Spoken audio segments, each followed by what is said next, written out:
Welcome to my channel job notification India ਦੇ ਤੁਹਾਡਾ ਸਾਰਿਆਂ ਦਾ ਸਵਾਗਤ ਹੈ। ਜਿਨ੍ਹਾਂ ਨੇ ਸਾਡੇ ਚੈਨਲ ਨੂੰ ਹਜੇ ਤੱਕ ਸਬਸਕ੍ਰਾਈਬ ਨਹੀਂ ਕੀਤਾ ਜੀ, ਉਹ ਸਾਡੇ ਚੈਨਲ ਨੂੰ ਜ਼ਰੂਰ ਸਬਸਕ੍ਰਾਈਬ ਕਰ ਲਓ। ਤੇ ਲੈ ਕੇ ਆ ਗਏ ਆ ਜੀ ਅੱਜ ਜੀਕੇ ਦੇ ਮੋਸਟ ਇੰਪੋਰਟੈਂਟ ਟੌਪਿਕ, ਜਿਸ ਦੇ ਵਿੱਚ ਅਸੀਂ ਪੰਜਾਬ ਜੀਕੇ ਵੀ ਕਵਰ ਕਰਾਂਗੇ, ਜਿਸ ਦੇ ਵਿੱਚ ਹੀ ਅਸੀਂ ਹਿਸਟਰੀ ਦੇ ਸਵਾਲ ਵੀ ਕਵਰ ਕਰਾਂਗੇ, ਅਤੇ ਜਿਸ ਦੇ ਵਿੱਚ ਹੀ ਅਸੀਂ ਪੋਲਿਟੀ ਦੇ ਜਿਹੜੇ ਸਵਾਲ ਆ ਉਹ ਵੀ ਕਵਰ ਕਰਾਂਗੇ।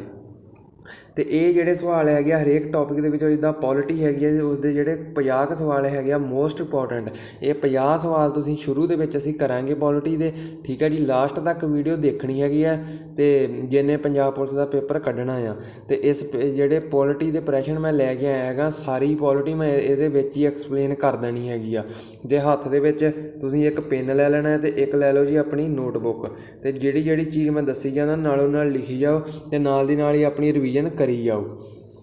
ਤਿਆਰੀ ਤੁਹਾਡੀ ਹੋ ਚੁੱਕੀ ਹੈ, ਜਿਹਦੀ ਨਹੀਂ ਹੋਈ ਉਹ ਵੀਡੀਓ ਦੇਖੇ ਜ਼ਰੂਰ। ਅਤੇ ਜਿਹੜਾ ਪੰਜਾਬ ਪੁਲਿਸ ਦੇ ਵਿੱਚ ਤੁਹਾਡੇ ਜੀਕੇ ਦੇ ਵਿੱਚੋਂ ਨੰਬਰ ਪੱਕੇ ਹੋ ਜਾਣਗੇ। ਅਤੇ ਕੱਲ੍ਹ ਕੰਪਿਊਟਰ ਦੀ ਜਿਹੜੀ ਮਿੰਨੀ ਮੈਰਾਥਨ ਸੀਗੀ ਉਹ ਵੀ ਅਸੀਂ ਲਾ ਦਿੱਤੀ ਹੈਗੀ ਆ। ਜਿਹਨੇ ਕੰਪਿਊਟਰ ਦੇ ਵਿੱਚੋਂ 5 ਦੇ 5 ਨੰਬਰ ਲੈਣੇ ਆ, ਉਹ ਜਾ ਕੇ ਪਹਿਲਾਂ ਉਹ ਵੀ ਦੇਖ ਲਵੇ। ਠੀਕ ਹੈ ਜੀ, ਇਹ ਜੀਕੇ ਦੀ ਕਲਾਸ ਹੈਗੀ ਆ, ਮੋਸਟ ਇੰਪੋਰਟੈਂਟ ਰਹਿਣ ਵਾਲੀ ਹੈਗੀ ਆ। ਇਸ ਦੇ ਵਿੱਚ ਕਮ ਸੇ ਕਮ ਅਸੀਂ ਥੰਬਨੇਲ ਦੇ ਵਿੱਚ 100 ਕੁਐਸਚਨ ਲਿਖਿਆ ਹੈ, ਬਟ 100 ਨਹੀਂ, ਇਸ ਦੇ ਵਿੱਚ ਲਗਭਗ 200-300 ਪ੍ਰਸ਼ਨ ਹੀ ਅਸੀਂ ਜਿਹੜਾ ਕੀ ਆ ਕਵਰ ਕਰ ਲਵਾਂਗੇ, ਕਿਉਂਕਿ ਮੈਂ ਹਰੇਕ ਪ੍ਰਸ਼ਨ ਦੇ ਵਿੱਚ ਕਰਦਾ ਹੁੰਦਾ ਜੀ ਐਕਸਪਲੇਨੇਸ਼ਨ ਚੰਗੀ ਤਰ੍ਹਾਂ, ਜਿੱਥੋਂ ਚੀਜ਼ ਸ਼ੁਰੂ ਹੋਈ ਹੈ ਜਿੱਥੇ ਤੱਕ ਮੁੱਕਦੀ ਆ। ਅਤੇ ਉਹ ਕਾਪੀ ਪੈਨ ਲੈ ਕੇ ਬਹਿ ਜਾਓ ਅਤੇ ਨਾਲ ਦੀ ਨਾਲ ਨੋਟ ਕਰੀ ਜਾਓ ਜਿਹੜੀ ਚੀਜ਼ ਮੈਂ ਤੁਹਾਨੂੰ ਦੱਸਦਾ ਹਾਂ। ਕਿਉਂਕਿ ਜਿੰਨੇ ਆਰਟੀਕਲ ਅਨੁਛੇਦ ਪੁੱਛੇ ਜਾ ਰਹੇ ਹੈਗੇ ਪੇਪਰ ਦੇ ਵਿੱਚ, ਉਹ ਮੈਂ ਸਾਰੇ ਇੱਕ ਤੋਂ ਲੈ ਕੇ ਨਾ 60-70 ਤੱਕ ਅਨੁਛੇਦ ਪੁੱਛ ਰਹੇ ਆ ਜ਼ਿਆਦਾਤਰ, ਉਹ ਮੈਂ ਸਾਰੇ ਹੀ ਕਵਰ ਕਰਾ ਦੇਣੇ ਆ ਇਸ ਵੀਡੀਓ ਦੇ ਵਿੱਚ। ਅਤੇ ਸਵਾਲ ਨੰਬਰ ਪਹਿਲਾ ਦੇਖ ਲਓ ਜੀ ਕਿਹੜਾ ਹੈਗਾ ਆ ਜੀ, ਨਾਲ ਦੀ ਨਾਲ ਜ਼ਰੂਰ ਦੇਖਣ ਵਾਲੀ ਵੀਡੀਓ ਨੂੰ ਸ਼ੇਅਰ ਜ਼ਰੂਰ ਕਰਿਓ। ਠੀਕ ਹੈ ਜੀ, ਪੋਲਿਟੀ ਦੇ ਟੌਪ 50 ਕੁਐਸਚਨ ਲੈ ਕੇ ਆਉਂਦੇ ਹੈਗੇ, ਇਹਦੇ ਵਿੱਚ ਹੀ ਮੈਂ ਜਿਹੜੇ ਆ 50 ਦੀ ਥਾਂ 'ਤੇ ਤੁਹਾਨੂੰ 150 ਕੁਐਸਚਨ ਤਿਆਰ ਕਰਾ ਦੇਣਾ ਆ। ਅਤੇ ਕਰੋ ਜੀ ਫਿਰ ਸ਼ੁਰੂ ਕਰਦੇ ਹਾਂ ਵੀਡੀਓ। ਸਵਾਲ ਨੰਬਰ ਪਹਿਲਾ ਹੈਗਾ ਜੀ, ਰੈਗੂਲੇਟਿੰਗ ਐਕਟ ਪਾਰਿਤ ਕਦੋਂ ਹੋਇਆ। ਦੇਖੋ ਰੈਗੂਲੇਟਿੰਗ ਜਿਹੜਾ ਐਕਟ ਸੀ ਨਾ, ਇਹ ਜਿਹੜਾ ਮਤਲਬ ਇਹ ਕਦੋਂ ਪਾਰਿਤ ਹੋਇਆ, ਸਿੱਧਾ ਉੱਤਰ 'ਤੇ ਜਾਂਦੇ ਹਾਂ, ਬਹੁਤੀ ਅਸੀਂ ਫਾਲਤੂ ਗੱਲ ਕਰਨੀ ਕੋਈ ਨਹੀਂ। ਅਤੇ ਇਹਦਾ ਜਿਹੜਾ ਬਿਲਕੁਲ ਰਾਈਟ ਜਵਾਬ ਹੈਗਾ ਜੀ, ਉਹ ਹੈਗਾ ਜੀ 1773 ਦੇ ਵਿੱਚ ਜਿਹੜਾ ਰੈਗੂਲੇਟਿੰਗ ਐਕਟ ਪਾਸ ਹੋਇਆ। ਐਕਟ ਦਾ ਮਤਲਬ ਹੁੰਦਾ ਜੀ ਕਾਨੂੰਨ। ਠੀਕ ਹੈ ਨਾ, ਇਸ ਜਿਹੜਾ ਰੈਗੂਲੇਟਿੰਗ ਐਕਟ ਜਦੋਂ ਕਾਨੂੰਨ ਪਾਸ ਹੋ ਗਏ, ਇਸ ਦੀਆਂ ਜਿਹੜੀਆਂ ਮੰਗਾਂ ਸੀਗੀਆਂ ਜਾਂ ਸ਼ਰਤਾਂ ਸੀਗੀਆਂ, ਉਸ ਦੇ ਵਿੱਚ ਕੀ ਕੀ ਇਹਨੇ ਸੁਧਾਰ ਕੀਤੇ।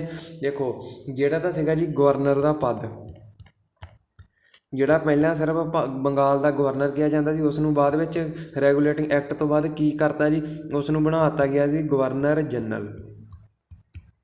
ਇੱਕ ਤਾਂ ਇਹ ਸੁਧਾਰ ਹੋਇਆ, ਅਤੇ ਇੱਕ ਸੁਧਾਰ ਕੀ ਹੋਇਆ ਸੀਗਾ ਜੀ 1773 ਦੇ ਵਿੱਚ ਹੀ ਆਈ ਸੀਗੀ ਜੀ ਇਹ ਸਕੀਮ ਵੀ, ਕਲਕੱਤਾ ਦੇ ਵਿੱਚ ਜਿਹੜੀ ਕੀ ਕੀਤੀ ਸੀਗੀ ਜੀ ਸੁਪਰੀਮ ਕੋਰਟ, ਪਹਿਲੀ ਸੁਪਰੀਮ ਕੋਰਟ ਦੀ ਜਿਹੜੀ ਸਥਾਪਨਾ ਹੋਈ ਸੀ ਐਕਟ ਦੇ ਜਿਹੜੀ ਤਹਿਤ ਹੋਈ ਸੀਗੀ। ਅਤੇ ਉਹ ਬਣੀ ਕਦੋਂ ਸੀਗੀ ਜੀ 1774 ਦੇ ਵਿੱਚ।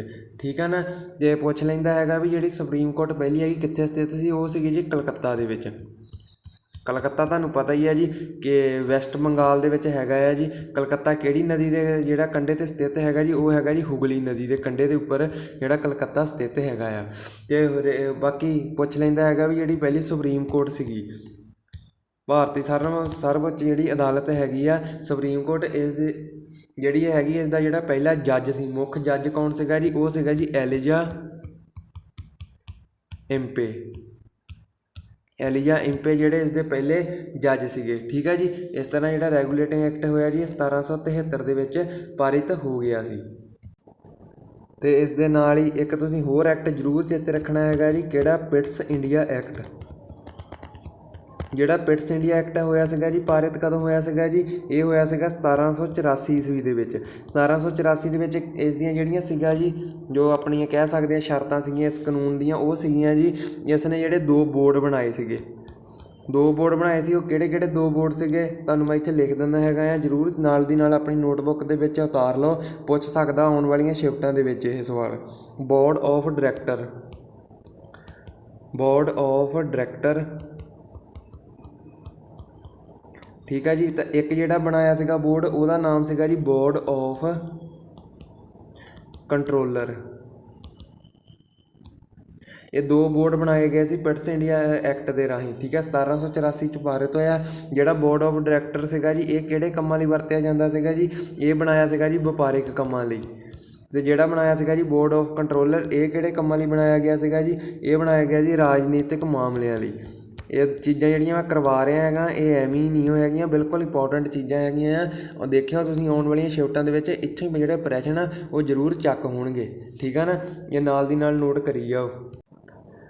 ਤੇ ਇੱਕ ਗੱਲ ਹੋਰ ਨੋਟ ਕਰ ਲਓ ਜੀ, ਉਹ ਰੈਗੂਲੇਟਿੰਗ ਐਕਟ ਸੀਗਾ, ਇਸ ਦੇ ਵਿੱਚ ਜਿਹੜੀਆਂ ਕਮੀਆਂ ਪਾਈਆਂ ਗਈਆਂ ਸੀ ਉਹਨਾਂ ਨੂੰ ਸੁਧਾਰਨ ਲਈ ਇੱਕ ਐਕਟ ਆਇਆ ਸੀਗਾ ਜੀ, ਉਸ ਦਾ ਨਾਮ ਵੀ ਨੋਟ ਕਰ ਲਓ ਜੀ, act of settlement. Act of settlement ਜਿਹੜਾ ਸੀਗਾ ਜੀ ਇਹ 1781 ਦੇ ਵਿੱਚ ਆਇਆ ਠੀਕ ਹੈ ਜੀ। ਇਹ ਜਿੰਨੀਆਂ ਵੀ ਤੁਹਾਨੂੰ ਮੈਂ ਫੈਕਟ ਨਾਲ ਦੀ ਨਾਲ ਦੱਸ ਰਿਹਾ ਹੈਗਾ ਆ ਇਹ ਬਹੁਤ ਇੰਪੋਰਟੈਂਟ ਹੈਗੇ ਆ। ਅਤੇ ਸਵਾਲ ਨੰਬਰ ਦੂਸਰੇ ਵੱਲ ਚੱਲਦੇ ਹੈਗੇ ਆ ਜੀ। ਸਵਾਲ ਆ ਗਿਆ ਜੀ ਦੂਜਾ, ਦੇਖੋ ਕੀ ਕਹਿੰਦਾ ਜੀ, ਮਿੰਟੋ ਮਾਰਲੋ ਸੁਧਾਰ ਦਾ ਉਦੇਸ਼ ਕੀ ਸੀਗਾ। ਦੇਖੋ 4 ਆਪਸ਼ਨ ਤੁਹਾਡੇ ਸਾਹਮਣੇ ਹੈਗੀਆਂ ਜੀ। ਇਸ ਸਵਾਲ ਦਾ ਜਿਹੜਾ ਬਿਲਕੁਲ ਰਾਈਟ ਜਵਾਬ ਹੈਗਾ ਜੀ ਉਹ ਹੈਗਾ ਜੀ ਚੋਣ ਪ੍ਰਣਾਲੀ। ਚੋਣ ਪ੍ਰਣਾਲੀ ਤੋਂ ਅਸੀਂ ਯਾਦ ਆਉਂਦਾ ਹੈਗਾ ਵੀ ਜਿਹੜੀ ਚੋਣ ਪ੍ਰਣਾਲੀ ਹੈਗੀ ਆ ਭਾਰਤ ਦੇ ਸੰਵਿਧਾਨ ਦੇ ਵਿੱਚ ਕਿਹੜੇ ਆਰਟੀਕਲ ਤੋਂ ਕਿਹੜੇ ਆਰਟੀਕਲ ਤੱਕ ਹੈਗੀ ਆ ਜੀ, 324 ਤੋਂ ਲੈ ਕੇ ਜੀ 329 ਜਿਹੜਾ ਸੰਵਿਧਾਨ ਦੇ ਅਨੁਛੇਦ ਦੇ ਵਿੱਚ ਇਹ ਆਉਂਦੀ ਹੈਗੀ ਆ। ਅਤੇ ਤੁਹਾਨੂੰ ਮੈਂ ਦੱਸਿਆ ਹੈਗਾ ਜਿਹੜੇ ਇਲੈਕਸ਼ਨ ਕਮਿਸ਼ਨਰ ਹੈਗੇ ਆ ਉਹ ਕੌਣ ਹੈਗੇ ਅਤੇ ਰਾਜੀਵ ਕੁਮਾਰ, ਠੀਕ ਆ ਨਾ। ਜਿਹੜੇ ਰਾਜੀਵ ਕੁਮਾਰ ਹੈਗੇ ਆ ਉਹ ਕੌਣ ਹੈਗੇ ਆ ਜੀ ਇਸ ਵੇਲੇ ਇਲੈਕਸ਼ਨ ਕਮਿਸ਼ਨਰ ਆਫ ਇੰਡੀਆ। 324 ਤੋਂ ਲੈ ਕੇ 329 ਆਰਟੀਕਲ ਦੇ ਵਿੱਚ ਜਿਹੜਾ ਭਾਰਤ ਦਾ ਇਲੈਕਸ਼ਨ ਕਮਿਸ਼ਨ ਆਉਂਦਾ ਹੈਗਾ, ਠੀਕ ਹੈ ਜੀ। EVM ਕੀ ਹੈਗੀ ਆ ਜੀ, EVM ਤੁਹਾਨੂੰ ਪਤਾ ਹੀ ਇਲੈਕਟ੍ਰੋਨਿਕ ਵੋਟਿੰਗ ਮਸ਼ੀਨ ਇਸ ਦੀ ਫੁੱਲ ਫਾਰਮ ਹੈਗੀ ਆ, ਠੀਕ ਹੈ ਜੀ। ਇਸ ਤਰ੍ਹਾਂ ਇਹ ਵੀ ਤੁਸੀਂ ਨਾਲ ਦੀ ਨਾਲ ਚੇਤੇ ਰੱਖਣਾ ਹੈਗਾ ਆ। ਸਵਾਲ ਨੰਬਰ ਤੀਸਰਾ ਆ ਜਾਓ ਜੀ, ਕਿਸ ਅਧਿਨਿਯਮ ਨੂੰ ਮਾਂਟੇਗੂ ਚੇਮਸਫੋਰਡ ਸੁਧਾਰ ਦੇ ਨਾਮ ਨਾਲ ਜਾਣਿਆ ਜਾਂਦਾ ਹੈਗਾ ਆ। ਤਾਂ ਤੀਜੇ ਸਵਾਲ ਦਾ ਜਿਹੜਾ ਬਿਲਕੁਲ ਰਾਈਟ ਜਵਾਬ ਹੈਗਾ ਜੀ ਉਹ ਹੈਗਾ ਜੀ ਭਾਰਤ ਸ਼ਾਸਨ ਅਧਿਨਿਯਮ 1919 ਨੂੰ ਜਿਹੜਾ ਕੀ ਆ ਮਾਂਟੇਗੂ ਚੇਮਸਫੋਰਡ ਸੁਧਾਰ ਦੇ ਨਾਮ ਨਾਲ ਜਾਣਿਆ ਜਾਂਦਾ ਹੈ। ਜੇਕਰ ਗੱਲ ਕਰਦੇ ਹੈਗੇ ਪਿਟਸ ਇੰਡੀਆ, ਤੁਹਾਨੂੰ ਇੱਕ ਐਕਟ ਦੱਸ ਹੀ ਦਿੱਤਾ ਜੀ, 2 ਬੋਰਡ ਬਣੇ ਹੈਗੇ ਆ, ਹੈ ਨਾ। ਉਸ ਤੋਂ ਬਾਅਦ ਦੇਖੋ ਇੱਕ ਹੈਗਾ ਜੀ ਚਾਰਟਰ ਐਕਟ। ਚਾਰਟਰ ਐਕਟ ਜਿਹੜਾ ਬਣਿਆ ਸੀਗਾ ਜੀ ਇਹ ਕਦੋਂ ਆਇਆ ਸੀਗਾ ਕਾਨੂੰਨ, ਇਹ 1813 'ਚ ਆਇਆ ਸੀਗਾ। ਪੁੱਛ ਸਕਦਾ ਹੈਗਾ ਵੀ ਜਿਹੜਾ ਚਾਰਟਰ ਐਕਟ ਆਇਆ ਸੀਗਾ ਇਸ ਦੇ ਅਧੀਨ ਕੀ ਕੀ ਜਿਹੜੀਆਂ ਵਿਸ਼ੇਸ਼ਤਾ ਕੰਮ ਹੋਏ ਹੈਗੇ ਆ। ਉਹ ਕੀ ਹੋਇਆ ਸੀਗਾ ਜੀ, ਇਸ ਦੇ ਵਿੱਚ ਜੋ ਈਸਟ ਇੰਡੀਆ ਕੰਪਨੀ ਸੀਗੀ ਜੀ ਉਸ ਦਾ ਕੀ ਹੋਇਆ ਸੀਗਾ ਜੀ, ਜ਼ਰੂਰ ਚੇਤੇ ਰੱਖਿਓ ਪ੍ਰਸ਼ਨ ਪੁੱਛਿਆ ਗਿਆ ਹੈਗਾ ਆ। ਈਸਟ ਇੰਡੀਆ ਕੰਪਨੀ ਦਾ ਜਿਹੜਾ ਭਾਰਤ ਦੇ ਨਾਲ ਵਪਾਰ ਹੋ ਰਿਹਾ ਸੀ ਉਹ ਕੀ ਕਰ ਦਿੱਤਾ ਗਿਆ ਸੀ ਜੀ, ਉਹਨੂੰ ਕੀ ਕਰਤਾ, ਖਤਮ ਕਰ ਦਿੱਤਾ ਸੀ। ਅਤੇ ਈਸਟ ਇੰਡੀਆ ਦਾ ਕੰਪਨੀ ਦਾ ਜਿਹੜਾ ਵਪਾਰ ਆ ਉਹ ਚਾਈਨਾ ਦੇ ਦੇਸ਼ ਦੇ ਨਾਲ ਜਿਹੜਾ ਕਿ ਸ਼ੁਰੂ ਕਰ ਦਿੱਤਾ ਗਿਆ ਸੀਗਾ, ਠੀਕ ਹੈ ਜੀ। ਇਹ ਜਿਹੜਾ ਮਤਲਬ ਚਾਈਨਾ ਤੋਂ ਚਾਹ ਚੂਹੇ ਦਾ ਜਿਹੜਾ ਸੀਗਾ ਨਾ ਉਹ ਜਿਹੜਾ ਵਪਾਰ ਆ ਉਹ ਸ਼ੁਰੂ ਕਰ ਦਿੱਤਾ ਸੀਗਾ। ਇਸ ਤਰ੍ਹਾਂ ਜਿਹੜਾ ਇੱਕ ਐਕਟ 1813 ਦੇ ਵਿੱਚ ਆਇਆ। ਇੱਕ ਤੁਸੀਂ ਹੋਰ ਚੇਤੇ ਰੱਖਣਾ ਵੀ ਜਿਹੜਾ ਚਾਰਟਰ ਐਕਟ ਆ ਇੱਕ 1833 ਈਸਵੀ ਦੇ ਵਿੱਚ ਵੀ ਆਇਆ ਸੀਗਾ, ਠੀਕ ਹੈ ਨਾ। ਅਤੇ ਇਸ ਦਾ ਜੋ 1833 ਵਾਲਾ ਚਾਰਟਰ ਐਕਟ ਸੀ ਇਸ ਦੇ ਅਧੀਨ ਕੀ ਹੋਇਆ ਸੀਗਾ ਜੀ, ਜੋ ਭਾਰਤ ਦਾ ਬੰਗਾਲ ਦਾ ਜੋ ਗਵਰਨਰ ਜਨਰਲ ਸੀਗਾ ਉਸ ਨੂੰ ਪਹਿਲਾਂ ਬੰਗਾਲ ਦਾ ਗਵਰਨਰ ਜਨਰਲ ਕਹਿੰਦੇ ਸੀਗੇ, ਠੀਕ ਹੈ ਨਾ। ਉਸ ਨੂੰ ਬਾਅਦ ਵਿੱਚ ਜਿਹੜਾ 1833 ਦਾ ਚਾਰਟਰ ਐਕਟ ਆਇਆ ਸੀ ਉਸ ਦੇ ਜਦੋਂ ਉਹ ਆਇਆ ਤਾਂ ਉਸ ਟਾਈਮ ਫਿਰ ਕੀ ਕੀਤਾ, ਬੰਗਾਲ ਦੇ ਗਵਰਨਰ ਜਨਰਲ ਨੂੰ ਭਾਰਤ ਦਾ ਗਵਰਨਰ ਜਨਰਲ ਜਿਹੜਾ ਕਿ ਕਹਿਣ ਲੱਗ ਪਏ ਸੀ, ਠੀਕ ਹੈ ਜੀ। ਇਸ ਤਰ੍ਹਾਂ ਸਵਾਲ ਨੰਬਰ ਹੁਣ ਚੌਥੇ 'ਤੇ ਆ ਜਾਓ ਜੀ। ਭਾਰਤ ਦੇ ਸੰਵਿਧਾਨ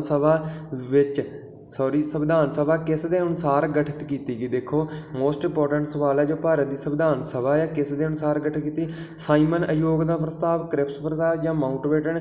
ਦੇਖੋ ਇਹ ਜਿਹੜੀ ਗਠਨ ਹੋਈ ਸੀਗੀ ਜੀ ਇਹ ਕੈਬਨਿਟ ਮਿਸ਼ਨ ਯੋਜਨਾ ਆਈ ਸੀਗੀ।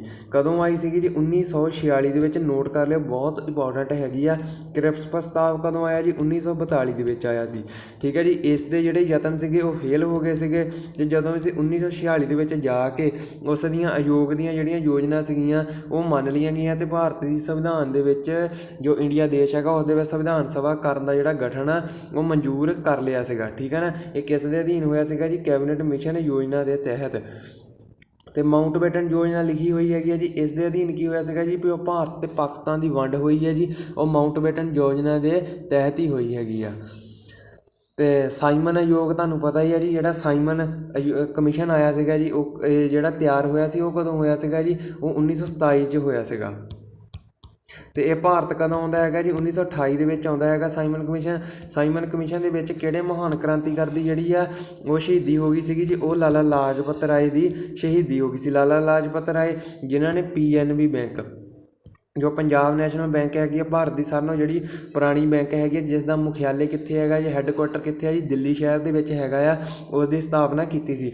ਇਹ ਬੈਂਕ ਦੀ ਸਥਾਪਨਾ ਕਦੋਂ ਹੋਈ ਸੀਗੀ ਜੀ, ਇਹ ਜੋ ਪੰਜਾਬ ਨੈਸ਼ਨਲ ਬੈਂਕ ਹੈਗੀ ਆ ਜੀ, ਸ਼ਾਇਦ ਮੈਨੂੰ ਕਰੈਕਟ ਯਾਦ ਨਹੀਂ ਹੈਗਾ, 1897 ਦੇ ਵਿੱਚ ਸ਼ਾਇਦ ਇਸ ਬੈਂਕ ਦੀ ਜਿਹੜੀ ਆ ਉਹ ਸਥਾਪਨਾ ਹੋਈ ਸੀ। ਜੇਕਰ ਮੈਂ ਗਲਤ ਕਹਿ ਦਿੱਤਾ ਹੋਵੇ ਤਾਂ ਪਲੀਜ਼ ਇਹਨੂੰ ਸਹੀ ਕਰ ਲੈਣਾ ਤੁਸੀਂ ਦੇਖ ਕੇ ਬੁੱਕ ਦੇ ਉੱਪਰੋਂ। ਤੇ ਵੈਸੇ ਤਾਂ 1897 ਹੀ ਹੈ ਸ਼ਾਇਦ ਮੇਰੇ ਹਿਸਾਬ ਨਾਲ। ਤੇ ਉਸ ਤੋਂ ਬਾਅਦ ਦੇਖੋ ਠੀਕ ਹੈ ਜੀ, ਇਸ ਤਰ੍ਹਾਂ ਇਹ ਸਾਈਮਨ ਅਯੋਗ ਸੀਗਾ। ਤੇ ਬਾਕੀ ਹੁਣ 5ਵਾਂ ਸਵਾਲ 'ਤੇ ਆ ਜਾਓ ਜੀ। ਸੰਵਿਧਾਨ ਸਭਾ ਦਾ ਸਥਾਈ ਅਧਿਆਕਸ਼ ਕੌਣ ਸੀ? ਮੋਸਟ ਇੰਪੋਰਟੈਂਟ ਸਵਾਲ ਹੈਗਾ ਜੀ, ਪੁੱਛਿਆ ਜਾ ਸਕਦਾ ਹੈਗਾ। ਜਿਹੜੀ ਸੰਵਿਧਾਨ ਸਭਾ ਭਾਰਤ ਦੇ ਵਿੱਚ ਬਣੀ ਸੀ, ਕਿਸ ਦੇ ਮਿਸ਼ਨ ਦੇ ਜੋ ਯੋਜਨਾ ਦੇ ਤਹਿਤ ਬਣੀ ਸੀਗੀ ਜੀ? ਕੈਬਨਿਟ। ਹੁਣੀ ਪੜ੍ਹ ਕੇ ਆਏ ਆ ਤੁਸੀਂ, ਕੈਬਨਿਟ ਮਿਸ਼ਨ ਯੋਜਨਾ ਦੇ ਤਹਿਤ ਬਣੀ ਸੀ। ਇਹ 1946 ਨੂੰ ਆਇਆ ਸੀਗਾ, ਹੈ ਨਾ। ਹੁਣ ਪੁੱਛ ਰਿਹਾ ਵੀ ਸੰਵਿਧਾਨ ਸਭਾ ਦਾ ਜਿਹੜਾ ਸਥਾਈ ਅਧਿਆਕਸ਼, ਇਸ ਦੀ ਪਹਿਲਾਂ ਚੇਤੇ ਕਰ ਲਓ ਜੀ। ਜਿਹੜੀ ਪਹਿਲੀ ਬੈਠਕ ਹੈ ਸੰਵਿਧਾਨ ਸਭਾ ਜਦੋਂ ਬਣ ਗਈ, ਅਤੇ ਇਸ ਦੀ ਜਿਹੜੀ ਪਹਿਲੀ ਬੈਠਕ ਹੈ ਜੀ 9 ਦਸੰਬਰ 1946 ਨੂੰ ਹੋਈ ਸੀਗੀ। ਅਤੇ ਦੂਜੀ ਜਿਹੜੀ ਬੈਠਕ ਹੈ ਜੀ ਉਹ 11 ਦਸੰਬਰ।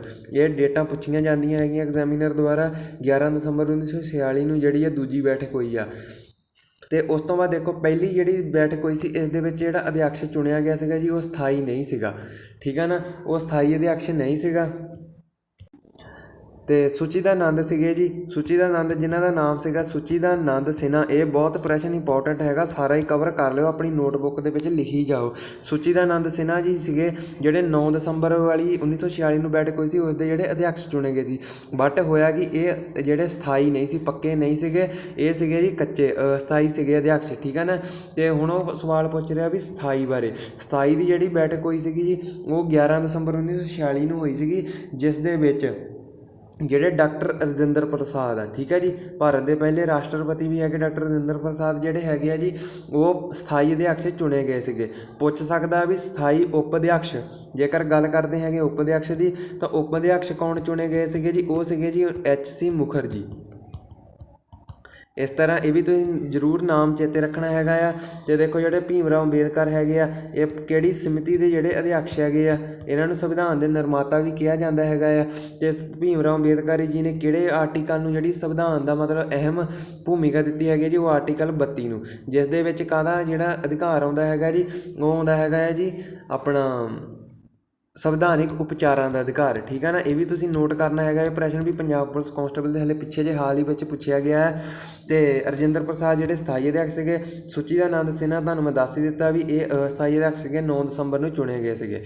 BN ਰਾਓ ਕੌਣ ਸੀਗੇ ਜੀ? ਜਿਨ੍ਹਾਂ ਨੇ ਸੰਵਿਧਾਨ ਦਾ ਜਿਹੜਾ ਪ੍ਰਯੋਗ ਤਿਆਰ ਸਾਰਿਆਂ ਨਾਲੋਂ ਪਹਿਲਾਂ ਕੀਤਾ ਸੀਗਾ, ਉਹ BN ਰਾਓ ਦੁਆਰਾ ਤਿਆਰ ਕੀਤਾ ਗਿਆ ਸੀਗਾ। ਅਤੇ BN ਰਾਓ ਦੁਆਰਾ ਜਿਹੜਾ ਸਵਾਲ ਹੈਗਾ ਉਹ ਅੱਗੇ ਵੀ ਅਸੀਂ ਕਵਰ ਕਰ ਲਵਾਂਗੇ। ਇਹ ਸਾਰੀ ਜਾਣਕਾਰੀ ਤੁਸੀਂ ਜ਼ਰੂਰ ਚੇਤੇ ਰੱਖਣੀ ਹੈਗੀ ਆ। ਇਹ ਜਿਹੜੀ ਕਲਾਸ ਹੈਗੀ ਹੈ ਜੀ, ਇਹ ਇਸ ਤਰ੍ਹਾਂ ਤੁਹਾਨੂੰ ਕੋਈ YouTube 'ਤੇ ਮਿਲੂਗੀ ਨਹੀਂ। ਸਾਰਾ ਕੰਟੈਂਟ ਜਿਹੜਾ ਤੁਹਾਨੂੰ ਇੱਕ ਸਾਲ ਦੇ ਵਿੱਚ ਹੀ ਅਸੀਂ ਪ੍ਰੋਵਾਈਡ ਕਰਵਾ ਰਹੇ ਹੈਗੇ ਹਾਂ। ਪ੍ਰਸ਼ਨ ਜੋ ਐਗਜ਼ਾਮੀਨਰ ਹੈਗਾ ਉਹਦੀ ਕੋਈ ਔਕਾਤ ਨਹੀਂ ਵੀ ਪ੍ਰਸ਼ਨ ਪੁੱਛ ਕੇ ਦੱਸੇ ਕਿੱਥੋਂ ਪੁੱਛਦਾ। ਅਤੇ ਜਿਹਨੇ ਇਹ ਵੀਡੀਓ ਪੂਰੀ ਦੇਖ ਲਈ ਤਾਂ ਉਸਦੇ ਜਿਹੜੇ ਹੈ GK ਦੀ ਜਿਹੜੀ ਸਮੱਸਿਆ ਉਹ ਖਤਮ ਹੋ ਜਾਊਗੀ। ਅਤੇ ਸਵਾਲ ਨੰਬਰ ਹੁਣ ਆ ਜਾਓ ਜੀ 6ਵੇਂ ਦੇ ਵੱਲ। ਸਵਾਲ ਨੰਬਰ 6ਵਾਂ, ਸੰਵਿਧਾਨ ਸਭਾ ਦੇ ਸੰਵਿਧਾਨਿਕ ਸਲਾਹਕਾਰ ਕੌਣ ਸੀ? ਠੀਕ ਹੈ ਜੀ, ਪ੍ਰਸ਼ਨ ਆ ਗਿਆ 6ਵਾਂ। ਅਤੇ ਇਸ ਦਾ ਜਿਹੜਾ ਬਿਲਕੁਲ ਰਾਈਟ ਜਵਾਬ ਹੈਗਾ ਜੀ ਉਹ ਹੈਗਾ ਜੀ BN ਰਾਓ। ਦੇਖੋ BN ਰਾਓ, ਮੈਂ ਤੁਹਾਨੂੰ ਦੱਸਿਆ ਵੀ ਇਸ ਦੀ ਜਿਹੜੀ ਫੁੱਲ ਫਾਰਮ, ਉਹ ਪਿੱਛੇ ਕਿਹੜਾ ਪੜ੍ਹਿਆ ਅਸੀਂ? ਦੇਖੋ ਜਿਹੜਾ ਪਿੱਛੇ ਪੜ੍ਹ ਕੇ ਆਏ ਹੈਗੇ ਆ, ਇੱਕ ਮਿੰਟ ਦੇਖ ਲੈਂਦੇ ਹੈਗੇ ਆ। ਦੇਖੋ ਉਹ ਪੜ੍ਹਿਆ ਸੀਗਾ ਜੀ ਅਸੀਂ BN ਰਾਓ। ਅਤੇ ਇੱਥੇ ਅਤੇ ਹੁਣ ਦੇਖੋ BN ਰਾਓ ਪੜ੍ਹਿਆ ਤਾਂ ਉਹ ਪੁੱਛ ਰਿਹਾ ਵੀ ਜਿਹੜਾ ਸੰਵਿਧਾਨ ਸਭਾ ਦਾ ਸੰਵਿਧਾਨਿਕ ਸਲਾਹਕਾਰ ਕੌਣ ਸੀ? ਮੈਂ ਤੁਹਾਨੂੰ ਪਹਿਲਾਂ ਹੀ ਦੱਸਿਆ 5ਵੇਂ ਪ੍ਰਸ਼ਨ ਦੇ ਉੱਪਰ ਜੋ BN ਰਾਓ ਹੈਗਾ, ਠੀਕ ਹੈ ਜੀ, ਉਸ ਨੂੰ ਸ਼ਾਰਟ ਦੇ ਵਿੱਚ BN ਰਾਓ, ਅਤੇ ਉਸਦਾ ਜਿਹੜਾ ਫੁੱਲ ਪੂਰਾ ਨਾਮ ਹੈਗਾ ਜੀ ਉਹ ਹੈਗਾ ਜੀ ਵੈਨੇਗਲ ਨਰਸਿੰਘ ਰਾਓ। ਚੌਥੇ ਜਿਹੜਾ 6ਵਾਂ ਸਵਾਲ ਦਾ ਬਿਲਕੁਲ ਰਾਈਟ ਜਵਾਬ ਹੈਗਾ ਜੀ ਉਹ ਆਪਸ਼ਨ D ਹੈਗੀ ਆ, ਵੈਨੇਗਲ ਨਰਸਿੰਘ ਰਾਓ। ਤੁਹਾਨੂੰ ਮੈਂ ਦੱਸਿਆ ਵੀ ਸੀ ਜਿਹੜਾ ਸੰਵਿਧਾਨ ਦਾ ਪ੍ਰਯੋਗ ਆ, ਠੀਕ ਹੈ ਨਾ, ਸੰਵਿਧਾਨ ਦਾ ਪ੍ਰਯੋਗ ਸਾਰਿਆਂ ਨਾਲੋਂ ਪਹਿਲਾਂ ਕਿਹਨਾਂ ਨੇ ਤਿਆਰ ਕੀਤਾ ਸੀਗਾ ਜੀ? ਵੈਨੇਗਲ ਨਰਸਿੰਘ ਰਾਓ ਦੁਆਰਾ ਜਿਹੜਾ ਸੰਵਿਧਾਨ ਦਾ ਪ੍ਰਯੋਗ ਤਿਆਰ ਕੀਤਾ ਗਿਆ ਸੀਗਾ। ਅਤੇ ਹੋਰ ਜਾਣਕਾਰੀ ਦੇਖ ਲਓ, ਜਿਹੜਾ ਇਹ ਪ੍ਰਯੋਗ ਤਿਆਰ ਕੀਤਾ ਸੀਗਾ 60 ਦੇਸ਼ਾਂ ਦਾ ਜਿਹੜਾ ਸੰਵਿਧਾਨ ਜੋ ਜਿਹੜਾ ਪੜ੍ਹਿਆ ਸੀਗਾ ਫਿਰ ਜਾ ਕੇ ਤਿਆਰ ਹੋਇਆ ਸੀਗਾ। ਅਤੇ BN ਰਾਓ ਦੁਆਰਾ ਜਿਹੜਾ ਪ੍ਰਯੋਗ ਆ ਕਦੋਂ ਪੇਸ਼ ਕੀਤਾ ਗਿਆ ਸੀਗਾ? ਇਹ ਕੀਤਾ ਗਿਆ ਸੀਗਾ ਜੀ ਅਕਤੂਬਰ 1946 ਨੂੰ, ਠੀਕ ਹੈ ਜੀ। ਇਹ ਡੇਟ ਵੀ ਤੁਸੀਂ ਜ਼ਰੂਰ ਚੇਤੇ ਰੱਖਣੀ ਹੈ ਕਿ ਅਕਤੂਬਰ 1946 ਨੂੰ ਜਿਹੜਾ ਸੰਵਿਧਾਨ ਦਾ ਪ੍ਰਯੋਗ ਸਾਰਿਆਂ ਨਾਲੋਂ ਪਹਿਲਾਂ BN ਰਾਓ, ਵੈਨੇਗਲ ਨਰਸਿੰਘ ਰਾਓ ਦੁਆਰਾ ਜਿਹੜਾ ਪੇਸ਼ ਕੀਤਾ ਗਿਆ ਸੀਗਾ। ਹੋਰ ਨਾਲ ਦੀ ਨਾਲ ਚੇਤੇ ਰੱਖਣਾ, ਇਸ ਪ੍ਰਯੋਗ ਦੇ ਵਿੱਚ 243 ਆਰਟੀਕਲ ਸੀਗੇ ਜੀ। ਅਤੇ ਜੇਕਰ ਗੱਲ ਕਰਦੇ ਹੈਗੇ ਅਨੁਸੂਚੀਆਂ ਦੀ, ਤਾਂ 13 ਅਨੁਸੂਚੀਆਂ ਜਿਹੜੀਆਂ ਇਸ ਪ੍ਰਯੋਗ ਦੇ ਵਿੱਚ ਜਿਹੜੀਆਂ ਕਿ ਸ਼ਾਮਲ ਸੀਗੀਆਂ, ਠੀਕ ਹੈ ਨਾ। ਤੇ ਇਹ ਜਿਹੜਾ ਪ੍ਰੂਫ ਤਿਆਰ ਕੀਤਾ ਸੀਗਾ, ਇਸ ਪ੍ਰੂਫ ਦੀ ਜਿਹੜੀ ਜਾਣਕਾਰੀ ਸੀਗੀ, ਠੀਕ ਹੈ ਜੀ, ਇਹ ਪ੍ਰੂਫ ਜਿਹੜਾ ਸਹੀ ਵੀ ਹੈਗਾ ਜਾਂ ਨਹੀਂ ਵੀ ਹੈਗਾ, ਉਸ ਦੇ ਲਈ ਇੱਕ ਸਮਿਤੀ ਬਣੀ ਸੀਗੀ। ਮੋਸਟ ਇੰਪੋਰਟੈਂਟ ਸਮਿਤੀ ਹੈਗੀ ਹੈ ਜੀ ਉਹ। ਉਸ ਸਮਿਤੀ ਦਾ ਜਿਹੜਾ ਨਾਮ ਹੈਗਾ ਜੀ ਮਸੌਦਾ ਸਮਿਤੀ, ਠੀਕ ਹੈ ਜੀ, ਚੇਤੇ ਰੱਖਿਓ। ਮਸੌਦਾ ਸਮਿਤੀ ਜਿਹੜੀ ਬਣੀ ਸੀਗੀ ਪ੍ਰੂਫ ਚੈੱਕ ਕਰਨ ਲਈ ਜੀ। ਮਸੌਦਾ ਸਮਿਤੀ ਜਿਹੜਾ ਅਧਿਆਕਸ਼ ਸੀਗਾ ਜੀ, ਉਹ ਕੌਣ ਸੀਗਾ ਜੀ? ਡਾਕਟਰ ਭੀਮ ਰਾਓ ਅੰਬੇਦਕਰ, BR ਅੰਬੇਦਕਰ ਲਿਖ ਲੈਂਦੇ ਆ, BR ਅੰਬੇਦਕਰ। ਇਹ ਜਿਹੜੀ ਜਾਣਕਾਰੀ ਹੈਗੀ ਆ ਇਹ ਜ਼ਰੂਰ ਨੋਟ ਕਰੀ ਜਾਓ, ਅਤੇ ਮੈਂ ਪ੍ਰਸ਼ਨ ਕੋਈ ਵੀ ਤੁਹਾਡਾ ਛੁੱਟਣ ਨਹੀਂ ਦਿੰਦਾ ਜੇਕਰ ਮੇਰੇ ਅਕੋਰਡਿੰਗ ਚੱਲਦੇ ਹੈਗੇ ਆ, ਠੀਕ ਹੈ ਨਾ। 7ਵਾਂ ਸਵਾਲ ਦੇਖੋ, ਕੌਣ ਭਾਰਤੀ ਸੰਵਿਧਾਨ ਦੀ ਪ੍ਰਯੂਪ ਸਮਿਤੀ? ਦੇਖੋ ਆ ਗਿਆ, ਪ੍ਰਯੂਪ ਸਮਿਤੀ ਦਾ ਅਧਿਆਕਸ਼ ਨਹੀਂ ਸੀ। ਦੇਖੋ ਜਿਹੜੀ ਪ੍ਰਯੂਪ ਸਮਿਤੀ ਸੀਗੀ ਜੀ, ਇਹ ਬਣਾਈ ਗਈ ਸੀਗੀ, ਤੁਹਾਨੂੰ ਮੈਂ ਦੱਸਿਆ ਹੀ ਹੈਗਾ। ਜਿਹੜੀ ਪ੍ਰਯੂਪ ਸਮਿਤੀ ਸੀਗੀ, ਇਸ ਦਾ ਜਿਹੜਾ ਦੂਸਰਾ ਨਾਮ ਸੀਗਾ ਜੀ ਉਹ ਮਸੌਦਾ ਸਮਿਤੀ ਸੀ। ਹੁਣੀ ਮੈਂ ਤੁਹਾਨੂੰ ਦੱਸ ਕੇ ਹਟਿਆ ਆ। ਪ੍ਰਯੂਪ ਸਮਿਤੀ ਜਿਹੜੀ 3 ਸਦੱਸਿਆ ਕਮੇਟੀ ਸੀਗੀ, ਠੀਕ ਹੈ ਨਾ, 3 ਜਿਹੜੇ ਮੈਂਬਰ ਸੀਗੇ ਇਸਦੇ, ਉਹੀ ਪੁੱਛ ਰਿਹਾ ਹੈਗਾ ਵੀ 3 ਮੈਂਬਰਾਂ ਦੇ ਵਿੱਚੋਂ ਕਿਹੜਾ ਅਧਿਆਕਸ਼ ਨਹੀਂ ਸੀਗਾ। ਦੇਖੋ 7ਵੇਂ ਸਵਾਲ ਦਾ ਬਿਲਕੁਲ ਰਾਈਟ ਜਵਾਬ ਦੇਖੋ, ਗੋਪਾਲਚਾਰੀ ਅੰਗਿਆਰ ਇਹ ਵੀ ਸੀਗੇ ਅਧਿਆਕਸ਼, ਸੌਰੀ ਮੈਂਬਰ। ਅਲਾਦ ਕ੍ਰਿਸ਼ਨ ਸਵਾਮੀ ਵੀ ਸੀਗੇ, BR ਅੰਬੇਦਕਰ ਤਾਂ ਸੀਗੇ ਹੀ ਸੀਗੇ, ਅਤੇ ਡਾਕਟਰ ਰਾਜਿੰਦਰ ਪ੍ਰਸਾਦ ਜਿਹੜੇ ਪ੍ਰਯੂਪ ਸਮਿਤੀ ਦੇ ਅਧਿਆਕਸ਼ ਨਹੀਂ ਸੀਗੇ, ਠੀਕ ਹੈ ਨਾ। ਇਸ ਤਰ੍ਹਾਂ ਇਸ ਸਵਾਲ ਦਾ ਬਿਲਕੁਲ ਰਾਈਟ ਜਵਾਬ ਕਿਹੜਾ ਆ ਜਾਊਗਾ ਜੀ? ਚੌਥੀ ਆਪਸ਼ਨ ਡਾਕਟਰ ਰਾਜਿੰਦਰ ਪ੍ਰਸਾਦ। ਅਤੇ ਉਸ ਤੋਂ ਬਾਅਦ ਦੇਖ ਲਓ ਜੀ, ਹੁਣ ਸਵਾਲ ਨੰਬਰ 8ਵੇਂ 'ਤੇ ਆ ਜਾਓ। ਭਾਰਤੀ ਸੰਵਿਧਾਨ ਸਭਾ ਦੀ ਸੰਘੀय ਸਮਿਤੀ ਦੇ ਅਧਿਆਕਸ਼ ਕੌਣ ਸੀ? ਮੋਸਟ ਇੰਪੋਰਟੈਂਟ ਸਵਾਲ ਹੈਗਾ ਜੀ। ਦੇਖੋ ਸੰਘੀय ਸਮਿਤੀ, ਬਹੁਤ ਸਾਰੀਆਂ ਸਮਿਤੀਆਂ ਬਣੀਆਂ ਸੰਵਿਧਾਨ ਦੇ ਲਈ। ਜੇਕਰ ਗੱਲ ਕਰਦੇ ਹਾਂ ਕਿ ਸੰਘੀ ਸਮਿਤੀ ਦੇ ਜਿਹੜੇ ਅਧਿਆਕਸ਼ ਸੀਗੇ, 8ਵੇਂ ਸਵਾਲ ਦਾ ਬਿਲਕੁਲ ਰਾਈਟ ਜਵਾਬ ਹੈਗਾ ਜੀ ਪੰਡਿਤ ਜਵਾਹਰ ਲਾਲ ਨਹਿਰੂ। ਪੰਡਿਤ ਜਵਾਹਰ ਲਾਲ ਨਹਿਰੂ ਤੁਹਾਨੂੰ ਪਤਾ ਹੀ ਹੈ ਜੀ, ਭਾਰਤ ਦੇ ਪਹਿਲੇ ਜਿਹੜੇ ਪ੍ਰਧਾਨ ਮੰਤਰੀ ਹੋਏ ਹੈਗੇ ਆ, ਠੀਕ ਹੈ ਨਾ। ਅਤੇ ਇਹਨਾਂ ਨੇ ਜਿਹੜੀ ਸਥਾਪਨਾ ਕੀਤੀ ਸੀਗੀ ਜੀ ਯੋਜਨਾ ਆਯੋਗ ਦੀ। ਯੋਜਨਾ ਆਯੋਗ ਕਦੋਂ ਬਣਿਆ ਸੀਗਾ ਜੀ? 1950 ਨੂੰ ਬਣਿਆ ਸੀਗਾ। ਅਤੇ ਉਸ ਤੋਂ ਬਾਅਦ ਦੇਖੋ ਹੁਣ ਇਹ 8ਵੇਂ ਸਵਾਲ ਦਾ ਬਿਲਕੁਲ ਰਾਈਟ ਜਵਾਬ ਹੋਵੇਗਾ ਜੀ ਪੰਡਿਤ ਜਵਾਹਰ ਲਾਲ ਨਹਿਰੂ। ਸੰਘੀय ਸਮਿਤੀ ਦੇ ਨਾਲ ਨਾਲ ਤੁਸੀਂ ਹੋਰ ਸਮਿਤੀਆਂ ਜਿਹੜੀਆਂ 1-2 ਹੈਗੀਆਂ ਇੰਪੋਰਟੈਂਟ ਹੈਗੀਆਂ। ਪ੍ਰਯੂਪ ਤੁਹਾਨੂੰ ਮੈਂ ਦੱਸ ਹੀ ਦਿੱਤਾ ਆ, ਪ੍ਰਯੂਪ ਸਮਿਤੀ ਦੇ ਅਧਿਆਕਸ਼ ਡਾਕਟਰ ਭੀਮ ਰਾਓ ਅੰਬੇਦਕਰ ਸੀਗੇ। ਉਸ ਤੋਂ ਬਾਅਦ ਆਉਂਦੀ ਇੱਕ ਹੈਗੀ ਜਿਹੜੀ ਸੰਚਲਨ ਸਮਿਤੀ। ਸੰਚਲਨ ਸਮਿਤੀ ਜਿਹੜੀ ਸੀਗੀ ਜੀ, ਉਹਦੇ ਜਿਹੜੇ ਅਧਿਆਕਸ਼ ਸੀਗੇ ਜੀ ਉਹ ਰਾਜਿੰਦਰ ਪ੍ਰਸਾਦ ਜੀ ਸੀਗੇ। ਇਹ ਵੀ ਨੋਟ ਕਰ ਲਓ, ਪਰ ਸਮਿਤੀਆਂ ਪੁੱਛੀਆਂ ਜਾਂਦੀਆਂ ਹੈਗੀਆਂ ਵੀ ਕਿਸ ਦੀ, ਠੀਕ ਹੈ ਨਾ। ਉਸ ਤੋਂ ਬਾਅਦ ਤੁਹਾਨੂੰ ਪਤਾ ਹੀ ਹੈ ਜੀ ਪ੍ਰਾਂਤੀय ਸਮਿਤੀ ਜਿਹੜੀ ਬਣੀ ਸੀਗੀ ਜੀ, ਉਹ ਪ੍ਰਾਂਤ ਲਈ ਕੌਣ ਮਸ਼ਹੂਰ ਹੈਗੇ ਜੀ? ਉਹ ਵੱਲਭ ਭਾਈ ਪਟੇਲ ਹੈਗੇ ਆ। ਜੇਕਰ ਵੱਲਭ ਭਾਈ ਪਟੇਲ ਨਾ ਹੁੰਦੇ ਤਾਂ ਅੱਜ ਇੱਕ ਤੋਂ ਦੂਸਰੀ ਸਟੇਟ ਦੇ ਵਿੱਚ ਜਾਣ ਲਈ ਵੀ ਸਾਨੂੰ ਪਾਸਪੋਰਟ ਦੀ ਜਿਹੜੀ ਲੋੜ ਪੈਣੀ ਸੀਗੀ, ਠੀਕ ਹੈ ਜੀ। ਇਹ ਸਮਿਤੀਆਂ ਤੁਸੀਂ ਜ਼ਰੂਰ ਚੇਤੇ ਰੱਖਣੀਆਂ ਹੈਗੀਆਂ। ਜੇਕਰ ਗੱਲ ਕਰਦੇ ਹੈਗੇ ਝੰਡਾ ਸਮਿਤੀ ਦੀ, ਠੀਕ ਹੈ ਜੀ, ਝੰਡਾ ਸਮਿਤੀ ਦੇ ਜਿਹੜੇ ਅਧਿਆਕਸ਼ ਹੈਗੇ ਆ ਜੀ ਉਹ ਕੌਣ ਸੀਗੇ ਜੀ? ਉਹ ਵੀ ਜਿਹੜੇ ਡਾਕਟਰ ਰਾਜਿੰਦਰ ਪ੍ਰਸਾਦ ਜੀ ਸੀਗੇ। ਇਸ ਤਰ੍ਹਾਂ ਇਹ ਵਾਲੀਆਂ ਜਿਹੜੀਆਂ ਸਮਿਤੀਆਂ ਤੁਹਾਨੂੰ ਮੈਂ ਕਰਾਤੀਆਂ ਹੈਗੀਆਂ, ਇਹ ਸਾਰੀਆਂ ਨੋਟ ਕਰ ਲਓ ਆਪਣੀ ਕਾਪੀ ਦੇ ਵਿੱਚ, ਅਤੇ ਇਹਨਾਂ ਦੀ ਪੇਪਰ ਜਾਣ ਤੋਂ ਪਹਿਲਾਂ 1-2 ਵਾਰ ਰਿਵੀਜ਼ਨ ਮਾਰ ਲਿਓ, ਤਾਂ ਜਿਹੜੇ ਤੁਹਾਨੂੰ ਸਾਰੇ ਰੱਟ ਜਾਣਗੇ। ਤਾਂ ਸਵਾਲ ਨੰਬਰ 9ਵਾਂ ਹੈਗਾ ਜੀ, ਭਾਰਤੀ ਸੰਵਿਧਾਨ ਸਭਾ ਨੇ ਭਾਰਤੀ ਝੰਡੇ ਨੂੰ ਕਦੋਂ ਅਪਣਾਇਆ ਸੀਗਾ? ਦੇਖੋ 9ਵੇਂ ਸਵਾਲ ਦਾ ਜਿਹੜਾ ਬਿਲਕੁਲ ਰਾਈਟ ਜਵਾਬ ਹੈਗਾ ਜੀ ਆਪਸ਼ਨ C ਹੈਗੀ ਆ 22 ਜੁਲਾਈ 1947 ਨੂੰ। ਅਤੇ ਜੇਕਰ ਗੱਲ ਕਰਦੇ ਹਾਂ ਵੀ ਭਾਰਤੀ ਝੰਡੇ ਨੂੰ ਜਿਹੜਾ ਡਿਜ਼ਾਈਨ ਆ ਉਹ ਕਿਹਨਾਂ ਨੇ ਕੀਤਾ ਸੀਗਾ ਜੀ? ਉਹ ਕੀਤਾ ਸੀਗਾ ਜੀ ਪਿੰਗਲੀ ਵੈਂਕਈਆ। ਬਹੁਤ ਵਾਰ ਪੁੱਛਿਆ ਗਿਆ ਹੈਗਾ ਪੇਪਰ ਦੇ ਵਿੱਚ ਪਿੰਗਲੀ ਵੈਂਕਈਆ। ਅਤੇ ਜਿਹੜਾ ਝੰਡੇ ਦੀ, ਠੀਕ ਹੈ ਜੀ, ਝੰਡੇ ਲਈ ਕਾਨੂੰਨ ਬਣੇ ਸੀਗੇ ਵੀ ਮਤਲਬ ਝੰਡੇ ਦਾ ਅਪਮਾਨ ਕਿਸ ਤਰ੍ਹਾਂ, ਮਤਲਬ ਉਹਦੇ ਲਈ ਦੰਡ ਕੀ ਹੈਗਾ ਹੈ ਜੇ ਕੋਈ ਅਪਮਾਨ ਕਰਦਾ ਹੈਗਾ। ਸਾਰਾ ਜਿਹੜਾ ਕਾਨੂੰਨ ਹੈਗਾ ਝੰਡੇ ਦਾ ਕਾਨੂੰਨ, ਇਹ ਕਿਸ ਸੰਨ ਦੇ ਵਿੱਚ ਜਿਹੜਾ ਬਣਾਇਆ ਗਿਆ ਸੀਗਾ ਜੀ? 2002 ਦੇ ਵਿੱਚ। ਇਸ ਤਰ੍ਹਾਂ ਇਸ ਸਵਾਲ ਦਾ ਬਿਲਕੁਲ ਰਾਈਟ ਜਵਾਬ ਹੈਗਾ ਜੀ ਆਪਸ਼ਨ 3। ਸਵਾਲ ਨੰਬਰ 10ਵੇਂ 'ਤੇ ਆ ਜਾਓ ਜੀ। 10ਵਾਂ ਸਵਾਲ ਦੇਖੋ ਕੀ ਹੈ ਜੀ, ਭਾਰਤ ਦੇ ਸੰਵਿਧਾਨ ਦਾ ਨਿਰਮਾਤਾ ਕਿਸ ਨੂੰ ਮੰਨਿਆ ਜਾਂਦਾ ਹੈਗਾ? ਜੇਕਰ ਗੱਲ ਕਰਦੇ ਹਾਂ ਵੀ ਭਾਰਤੀ ਜਿਹੜਾ ਸੰਵਿਧਾਨ ਦਾ ਨਿਰਮਾਤਾ ਹੈਗਾ ਆ, ਤੁਹਾਨੂੰ ਮੈਂ ਉੱਪਰ ਵੀ ਦੱਸ ਚੁੱਕਾ ਆ, ਐਕਸਪਲੇਨ ਕੀਤਾ ਹੈ ਵੀ ਉਹ ਜਿਹੜਾ ਮੰਨਿਆ ਜਾਂਦਾ ਹੈ ਉਹ ਹੈਗੇ ਆ ਜੀ ਡਾਕਟਰ ਭੀਮ ਰਾਓ ਅੰਬੇਦਕਰ ਜੀ, ਠੀਕ ਹੈ ਜੀ। ਜਿਹੜੀ ਕਿਹੜੇ ਅਧਿਆਕਸ਼ ਹੈਗੇ ਆ ਜੀ? ਪ੍ਰਯੂਪ ਸਮਿਤੀ ਦੇ ਅਧਿਆਕਸ਼ ਹੈਗੇ ਆ ਡਾਕਟਰ ਭੀਮ ਰਾਓ ਅੰਬੇਦਕਰ। ਅਤੇ ਜਿਹੜੀ ਪ੍ਰਯੂਪ ਸਮਿਤੀ ਸੀਗੀ ਉਸਨੇ ਜਿਹੜੀ ਆਪਣੀ ਪਹਿਲੀ ਰਿਪੋਰਟ ਹੈਗੀ ਹੈ ਜੀ ਉਹ ਕਦੋਂ ਜਿਹੜੀ ਆ ਪੇਸ਼ ਕੀਤੀ ਸੀਗੀ ਜੀ? ਉਹ ਕੀਤੀ ਸੀਗੀ 29 ਅਗਸਤ, ਠੀਕ ਹੈ ਜੀ, 29 ਅਗਸਤ 1947 ਨੂੰ। ਅਤੇ 29 ਅਗਸਤ ਕਾਹਦੇ ਲਈ ਮਸ਼ਹੂਰ ਹੈਗੀ ਆ? ਪੇਪਰ ਦੇ ਵਿੱਚ ਬਹੁਤ ਵਾਰੀ ਪੁੱਛਿਆ ਗਿਆ ਜੀ, ਜਿਹੜਾ ਭਾਰਤ ਦਾ ਖੇਲ ਦਿਵਸ ਹੈਗਾ ਆ, ਠੀਕ ਹੈ ਨਾ। ਖੇਲ ਦਿਵਸ ਕਦੋਂ ਮਨਾਇਆ ਜਾਂਦਾ ਭਾਰਤ ਦੇ ਵਿੱਚ? 29 ਅਗਸਤ ਨੂੰ ਜਿਹੜਾ ਖੇਲ ਦਿਵਸ ਆ ਉਹ ਮਨਾਇਆ ਜਾਂਦਾ ਹੈਗਾ ਆ। ਅਤੇ ਜੋ ਮਹਾਤਮਾ ਗਾਂਧੀ ਹੈਗੇ ਆ ਤੁਹਾਨੂੰ ਪਤਾ ਹੀ ਹੈ ਜੀ, ਉਹਨਾਂ ਦਾ ਜਨਮ ਕਦੋਂ ਹੋਇਆ? 1869 ਈਸਵੀ ਦੇ ਵਿੱਚ ਹੋਇਆ ਸੀਗਾ। ਅਤੇ ਗਾਂਧੀ ਜਿਹੜਾ ਸੀਗਾ ਜੀ ਇਹ ਅਫਰੀਕਾ ਤੋਂ ਵਾਪਸ ਕਦੋਂ ਆਇਆ ਸੀਗਾ ਜੀ? 1915 ਦੇ ਵਿੱਚ ਆਇਆ ਸੀਗਾ। ਇਹ ਵੀ ਨਾਲ ਦੀ ਨਾਲ ਤੁਸੀਂ ਜ਼ਰੂਰ ਚੇਤੇ ਰੱਖਣਾ ਹੈਗਾ ਆ। ਤੇ ਜਵਾਹਰ ਲਾਲ ਨਹਿਰੂ ਬਾਰੇ ਤਾਂ ਤੁਹਾਨੂੰ ਮੈਂ ਦੱਸ ਹੀ ਦਿੱਤਾ ਹੈਗਾ ਆ। BN ਰਾਓ ਬਾਰੇ ਵੀ ਜਿਹੜਾ ਤੁਹਾਨੂੰ ਚੰਗੀ ਤਰ੍ਹਾਂ ਮੈਂ ਦੱਸ ਦਿੱਤਾ ਹੈਗਾ ਆ। ਤੇ ਸਵਾਲ ਨੰਬਰ 11ਵਾਂ, ਭਾਰਤੀ ਸੰਵਿਧਾਨ ਦੀ ਆਤਮਾ ਕਿਸ ਨੂੰ ਕਿਹਾ ਜਾਂਦਾ ਹੈਗਾ। ਮੋਸਟ ਇੰਪੋਰਟੈਂਟ ਸਵਾਲ ਹੈਗਾ ਜੀ। 11ਵੇਂ ਸਵਾਲ ਦਾ ਰਾਈਟ ਆਨਸਰ ਆ ਦੇਖੋ, ਜਿਹੜੇ ਮੂਲ ਅਧਿਕਾਰ ਹੈਗੇ ਆ ਇਹ ਕਿਹੜੇ ਦੇਸ਼ ਤੋਂ ਲੈ ਗਏ ਆ ਜੀ, ਇਹ ਲੈ ਗਏ ਹੈਗੇ ਅਮਰੀਕਾ ਦੇ ਦੇਸ਼ ਤੋਂ। ਠੀਕ ਹੈ ਜੀ, ਹੁਣ ਨੋਟ ਕਰੀ ਜਾਇਓ, ਆ ਜਿਹੜੀਆਂ ਮੈਂ ਪ੍ਰੈਸ਼ਨ 'ਚ ਐਕਸਪਲੇਨੇਸ਼ਨ ਕਰੂੰਗਾ ਬਹੁਤ ਇੰਪੋਰਟੈਂਟ ਆ। ਮੂਲ ਅਧਿਕਾਰ ਦੀ ਗੱਲ ਕਰਦੇ ਅਮਰੀਕਾ ਤੋਂ ਲੈ ਗਏ ਹੈਗੇ ਆ ਜੀ। ਭਾਗ ਕਿੰਨਵੇਂ ਦੇ ਵਿੱਚ ਆਉਂਦੇ ਹੈਗੇ ਜੀ, ਭਾਗ 3 ਦੇ ਵਿੱਚ ਆਉਂਦੇ ਆ। 12 ਤੋਂ ਲੈ ਕੇ 35 ਦੇ ਆਰਟੀਕਲ ਦੇ ਵਿੱਚ ਆਉਂਦੇ ਹੈਗੇ ਆ। ਤੇ ਜੇਕਰ ਗੱਲ ਕਰਦੇ ਆ ਵੀ ਕਿੰਨੇ ਹੈਗੇ ਆ ਜੀ, ਇਹ 6 ਹੈਗੇ ਆ। ਮੂਲ ਸੰਵਿਧਾਨ ਦੇ ਵਿੱਚ ਜਦੋਂ ਸੰਵਿਧਾਨ ਬਣਿਆ ਸੀ ਉਸ ਟਾਈਮ ਕਿੰਨੇ ਸੀਗੇ ਜੀ, 7 ਸੀਗੇ। ਕਿਹੜਾ ਅਧਿਕਾਰ ਆ ਜਿਹੜਾ ਹਟਾ ਦਿੱਤਾ ਸੀਗਾ ਜੀ, ਉਹ ਸੰਪੱਤੀ ਦਾ ਅਧਿਕਾਰ ਜਿਹੜਾ ਕਿ ਹਟਾ ਦਿੱਤਾ ਗਿਆ ਹੈਗਾ ਆ। ਠੀਕ ਹੈ ਨਾ। ਤੇ ਬਾਕੀ ਰਹੀ ਗੱਲ ਸਮਾਨਤਾ ਅਧਿਕਾਰ, ਸ਼ੁਰੂ ਦੇ ਵਿੱਚ ਆਉਂਦਾ ਹੈਗਾ ਕਿਹੜੇ ਆਰਟੀਕਲ ਤੋਂ, 14 ਤੋਂ ਲੈ ਕੇ 18 ਦੇ ਵਿੱਚ ਆਉਂਦਾ। ਸੁਤੰਤਰਤਾ ਅਧਿਕਾਰ ਕਦੋਂ ਆਉਂਦਾ ਜੀ, 19 ਤੋਂ ਲੈ ਕੇ 22 ਤੱਕ ਆਉਂਦਾ। 23 ਤੇ 24 ਅਨੁਛੇਦ ਦੇ ਵਿੱਚ ਕੀ ਆਉਂਦਾ ਹੈਗਾ ਜੀ, ਸ਼ੋਸ਼ਣ ਵਿਰੋਧ ਅਧਿਕਾਰ ਆਉਂਦਾ ਹੈਗਾ ਆ। ਤੇ ਜੇਕਰ ਗੱਲ ਕਰਦੇ ਹਾਂ ਧਾਰਮਿਕ ਨਿਰਪੱਖ ਦਾ, 25 ਤੋਂ ਲੈ ਕੇ 30 ਦੇ ਵਿੱਚ ਧਾਰਮਿਕ ਨਿਰਪੱਖਤਾ ਆਉਂਦੀ ਆ। ਤੇ 32ਵਾਂ ਜਿਹੜਾ ਆਰਟੀਕਲ ਆ ਉਸ ਦੀ ਜਿਹੜੀ ਭੀਮ ਰਾਓ ਅੰਬੇਦਕਰ ਨੇ ਅਹਿਮ ਭੂਮਿਕਾ ਉਹਨੂੰ ਦਿੱਤੀ ਹੈਗੀ ਆਰਟੀਕਲ ਨੂੰ, ਸੰਵਿਧਾਨਿਕ ਉਪਚਾਰਾਂ ਦਾ ਅਧਿਕਾਰ ਆਉਂਦਾ ਹੈਗਾ। ਤੇ ਇਹ ਜਿਹੜੇ ਸਵਾਲ ਹੈ ਪੇਪਰ ਦੇ ਵਿੱਚ ਜ਼ਰੂਰ ਪੁੱਛੇ ਗਏ ਹੈਗੇ, ਇਹਨਾਂ ਆਰਟੀਕਲਾਂ ਨੂੰ ਰੱਟ ਲਓ। ਤੇ ਜਿਹੜੇ ਨੀਤੀ ਨਿਰਦੇਸ਼ਕ ਤੱਤ ਆਇਰਲੈਂਡ ਦੇ ਦੇਸ਼ ਦੇ ਸੰਵਿਧਾਨ ਤੋਂ ਲਏ ਗਏ ਹੈਗੇ ਆ। ਇਹ 36 ਤੋਂ ਲੈ ਕੇ 51 ਦੇ ਵਿੱਚ ਆਉਂਦੇ ਹੈਗੇ। 40 ਦੇ ਵਿੱਚ ਗ੍ਰਾਮ ਪੰਚਾਇਤਾਂ ਦਾ ਸੰਗਠਨ ਆਉਂਦਾ ਹੈਗਾ ਜੀ, ਜਿਸ ਨੂੰ ਗਾਂਧੀਵਾਦੀ ਸਿਧਾਂਤ ਵੀ ਕਹਿੰਦੇ ਹੈਗੇ ਆ। ਇਹ ਵੀ ਜਿਹੜੇ ਆਰਟੀਕਲ ਆ ਜੀ 51 ਤੱਕ ਮੈਂ ਤੁਹਾਨੂੰ ਕੰਪਲੀਟ ਕਰਵਾ ਦਊਂਗਾ। ਤੇ ਬਾਕੀ ਰਹੀ ਗੱਲ ਜੀ ਇਸ ਸਵਾਲ ਦਾ 11ਵੇਂ ਦਾ ਜਿਹੜਾ ਰਾਈਟ ਜਵਾਬ ਆ ਜੀ ਉਹ ਹੈਗਾ ਜੀ ਪ੍ਰਸਤਾਵਨਾ। ਪ੍ਰਸਤਾਵਨਾ ਨੂੰ ਜਿਹੜੀ ਸੰਵਿਧਾਨ ਦੀ ਆ ਆਤਮਾ ਕਿਹਾ ਜਾਂਦਾ ਹੈਗਾ ਆ।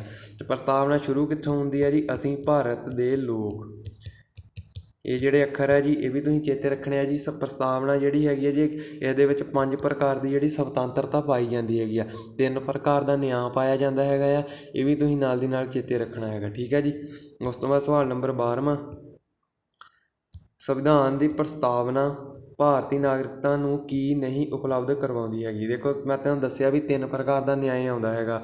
ਤੇ ਕਿਹੜਾ ਕਿਹੜਾ, ਸਮਾਜਿਕ ਆ, ਰਾਜਨੀਤਿਕ ਆ, ਤੇ ਆਉਂਦਾ ਕਿਹੜਾ ਨਹੀਂ ਹੈਗਾ ਜੀ, ਉਹ ਹੈਗਾ ਜੀ ਡੀ, ਪੂਜਾ ਦੀ ਜਿਹੜੀ ਸਮਾਨਤਾ ਹੈ ਉਹ ਨਹੀਂ ਦਿੰਦੀ ਪ੍ਰਸਤਾਵਨਾ। ਠੀਕ ਹੈ ਜੀ। ਸਵਾਲ ਨੰਬਰ 13ਵੇਂ 'ਤੇ ਆ ਜਾਓ, ਭਾਰਤ ਦੇ ਸੰਵਿਧਾਨ ਦੀ ਪ੍ਰਸਤਾਵਨਾ ਵਿੱਚ ਸਮਾਜਵਾਦੀ ਅਤੇ ਧਰਮ ਨਿਰਪੱਖ ਕਿਹੜੇ ਸੰਸ਼ੋਧਨ ਦੁਆਰਾ ਜੋੜਿਆ ਗਿਆ ਹੈਗਾ। ਦੇਖੋ ਪ੍ਰਸਤਾਵਨਾ ਦੇ ਵਿੱਚ ਜਿਹੜਾ ਸਮਾਜਵਾਦੀ ਅਤੇ ਧਰਮ ਨਿਰਪੱਖਤਾ ਜਿਹੜਾ ਸੰਸ਼ੋਧਨ ਕਿਸ ਦੇ ਵਿੱਚ ਜੋੜਿਆ ਗਿਆ ਸੀਗਾ ਜੀ। 13ਵੇਂ ਸਵਾਲ ਦਾ ਬਿਲਕੁਲ ਰਾਈਟ ਜਵਾਬ ਹੈ ਜੀ ਆਪਸ਼ਨ ਬੀ। 42ਵਾਂ ਸੰਵਿਧਾਨ ਸੰਸ਼ੋਧਨ 1976 ਨੂੰ ਹੋਇਆ, ਜ਼ਰੂਰ ਚੇਤੇ ਰੱਖਿਓ। ਤੇ ਜਿਹੜਾ 44ਵਾਂ ਸੰਵਿਧਾਨ ਸੰਸ਼ੋਧਨ ਇਹ ਕਦੋਂ ਹੋਇਆ ਸੀਗਾ ਜੀ, 1978 ਦੇ ਵਿੱਚ ਹੋਇਆ ਸੀਗਾ। ਠੀਕ ਹੈ ਜੀ। ਜੇਕਰ ਗੱਲ ਕਰਦੇ ਹੈਗੇ ਆ ਸੰਵਿਧਾਨ ਸੰਸ਼ੋਧਨ ਦੀ, ਠੀਕ ਹੈ ਨਾ, ਜੇਕਰ ਪੁੱਛ ਲੈ ਵੀ ਕਿਹੜੇ ਆਰਟੀਕਲ ਦੇ ਥਰੂ ਜਿਹੜਾ ਸੰਵਿਧਾਨ ਦੇ ਵਿੱਚ ਸੰਸ਼ੋਧਨ ਹੁੰਦਾ ਜੀ, ਉਹ ਆਰਟੀਕਲ 368 ਦੇ ਥਰੂ ਜਿਹੜਾ ਸੰਵਿਧਾਨ ਦੇ ਵਿੱਚ ਸੰਸ਼ੋਧਨ ਹੁੰਦਾ ਹੈ। ਕਿਹੜੇ ਦੇਸ਼ ਤੋਂ ਲਿਆ ਗਿਆ ਹੈਗਾ ਜੀ, ਇਹ ਅਫਰੀਕਾ ਜਿਹੜਾ ਦੇਸ਼ ਤੋਂ ਲਿਆ ਗਿਆ ਹੈਗਾ। ਠੀਕ ਹੈ ਜੀ। ਤੇ ਹੋਰ ਅਸੀਂ ਕਰ ਲੈਂਦੇ ਹੈਗੇ ਆ ਜੀ ਜੋ ਮੋਸਟ ਇੰਪੋਰਟੈਂਟ ਸੰਵਿਧਾਨ ਦੇ ਸੰਸ਼ੋਧਨ ਹੈਗੇ ਆ, ਹੈ ਨਾ। ਦੇਖੋ ਜਿਹੜਾ 100ਵਾਂ ਸੰਵਿਧਾਨ ਦਾ ਸੰਸ਼ੋਧਨ ਹੈਗਾ, 100ਵਾਂ, ਇਹ ਕਿਸ ਦੇ ਰਿਲੇਟਡ ਹੈ ਜੀ, ਇਹ 2015 ਦੇ ਵਿੱਚ ਹੋਇਆ ਸੀਗਾ ਜੀ। ਠੀਕ ਹੈ ਨਾ। ਜਿਹੜਾ 100ਵਾਂ ਸੰਵਿਧਾਨ ਸੰਸ਼ੋਧਨ ਹੈਗਾ ਆ ਇਹ 2015 ਦੇ ਵਿੱਚ ਹੋਇਆ ਸੀਗਾ। ਕਿਹੜੇ ਦੇਸ਼ ਦੇ ਜਿਹੜੇ ਵਿੱਚ ਸੀਮਾ ਦੇ ਜਿਹੜਾ ਇਸ ਦੇ ਵਿੱਚ ਕੀਤਾ ਗਿਆ ਸੀਗਾ ਵਿਵਾਦ ਸੀਗਾ ਜੀ, ਉਹ ਭਾਰਤ ਅਤੇ ਬੰਗਲਾਦੇਸ਼ ਦੇ ਵਿਚਕਾਰ ਸੰਸ਼ੋਧਨ ਸੀਗਾ ਜੀ ਇਹ 100ਵਾਂ ਸੰਸ਼ੋਧਨ। ਉਸ ਤੋਂ ਬਾਅਦ 101 ਜਿਹੜਾ ਸੰਵਿਧਾਨ ਸੰਸ਼ੋਧਨ ਹੈਗਾ ਆ ਜੀ 2017 ਦੇ ਵਿੱਚ ਹੋਇਆ। ਕਿਸ ਦੇ ਰਿਲੇਟਡ ਹੈਗਾ ਜੀ, ਇਹ GST ਰਿਲੇਟਡ ਹੈਗਾ ਆ। GST ਦੀ ਫੁੱਲ ਫੋਰਮ ਤੁਹਾਨੂੰ ਮੈਂ ਦੱਸੀ ਹੈਗੀ ਆ ਜੀ, ਗੁੱਡ ਐਂਡ ਸਰਵਿਸ ਟੈਕਸ। ਇਹ ਵੀ ਤੁਸੀਂ ਜ਼ਰੂਰ ਚੇਤੇ ਰੱਖਣੀ ਹੈ, ਗੁੱਡ ਐਂਡ ਸਰਵਿਸ ਟੈਕਸ। ਠੀਕ ਹੈ ਜੀ। ਤੇ ਬਾਕੀ ਉਸ ਤੋਂ ਬਾਅਦ ਦੇਖ ਲਓ ਹੋਰ ਜਿਹੜੇ ਮਸ਼ਹੂਰ ਆਪਣੇ ਸੰਸ਼ੋਧਨ ਹੈਗੇ ਆ ਜੀ, 42ਵਾਂ ਸੰਵਿਧਾਨ ਸੰਸ਼ੋਧਨ। ਤੇ ਇਸ ਦੇ ਦੁਆਰਾ ਵੀ ਬਹੁਤ ਜਿਹੜੇ ਕੰਮ ਆ ਜੀ 1976 ਨੂੰ ਹੋਏ ਸੀਗੇ। ਦੇਖ ਲੈਂਦੇ ਆ ਜੀ ਮੋਟੇ ਮੋਟੇ ਜਿਹੜੇ ਕੰਮ ਹੈਗੇ ਆ ਕਿਹੜੇ ਕਿਹੜੇ ਹੋਏ ਆ ਜੀ। ਦੇਖੋ ਇਸ ਅਨੁਛੇਦ ਦੇ ਰਾਹੀਂ ਕੀ ਜੋੜਿਆ ਗਿਆ ਸੀਗਾ ਜੀ, ਮੂਲ ਕਰਤੱਵ। ਠੀਕ ਹੈ ਜੀ। ਮੂਲ ਕਰਤੱਵ ਕੀ ਹੈਗੇ, ਜਿਹੜੀਆਂ ਸਾਡੀਆਂ ਫੰਡਾਮੈਂਟਲ ਡਿਊਟੀਆਂ ਹੈਗੀਆਂ ਜੀ, ਉਹ 51 ਆਰਟੀਕਲ 51A ਦੇ ਵਿੱਚ ਆਉਂਦੀਆਂ ਹੈਗੀਆਂ। ਤੇ ਜੋ ਮੂਲ ਕਰਤੱਵ ਹੈ ਜੀ ਕਿਸ ਦੇਸ਼ ਤੋਂ ਲੈ ਗਏ ਹੈਗੇ ਆ ਜੀ, ਰੂਸ ਤੋਂ ਲੈ ਗਏ ਆ। ਇਹ ਜੋੜੇ ਕਦੋਂ ਗਏ ਸੀਗੇ ਜੀ, 42ਵਾਂ ਸੰਵਿਧਾਨ ਸੰਸ਼ੋਧਨ 1976 ਨੂੰ ਜਿਹੜੇ ਕਿ ਜੋੜੇ ਗਏ ਸੀਗੇ। ਠੀਕ ਹੈ ਨਾ। ਤੇ ਸੰਵਿਧਾਨ ਦੀ ਪ੍ਰਸਤਾਵਨਾ ਵਿੱਚ ਸਮਾਜਵਾਦੀ, ਧਰਮ ਨਿਰਪੱਖ ਔਰ ਅਖੰਡਤਾ, ਇਹਨਾਂ ਤੋਂ ਇਲਾਵਾ ਦੋਨਾਂ ਸ਼ਬਦਾਂ ਤੋਂ ਇਲਾਵਾ ਅਖੰਡਤਾ ਵੀ ਜਿਹੜੀ ਕੀ ਹੈ ਜੀ, ਉਹ ਇਸੇ ਸੰਵਿਧਾਨ ਦੇ ਸੰਸ਼ੋਧਨ ਦੇ ਦੁਆਰਾ ਜਿਹੜਾ ਕਿ ਜੋੜਿਆ ਗਿਆ ਸੀਗਾ। ਤੇ ਬਾਕੀ ਉਸ ਤੋਂ ਬਾਅਦ ਆਉਂਦਾ ਹੈਗਾ ਜੀ ਇਹ 44ਵਾਂ ਸੰਵਿਧਾਨ ਸੰਸ਼ੋਧਨ। ਇਸ ਦੇ ਵਿੱਚ ਕਿਹੜੇ ਕਿਹੜੇ ਕੰਮ ਹੋਏ ਹੈਗੇ ਆ ਜੀ, ਉਹ ਵੀ ਇੱਕ ਵਾਰ ਦੇਖ ਲੈਂਦੇ ਆ, ਜਿਹੜੇ ਮੋਸਟ ਇੰਪੋਰਟੈਂਟ ਹੈਗੇ ਆ ਜੀ। ਦੇਖੋ ਜਿਹੜਾ 44ਵਾਂ ਸੰਵਿਧਾਨ ਸੰਸ਼ੋਧਨ ਹੈਗਾ ਜੀ, ਜੋ ਸੰਪੱਤੀ ਦਾ ਅਧਿਕਾਰ ਸੀਗਾ, ਠੀਕ ਹੈ ਜੀ, ਤੁਹਾਨੂੰ ਮੈਂ ਦੱਸਿਆ ਮੂਲ ਅਧਿਕਾਰਾਂ ਦੇ ਵਿੱਚ 7ਵਾਂ ਅਧਿਕਾਰ ਜੋ ਹਟਾ ਦਿੱਤਾ ਗਿਆ, ਇਸ ਵੇਲੇ 6 ਹੈਗੇ ਆ, ਉਹ ਜਿਹੜਾ 44ਵੇਂ ਸੰਵਿਧਾਨ ਸੰਸ਼ੋਧਨ ਦੁਆਰਾ ਜਿਹੜਾ ਕਿ ਹਟਾਇਆ ਗਿਆ ਸੀਗਾ, ਠੀਕ ਹੈ ਜੀ। ਅਤੇ ਲੋਕ ਸਭਾ ਅਤੇ ਰਾਜ ਸੰਵਿਧਾਨ ਜਿਹੜੀਆਂ ਸਭਾ ਸੀਗੀਆਂ, ਉਹਨਾਂ ਦੀ ਜਿਹੜੀ ਅਵਧੀ ਆ, ਠੀਕ ਹੈ ਜੀ, 6 ਵਰਸ਼ ਦੇ ਘਟਾ ਕਰ ਕਿੰਨੀ ਕਰ ਦਿੱਤੀ ਗਈ ਸੀਗੀ ਜੀ, 5 ਸਾਲ ਕਰ ਦਿੱਤੀ ਗਈ ਸੀਗੀ ਇਸੇ ਸੰਵਿਧਾਨ ਸੰਸ਼ੋਧਨ ਦੇ ਵਿੱਚ। ਅਤੇ ਬਾਕੀ ਇੱਕ ਜਿਹੜਾ ਸੰਵਿਧਾਨ ਸੰਸ਼ੋਧਨ ਬਹੁਤ ਮਸ਼ਹੂਰ ਹੈਗਾ ਹੈ ਜੀ, ਉਹ ਹੈਗਾ ਜੀ 61ਵਾਂ ਸੰਵਿਧਾਨ ਸੰਸ਼ੋਧਨ। ਕਿਹੜਾ ਜੀ? 61ਵਾਂ, ਠੀਕ ਹੈ ਜੀ। ਕਦੋਂ ਹੋਇਆ ਸੀਗਾ ਜੀ? 1999 ਦੇ ਵਿੱਚ ਹੋਇਆ ਸੀਗਾ। ਇਸ ਦੇ ਵਿੱਚ ਕੀ ਸੀਗਾ? ਇਸ ਦੇ ਵਿੱਚ ਸੀਗਾ ਵੀ ਜੋ ਮਤਦਾਨ ਦੀ ਜਿਹੜੀ ਉਮਰ ਆ, ਠੀਕ ਹੈ ਜੀ, ਉਹ 21 ਸਾਲ ਤੋਂ ਘਟਾ ਕੇ ਕਿੰਨੀ ਕਰ ਦਿੱਤੀ ਗਈ ਹੈ ਜੀ, 18 ਸਾਲ ਕਰ ਦਿੱਤੀ ਗਈ। ਮਤਲਬ ਵੋਟ ਬੰਦਾ ਕਿੰਨਾ 18 ਸਾਲ ਵਾਲਾ ਪਾ ਸਕਦਾ ਹੈਗਾ ਹੁਣ, ਪਹਿਲਾਂ ਕਿੰਨਾ 21 ਵਾਲਾ, ਠੀਕ ਹੈ ਜੀ, ਇਹ ਕੀਤਾ ਹੈਗਾ ਹੈ ਜੀ। ਅਤੇ ਬਾਕੀ 73ਵਾਂ ਸੰਵਿਧਾਨ ਸੰਸ਼ੋਧਨ ਜਿਹੜਾ ਕਿ ਪੰਜਾਬ ਪੁਲਿਸ ਕਾਂਸਟੇਬਲ ਦੇ ਵਿੱਚ ਪੁੱਛਿਆ ਗਿਆ ਹੈਗਾ ਜੀ, ਇਹ ਕਦੋਂ ਹੋਇਆ ਸੀਗਾ ਜੀ? ਇਹ 1992 ਈਸਵੀ ਦੇ ਵਿੱਚ ਹੋਇਆ ਹੈਗਾ ਹੈ। ਉਸ ਟਾਈਮ ਜਿਹੜੇ ਪ੍ਰਧਾਨ ਮੰਤਰੀ ਕੌਣ ਸੀਗੇ ਜੀ? ਉਹ ਨਰਸਿੰਘ ਰਾਓ ਸੀਗੇ, ਠੀਕ ਹੈ ਜੀ। ਇਹ ਵੀ ਜ਼ਰੂਰ ਤੁਸੀਂ ਨਾਲ ਦੀ ਨਾਲ ਚੇਤੇ ਰੱਖਣਾ ਹੈਗਾ ਆ। ਸਵਾਲ ਨੰਬਰ 14ਵੇਂ 'ਤੇ ਆਇਓ ਜੀ। ਭਾਰਤੀ ਸੰਵਿਧਾਨ ਕਿਸ ਤਰ੍ਹਾਂ ਦਾ ਸੰਵਿਧਾਨ ਹੈਗਾ? ਦੇਖੋ ਭਾਰਤੀ ਸੰਵਿਧਾਨ ਜਿਹੜਾ ਹੈਗਾ ਹੈ ਜੀ, ਉਹ ਹੈਗਾ ਜੀ ਆਪਸ਼ਨ 4 ਅਤੀ ਕਠੋਰ ਅਤੇ ਅਤੀ ਲਚੀਲਾ ਹੈਗਾ ਆ, ਠੀਕ ਹੈ ਜੀ। ਮੂਲ ਸੰਵਿਧਾਨ ਦੇ ਵਿੱਚ ਕਿੰਨੇ ਆਰਟੀਕਲ ਸੀਗੇ ਜੀ ਸ਼ੁਰੂ ਦੇ ਵਿੱਚ? ਉਹ ਸੀਗੇ ਜੀ 395, ਠੀਕ ਹੈ ਨਾ, 395 ਜਿਹੜੇ ਕੁੱਲ ਆਰਟੀਕਲ ਸੀਗੇ। 15ਵਾਂ ਸਵਾਲ ਹੈਗਾ ਜੀ, ਸੰਸਦੀ ਸ਼ਾਸਨ ਪ੍ਰਣਾਲੀ ਸਭ ਤੋਂ ਪਹਿਲਾਂ ਕਿਸ ਦੇਸ਼ ਵਿੱਚ ਵਿਕਸਿਤ ਹੋਈ? ਜੇਕਰ ਗੱਲ ਕਰਦੇ ਸੰਸਦੀ ਸ਼ਾਸਨ ਪ੍ਰਣਾਲੀ ਦੀ, ਸੰਵਿਧਾਨ ਦੇ ਸਰੋਤਾਂ ਦੀ ਜਿਹੜੀ ਵੀਡੀਓ ਹੈਗੀ ਉਹ ਸਾਡੇ ਚੈਨਲ ਦੇ ਉੱਪਰ ਵੀ ਪਈ ਹੈਗੀ ਆ ਜੀ, ਉਹ ਬਣਾਈ ਗਏ ਸੀਗੇ ਜੀ। ਇਹ ਸਵਾਲ ਇੱਥੇ ਗਲਤ ਹੋਣ ਲੱਗਾ ਸੀਗਾ। ਇਹ ਜਿਹੜੀ ਸਾਰਿਆਂ ਨਾਲੋਂ ਪਹਿਲਾਂ ਹੋਈ ਸੀਗੀ ਜੀ ਸੰਸਦੀ ਸ਼ਾਸਨ ਪ੍ਰਣਾਲੀ, ਅਤੇ ਉਹ ਹੋਈ ਸੀਗੀ ਜੀ ਬ੍ਰਿਟੇਨ ਦੇ ਵਿੱਚ ਹੀ ਆ, ਠੀਕ ਹੈ ਜੀ। ਬ੍ਰਿਟੇਨ ਦਾ ਜਿਹੜਾ ਸੰਵਿਧਾਨ ਹੈ ਸਾਰਿਆਂ ਨਾਲੋਂ ਪੁਰਾਣਾ ਜਿਹੜਾ ਸੰਵਿਧਾਨ ਹੈਗਾ ਆ। ਅਮਰੀਕਾ ਦਾ ਸੰਵਿਧਾਨ ਮੈਨੂੰ ਲੱਗਦਾ 1797 ਦੇ ਵਿੱਚ ਬਣ ਕੇ ਜਿਹੜਾ ਕਿ ਤਿਆਰ ਹੋਇਆ ਸੀਗਾ, ਠੀਕ ਹੈ ਨਾ। ਅਤੇ ਬਾਕੀ ਬ੍ਰਿਟੇਨ ਤੋਂ ਜਿਹੜੀ ਸੰਸਦੀ ਹੈਗੀ ਆ ਜੀ ਸ਼ਾਸਨ ਪ੍ਰਣਾਲੀ ਅਸੀਂ ਲਈ ਗਈ ਹੈਗੀ ਆ। ਹੋਰ ਵੀ ਬਹੁਤ ਕੁਛ ਹੈ ਜਿਹੜਾ ਬ੍ਰਿਟੇਨ ਦੇ ਸੰਵਿਧਾਨ ਤੋਂ ਲਿਆ ਗਿਆ ਹੈਗਾ ਜੀ, ਉਹ ਵੀ ਤੁਹਾਨੂੰ ਦੱਸ ਦਿੰਦੇ ਹੈਗੇ ਆ ਜੀ ਕਿਹੜੀ ਕਿਹੜੀ ਚੀਜ਼ ਬ੍ਰਿਟੇਨ ਦੇ ਸੰਵਿਧਾਨ ਤੋਂ ਲਈ ਗਈ ਹੈਗੀ। ਸੰਸਦੀ ਸ਼ਾਸਨ ਪ੍ਰਣਾਲੀ ਤਾਂ ਲੈ ਲਈ ਸੀ, ਇੱਕ ਨਾਲ ਲਿਆ ਹੈਗਾ ਜੀ ਵਿਧੀ ਦਾ ਸ਼ਾਸਨ। ਵਿਧੀ ਦਾ ਸ਼ਾਸਨ ਵੀ ਲਿਆ ਗਿਆ ਹੈਗਾ ਜੀ। ਏਕਲ ਨਾਗਰਿਕਤਾ ਦਾ ਪ੍ਰਾਵਧਾਨ ਵੀ ਜਿਹੜਾ ਏਕਲ ਨਾਗਰਿਕਤਾ, ਇਹ ਵੀ ਕਿਸ ਦੇ ਦੇਸ਼ ਤੋਂ ਲਿਆ ਗਿਆ ਹੈ ਜੀ? ਬ੍ਰਿਟੇਨ ਦੇ ਸੰਵਿਧਾਨ ਤੋਂ ਲਿਆ ਗਿਆ ਹੈਗਾ ਜੀ। ਜੇਕਰ ਗੱਲ ਕਰਦੇ ਹੈਗੇ ਜੀ ਏਕਲ ਨਿਆਂ ਪ੍ਰਣਾਲੀ, ਨਿਆਂ ਪ੍ਰਣਾਲੀ ਵੀ ਕਿਸ ਤੋਂ? ਬ੍ਰਿਟੇਨ ਦੇ ਸੰਵਿਧਾਨ ਤੋਂ ਹੀ ਲਈ ਗਈ ਹੈਗੀ ਆ, ਠੀਕ ਹੈ ਜੀ। ਅਤੇ ਜੇਕਰ ਗੱਲ ਕਰਦੇ ਹੈਗੇ ਦਵੈ ਸਦਨੀय ਵਿਵਸਥਾ, ਠੀਕ ਹੈ ਜੀ, ਇਹ ਵੀ ਕਿਸ ਤੋਂ? ਇਹ ਵੀ ਬ੍ਰਿਟੇਨ ਦੇ ਸੰਵਿਧਾਨ ਤੋਂ ਲਈ ਗਈ ਹੈਗੀ ਆ। ਅਤੇ ਹੁਣ ਆ ਜਾਓ ਜੀ ਸਵਾਲ ਨੰਬਰ 16ਵੇਂ 'ਤੇ। ਭਾਰਤੀ ਸੰਵਿਧਾਨ ਨੂੰ ਮੂਲ ਅਧਿਕਾਰ ਕਿਸ ਦੇਸ਼ ਤੋਂ ਲੈ ਗਏ ਹੈਗੇ ਆ? ਅਤੇ ਇਹ ਸਵਾਲ ਤਾਂ ਹੁਣ ਦੱਸਣ ਦੀ ਲੋੜ ਹੀ ਹੈ ਨਹੀਂ ਜੀ, ਅਮਰੀਕਾ ਤੋਂ ਲੈ ਗਏ ਹੈਗੇ ਆ। ਜੇਕਰ ਗੱਲ ਕਰਦੇ ਹਾਂ ਅਮਰੀਕਾ ਤੋਂ, ਹੋਰ ਕੀ ਕੀ ਲਿਆ ਹੈਗਾ ਜੀ ਅਸੀਂ? ਮੂਲ ਅਧਿਕਾਰ ਤਾਂ ਲੈ ਹੀ ਲਏ ਆ। ਉਸ ਤੋਂ ਬਾਅਦ ਅਸੀਂ ਲਿਆ ਹੈਗਾ ਜੀ ਉਪ ਰਾਸ਼ਟਰਪਤੀ ਦਾ ਜਿਹੜਾ ਕੀ ਆ ਰੈਂਕ, ਠੀਕ ਹੈ ਜੀ। ਉਪ ਰਾਸ਼ਟਰਪਤੀ ਵੀ ਜਿਹੜਾ ਉਸ ਤੋਂ ਹੀ ਦੇਖ ਕੇ ਅਸੀਂ ਲਿਆ ਗਿਆ ਹੈਗਾ। ਅਤੇ ਇੱਕ ਰਾਸ਼ਟਰਪਤੀ ਦੇ ਉੱਪਰ ਜੋ ਮਹਾਭਿਯੋਗ ਲੱਗਦਾ, ਉਹ ਕਿਸ ਤੋਂ ਲਿਆ ਗਿਆ ਜੀ? ਉਹ ਵੀ ਅਮਰੀਕਾ ਤੋਂ ਹੀ ਲਿਆ ਗਿਆ ਹੈਗਾ ਆ। ਅਤੇ ਬਾਕੀ ਸੁਪਰੀਮ ਕੋਰਟ ਔਰ ਹਾਈ ਕੋਰਟ ਦੇ ਜੱਜਾਂ ਨੂੰ ਜਿਹੜਾ ਪਦ ਸੇ ਉਹਨਾਂ ਦੀ ਜਿਹੜੀ ਕੁਰਸੀ ਤੋਂ ਹਟਾ ਦੇਣਾ, ਇਹ ਵੀ ਜਿਹੜਾ ਕਿੱਥੋਂ ਲਿਆ ਗਿਆ ਜੀ? ਅਮਰੀਕਾ ਦੇ ਸੰਵਿਧਾਨ ਤੋਂ ਲਿਆ ਗਿਆ ਹੈਗਾ, ਠੀਕ ਹੈ ਨਾ। ਰੂਸ ਆ, ਸੋਵੀਅਤ ਸੰਘ, ਇਸ ਤੋਂ ਜਿਹੜਾ ਤੁਹਾਨੂੰ ਪਤਾ ਹੀ ਹੈ ਜੀ ਮੂਲ ਕਰਤੱਵ ਲਏ ਗਏ ਹੈਗੇ ਆ। ਤੁਹਾਨੂੰ ਦੱਸ ਹੀ ਦਿੱਤਾ ਵੀ ਕਿਹੜੇ ਆਰਟੀਕਲ ਦੇ ਵਿੱਚ ਆਉਂਦੇ ਹੈਗੇ ਆ।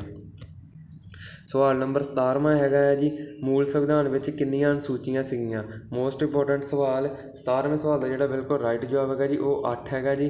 ਜਿਹੜੀਆਂ ਮੂਲ ਸੰਵਿਧਾਨ ਦੇ ਵਿੱਚ ਅਨੁਸੂਚੀਆਂ ਸੀਗੀਆਂ ਜੀ ਉਹ ਕੁੱਲ 8 ਸੀਗੀਆਂ। ਇਸ ਵੇਲੇ ਕਿੰਨੀਆਂ ਹੈਗੀਆਂ ਜੀ? 12 ਅਨੁਸੂਚੀਆਂ ਹੈਗੀਆਂ, ਠੀਕ ਹੈ ਜੀ। ਅਤੇ ਅਨੁਸੂਚੀਆਂ ਬਾਰੇ ਵੀ ਕੁਝ ਅਹਿਮ ਦੇਖੋ, ਅਨੁਸੂਚੀਆਂ ਦੀ ਜਿਹੜੀ ਅਹਿਮ ਜਾਣਕਾਰੀ ਹੈਗੀ ਆ ਜੀ ਉਹ ਕਿਹੜੀ ਹੈਗੀ ਆ ਜੀ?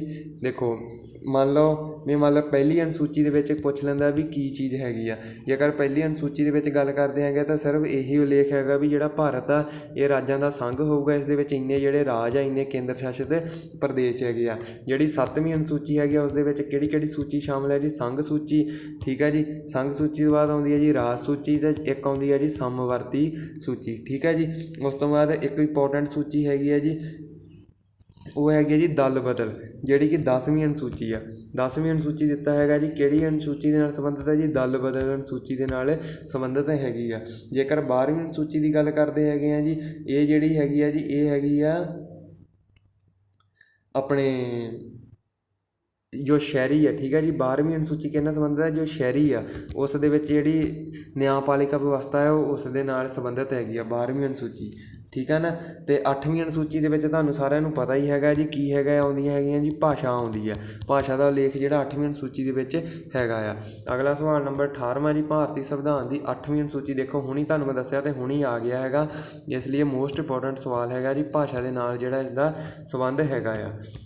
ਅਤੇ ਸਾਰਿਆਂ ਨਾਲੋਂ ਪਹਿਲਾਂ ਸੰਵਿਧਾਨ ਦੇ ਵਿੱਚ ਕਿੰਨੀਆਂ ਭਾਸ਼ਾ ਸੀਗੀਆਂ ਜੀ, 14 ਭਾਸ਼ਾ ਨੂੰ ਜਿਹੜਾ ਕਿ ਮੰਨਿਆ ਗਿਆ ਸੀਗਾ ਜੀ ਰਾਸ਼ਟਰੀ ਭਾਸ਼ਾ। ਇਸ ਵੇਲੇ ਕਿੰਨੀਆਂ ਹੈਗੀਆਂ ਜੀ, 22 ਭਾਸ਼ਾ ਹੈਗੀਆਂ ਇਸ ਦੇ ਵਿੱਚ ਦਰਜ। ਸਵਾਲ ਨੰਬਰ 19ਵਾਂ ਦੇਖੋ ਜੀ, ਭਾਰਤੀ ਸੰਵਿਧਾਨ ਦੀ ਕਿਸ ਅਨੁਸੂਚੀ ਪੰਚਾਇਤੀ ਰਾਜ ਦਾ ਪ੍ਰਾਵਧਾਨ ਦਿੱਤਾ ਗਿਆ ਹੈਗਾ। ਅਤੇ ਜੋ ਪੰਚਾਇਤੀ ਰਾਜ ਦਾ ਤੁਹਾਨੂੰ ਮੈਂ ਦੱਸ ਹੀ ਦਿੱਤਾ ਹੈਗਾ ਜੀ, ਉਹ ਕਿਹੜੀ ਅਨੁਸੂਚੀ ਹੈ ਜੀ, ਉਹ ਹੈਗੀ ਆ ਜੀ 11ਵੀਂ ਅਨੁਸੂਚੀ ਦੇ ਵਿੱਚ ਜਿਹੜਾ ਪੰਚਾਇਤੀ ਰਾਜ ਦਾ ਜਿਹੜਾ ਪ੍ਰਾਵਧਾਨ ਆ ਉਹ ਦਿੱਤਾ ਗਿਆ ਹੈਗਾ। 20ਵਾਂ ਸਵਾਲ, ਭਾਰਤ ਦੀ 11ਵੀਂ ਅਨੁਸੂਚੀ ਕਿਸ ਦੇ ਵਿੱਚ ਸ਼ਕਤੀਆਂ ਦਾ ਵਿਭਾਜਨ ਕਰਦੀ ਆ। ਜਿਹੜੀ 11ਵੀਂ ਅਨੁਸੂਚੀ ਹੈਗੀ ਹੈ ਜੀ, ਇਹ ਕਿਹਨਾਂ ਦਾ ਜਿਹੜਾ ਵਿਭਾਜਨ ਕਰਦੀ ਹੈਗੀ ਆ, ਇਹ ਕਰਦੀ ਹੈਗੀ ਆ ਜੀ ਸ਼ਹਿਰੀ ਅਤੇ ਜੋ ਪੰਚਾਇਤਾਂ ਹੁੰਦੀਆਂ ਨਗਰ ਨਿਗਮ, ਠੀਕ ਹੈ ਜੀ। 20ਵੇਂ ਸਵਾਲ ਦਾ ਬਿਲਕੁਲ ਰਾਈਟ ਜਵਾਬ ਹੈਗਾ ਜੀ ਰਾਜ ਵਿਧਾਨ ਮੰਡਲ ਤੋਂ ਪੰਚਾਇਤ, ਇਸ ਦੇ ਵਿੱਚ ਜਿਹੜਾ ਕਿ ਕਰਦੀਆਂ ਹੈਗੀਆਂ ਵਿਭਾਜਨ। ਅਤੇ 21ਵਾਂ ਸਵਾਲ, ਭਾਰਤ ਦੇ ਸੰਵਿਧਾਨ ਦੇ ਕਿਹੜੇ ਅਨੁਛੇਦ ਵਿੱਚ ਭਾਰਤ ਦੇ ਰਾਸ਼ਟਰਪਤੀ ਉੱਪਰ ਮਹਾਭਿਯੋਗ ਦਾ ਵਰਣਨ ਕਰਦਾ ਹੈਗਾ। ਦੇਖੋ ਉਹ ਹੈਗਾ ਜੀ 61, ਠੀਕ ਹੈ। 61 ਦੇ ਵਿੱਚ ਕੀ ਆ, ਜਿਹੜਾ ਰਾਸ਼ਟਰਪਤੀ ਹੈਗਾ ਉਸ ਨੂੰ ਹਟਾਏ ਜਾਣ ਦਾ ਪ੍ਰਾਵਧਾਨ ਹੈਗਾ। ਜੇਕਰ ਗੱਲ ਕਰਦੇ ਹਾਂ ਰਾਸ਼ਟਰਪਤੀ ਕਿੰਨੇ ਤੋਂ ਕਿੰਨੇ ਅਨੁਛੇਦ ਤੱਕ ਹੈਗਾ ਜੀ, 52 ਤੋਂ ਲੈ ਕੇ, ਇੱਕ ਮਿੰਟ ਮੈਨੂੰ ਥੋੜ੍ਹਾ ਡਾਊਟ ਹੈਗਾ ਆ, 52 ਤੋਂ ਲੈ ਕੇ ਸ਼ਾਇਦ 62 ਜਾਂ 63 ਤੱਕ ਹੋਊਗਾ ਰਾਸ਼ਟਰਪਤੀ ਦਾ ਜਿਹੜਾ ਹੈਗਾ ਨਾ, ਜੋ ਰਾਸ਼ਟਰਪਤੀ ਦਾ ਆਰਟੀਕਲ ਦੇ ਵਿੱਚ ਹੈਗਾ ਜੀ, ਉਹ ਮੈਨੂੰ ਲੱਗਦਾ ਵੀ ਹਾਂ 63 ਜਿਹੜਾ ਜੋ ਹੈਗਾ ਜੀ 52 ਤੋਂ ਲੈ ਕੇ ਇਹ ਹੈਗਾ ਜੀ ਆਪਣਾ 62 ਖਰੇ 63 ਤੱਕ ਆ, ਠੀਕ ਹੈ ਜੀ। 61 ਤੱਕ ਤਾਂ ਹੈਗਾ ਆ ਮਹਾਭਿਯੋਗ, ਅਤੇ ਇਸ ਤਰ੍ਹਾਂ ਜਿਹੜਾ 63 ਤੱਕ ਹੈਗਾ ਆ ਜੀ, 63 ਨਹੀਂ 62 ਹੀ ਤੁਸੀਂ ਮੰਨ ਕੇ ਚਲੋ, 62 ਰਾਈਟ ਹੈ, ਠੀਕ ਹੈ ਜੀ। 62 ਤੱਕ 52 ਤੋਂ 62 10 ਆਰਟੀਕਲ ਜਿਹੜੇ ਰਾਸ਼ਟਰਪਤੀ ਦੇ ਨਾਲ ਸੰਬੰਧਿਤ ਹੈਗੇ ਆ। 61 ਦੇ ਵਿੱਚ ਤੁਹਾਨੂੰ ਮੈਂ ਦੱਸਤਾ ਜੀ ਮਹਾਭਿਯੋਗ ਹੈਗਾ ਆ, ਠੀਕ ਹੈ ਜੀ। ਜਿਹੜਾ ਆਰਟੀਕਲ 54 ਇਸ ਦੇ ਵਿੱਚ ਜਿਹੜਾ ਰਾਸ਼ਟਰਪਤੀ ਦਾ ਕੀ ਹੈ ਜੀ ਨਿਰਵਾਚਨ ਮੰਡਲ ਹੈਗਾ ਆ, ਜਿਹੜੇ ਬੰਦੇ ਉਸ ਨੂੰ ਚੁਣਦੇ ਹੈਗੇ, ਕੌਣ ਕੌਣ ਚੁਣਦੇ ਹੈਗੇ ਆ।